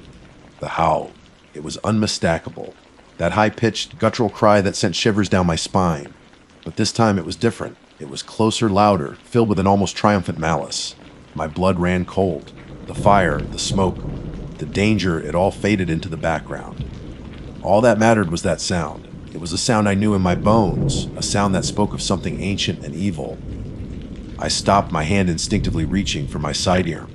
The smoke swirled around me, making it impossible to see more than a few feet in any direction, but I could feel it. A presence. Something was out there, moving through the burning woods, and it was coming closer. Then, through the smoke, I saw it. It was tall, impossibly tall, its form shifting and wavering in the heat and haze. It moved with an unnatural gait, a fluid, almost gliding motion that defied the rough terrain. And as it drew nearer, I could make out more details. Its body seemed elongated and gaunt, covered in dark, matted fur. Its limbs were long and spindly, ending in what looked like a grotesque parody of human hands, each finger tipped with sharp, black claws. And its head was a nightmare. A distorted wolf-like snout, but with eyes that glowed with an intelligent, malevolent light. Eyes that seemed to pierce through the smoke and directly into my soul. And then I saw its feet. Even through the smoke in the distance, I could see them clearly. Human-sized, but with the unmistakable shape of fused toes. My mind screamed. There was no mistaking it now. This was the creature that had left that single footprint. This was the thing that had haunted my nightmares. This was a skinwalker. It let out another howl, a chilling sound that seemed to vibrate in the very air around me. It started to move towards me, its glowing eyes fixed on mine. I didn't hesitate. I raised my sidearm and fired. The sound of the gunshot was swallowed by the roar of the fire. I saw the creature flinch, but it didn't stop. It kept coming, its unnatural speed closing the distance between us in a matter of seconds. I fired again and again, emptying my magazine. Each shot seemed to hit its mark, but the creature showed no signs of slowing down. It was like shooting at a shadow, a thing of nightmare that couldn't be stopped by mere bullets. Panic surged through me. This wasn't a wild animal. This was something else, something far more dangerous. As it lunged, I dropped my empty weapon and scrambled backwards, tripping over a fallen log. I landed hard on my back, the creature looming over me, its shadow engulfing me. I could smell it now, that same musky, animalistic odor I had encountered in the Whispering Canyon, but stronger, more potent, mixed with the acrid smell of smoke and burning flesh. Its glowing eyes were inches from mine, filled with a predatory hunger that made my blood run cold.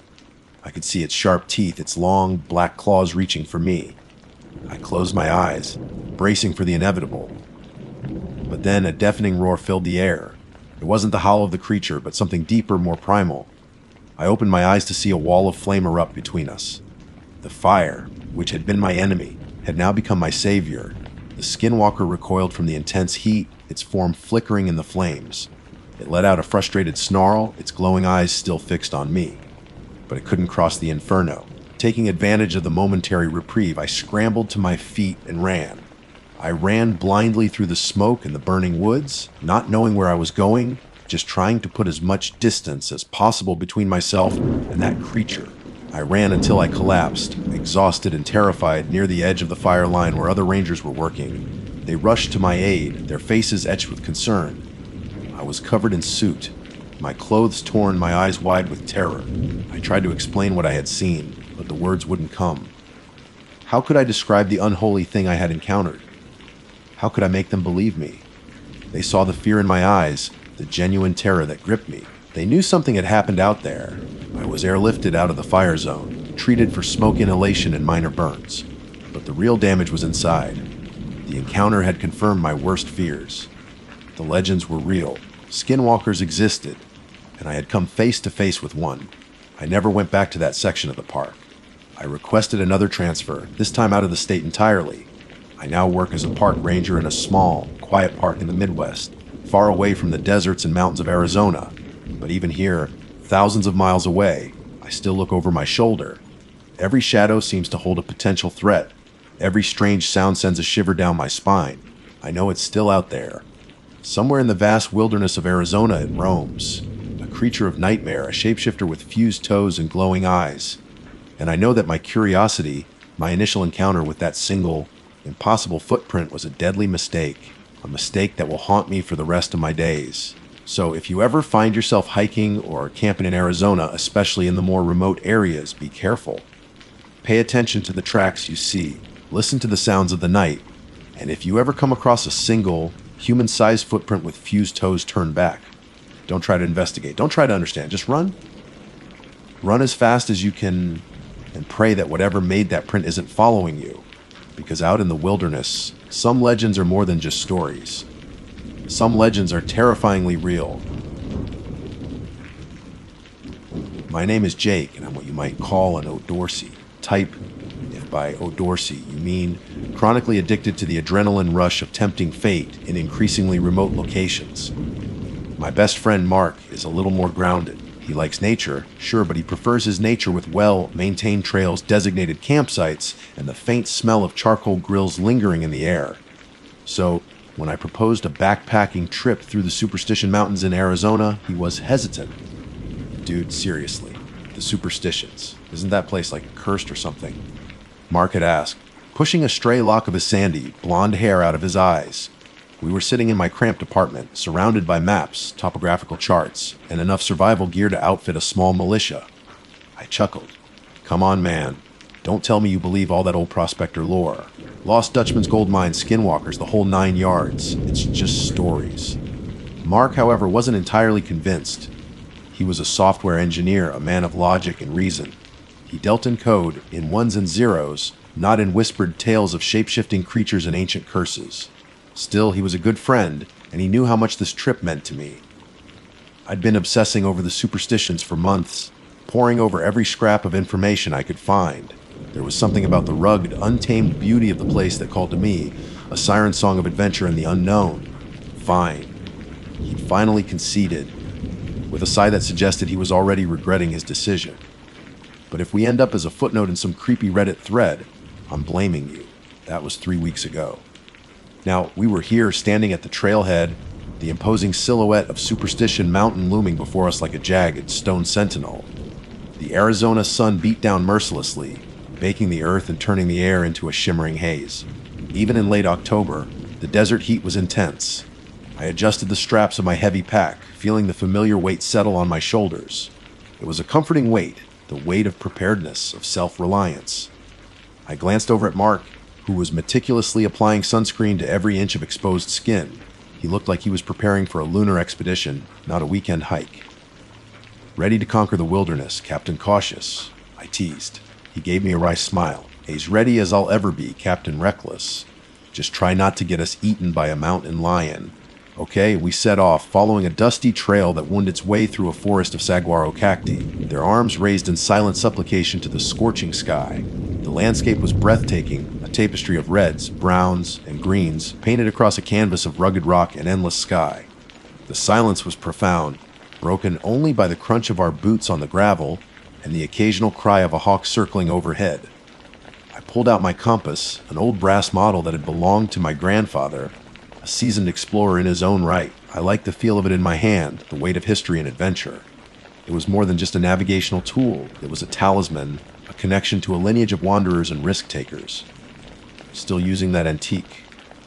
Mark asked, nodding towards the compass. "I thought you'd have upgraded to a GPS by now." "Nah," I said, shaking my head. "There's something about using a compass, you know? It feels more authentic, more connected to the land."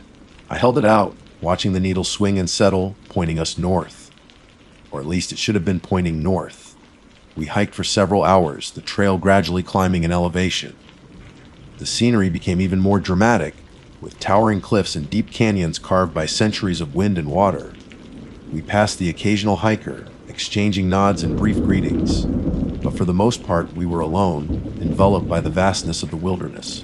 As the afternoon wore on, we started looking for a place to set up camp.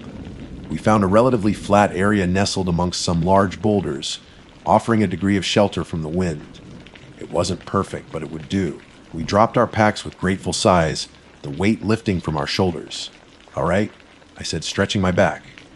"Let's get this show on the road. Tent first, then we can start thinking about dinner." Mark nodded, already rummaging through his pack for the tent poles. I, on the other hand, decided to take one last look at the surrounding landscape before darkness fell. I pulled out my compass again, just for the hell of it. I held it level, expecting the needle to swing north towards the distant peaks. But it didn't. The needle spun wildly, jittering back and forth, completely unmoored.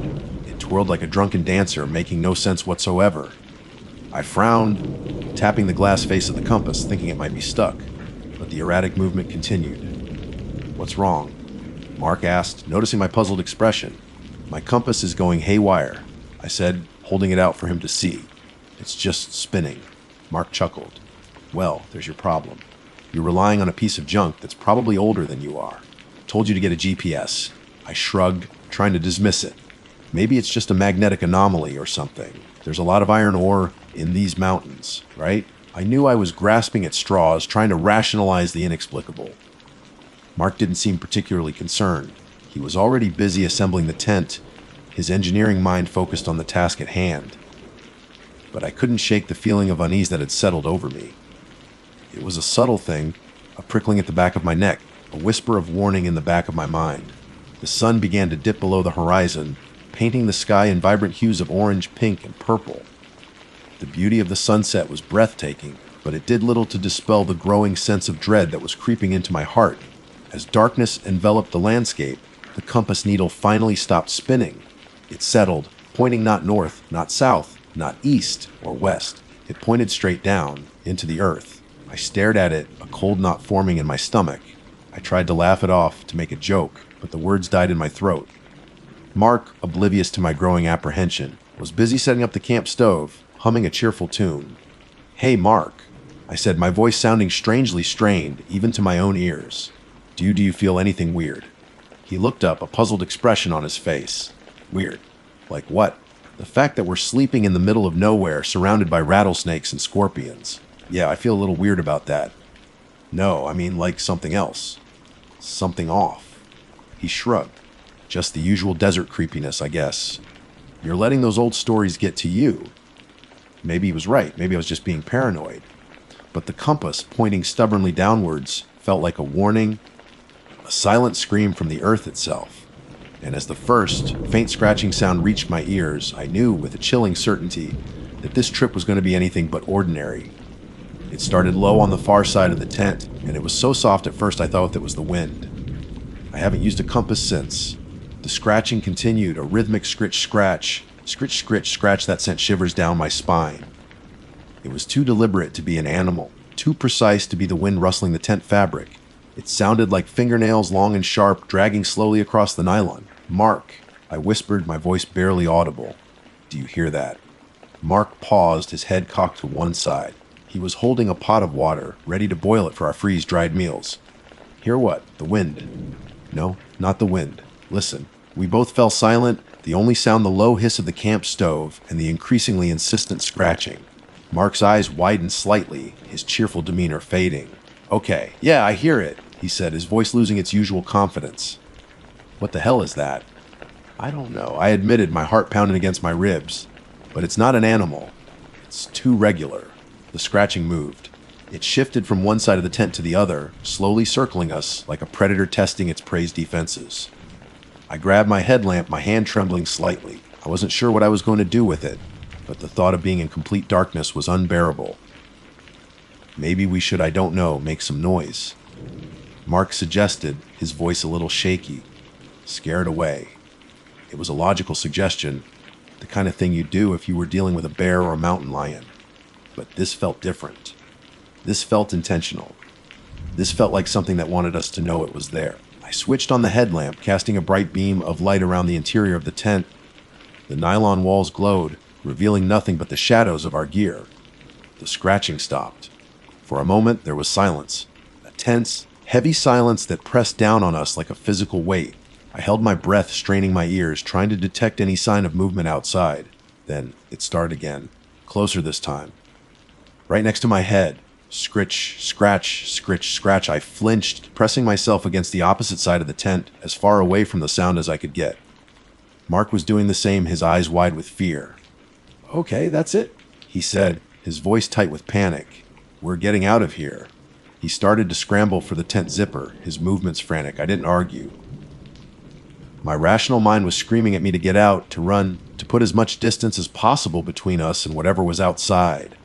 But as Mark fumbled with the zipper, another sound reached our ears. A low, guttural growl emanating from just outside the tent. It wasn't the growl of a dog or a coyote. It was something deeper, something older. Something that resonated with a primal fear that bypassed all logic and reason. Mark froze, his hand still on the zipper. We looked at each other, our faces pale in the glow of the headlamp. The growling continued, punctuated by the now familiar scratching. It was as if whatever was outside was toying with us, enjoying our terror. What do we do?" Mark whispered, his voice barely a breath. I had no answer. I'd faced down dangerous animals before. I'd navigated treacherous terrain. I'd endured extreme weather conditions. But this was different. This was something beyond my experience, something that defied explanation. The growling intensified, growing closer, louder. The scratching became more frantic, more aggressive. It felt like the tent walls were closing in on us, suffocating us. I remembered the stories, the legends I'd dismissed as folklore, the skinwalkers, shape-shifting creatures of Navajo lore, capable of taking the form of animals, of humans, of anything they desired. Creatures of immense power and malice. I'd laughed at those stories. I'd scoffed at the idea of such things existing. But now, huddled in the darkness, listening to the sounds of something inhuman circling our tent, I wasn't laughing anymore. "The compass," I whispered, my voice trembling. The compass pointed down into the earth. Mark looked at me, his eyes filled with confusion and fear. "What are you talking about?" "I don't know," I said, my mind racing. "But I think we disturbed something. Something down there." The growling reached a crescendo, a deafening roar that seemed to shake the very ground beneath us. The tent fabric bulged inward, as if something large and heavy was pressing against it. Then silence. A silence so complete, so absolute, that it was even more terrifying than the noise. We held our breath, frozen in place, our bodies rigid with fear. Slowly, cautiously, I reached out and grabbed the tent zipper. My hand was shaking so badly that I could barely grasp the small metal tab. I took a deep breath, trying to steady myself. "Ready," I whispered to Mark. He nodded, his face a mask of terror. I pulled the zipper down. The opening revealed nothing, just the darkness of the desert night, the faint glow of the stars, the silhouette of the mountains against the sky. There was no sign of anything, no creature, no movement, no sound. We waited, our hearts pounding, our senses on high alert. Still nothing. slowly, hesitantly. We crawled out of the tent, our bodies tense, ready to flee at the slightest provocation. We stood there in the middle of the wilderness, bathed in the cold starlight, feeling utterly exposed and vulnerable. What was that? Mark finally whispered, his voice hoarse. I don't know, I said, shaking my head, but I don't think we should stay here. We didn't need to discuss it further. We both knew, instinctively, that we had to get out of there. We had to leave this place, this cursed mountain, and never look back. We packed our gear with a speed and efficiency born of pure terror. We didn't bother with folding the tent neatly. We just stuffed it into its bag along with everything else. We didn't even bother with breakfast. We just wanted to go. As we hurried back down the trail, the first rays of dawn began to paint the eastern sky. The rising sun cast long, eerie shadows across the landscape, making the familiar cacti and rocks seem strange and menacing. I glanced back at Superstition Mountain, its peak now bathed in the golden light of morning. It looked beautiful, majestic, serene. But I knew better. I knew that beneath that beauty, something dark and ancient lurked. Something that we had awakened. We didn't speak much during the hike back. We were both too shaken, too exhausted, too afraid. The silence was punctuated only by the crunch of our boots on the gravel and the occasional, involuntary shudder that ran through our bodies. As we reached the trailhead, the familiar sight of our car filled us with a sense of relief that was almost overwhelming. We practically threw our packs into the trunk, scrambled inside, and locked the doors. Mark turned the key in the ignition, and the engine roared to life. He put the car in reverse and backed out of the parking space with a speed that bordered on reckless. We drove away, leaving Superstition Mountain behind us. We didn't look back. We didn't speak of what had happened. We just drove, putting as much distance as possible between us and that cursed place. But the memory of that night, the scratching, the growling, the compass pointing down, it stayed with us. It lingered in the dark corners of our minds, a constant reminder of the terror we had experienced, of the unseen forces that lurk just beyond the edges of our perception. And I knew, with a certainty that chilled me to the bone, that we had not escaped unscathed. We had brought something back with us, something that would haunt us for the rest of our days. The seed of fear and paranoia planted deep into the soil of our minds. The drive back to Phoenix was a blur.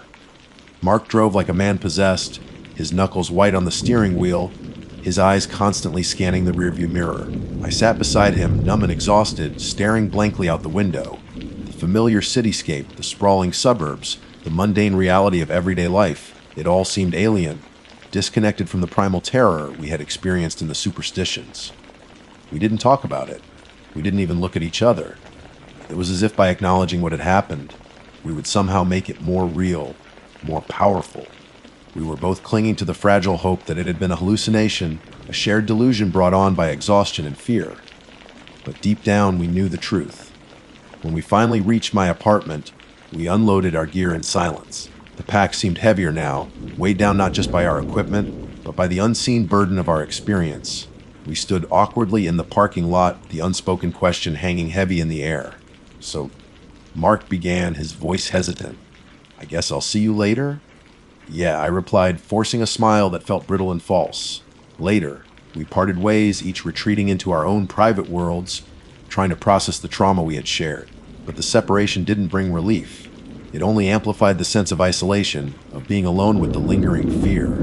The following days were a strange mixture of normalcy and unease. I went back to work, trying to lose myself in the routine of my job as a graphic designer. I sat at my computer, staring at the screen, but my mind kept drifting back to the mountain, to the scratching, the growling, the compass pointing down. I found myself jumpy, easily startled by sudden noises. I couldn't sleep properly. Every creak of the floorboards, every rustle of leaves outside my window sent a jolt of adrenaline through my body. I started having nightmares, vivid and terrifying dreams of being chased through the desert by a shapeless, shadowy figure. I tried to rationalize it.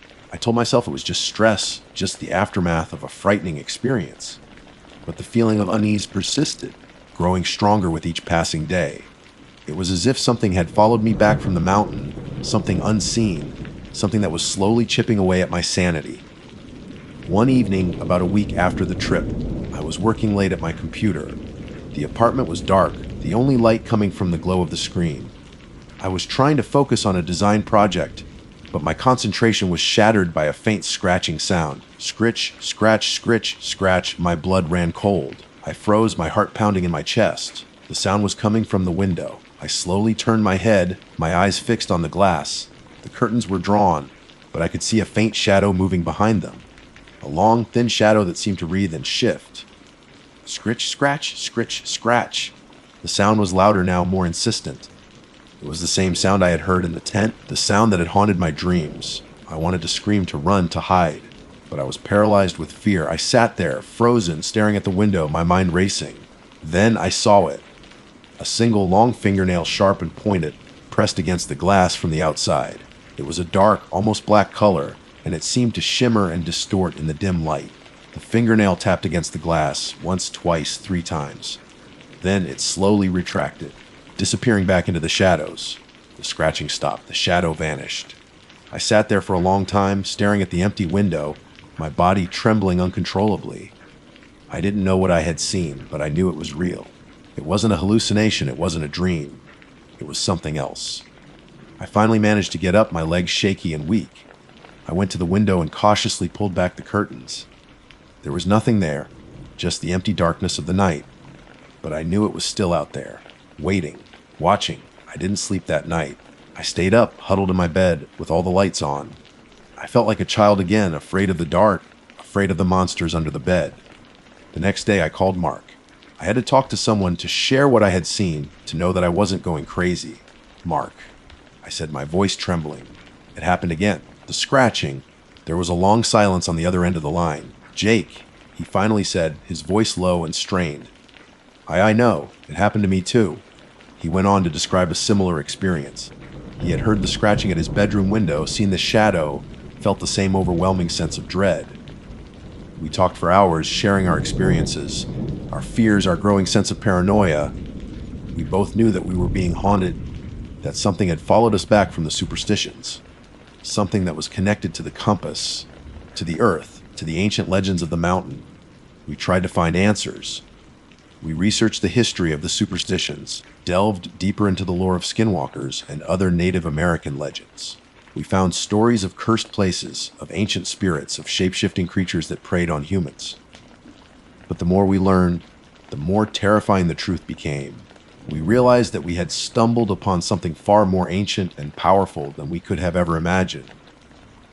Something that we had awakened, something that was now hunting us. We're still living with it. The scratching comes and goes, sometimes at the window, sometimes at the door, sometimes inside the walls. The shadows flicker at the edge of our vision. We've both become reclusive, afraid to go outside after dark, afraid to be alone. We've tried everything to get rid of it. We've burned sage, we've consulted with spiritual healers, we've even considered going back to the mountain to try and appease whatever it is we angered. But nothing has worked. The haunting continues, a constant reminder of our deadly mistake. We're trapped in a living nightmare, a never-ending cycle of fear and paranoia. I don't know how much longer we can endure this. I don't know if we'll ever be free from the shadow that follows us.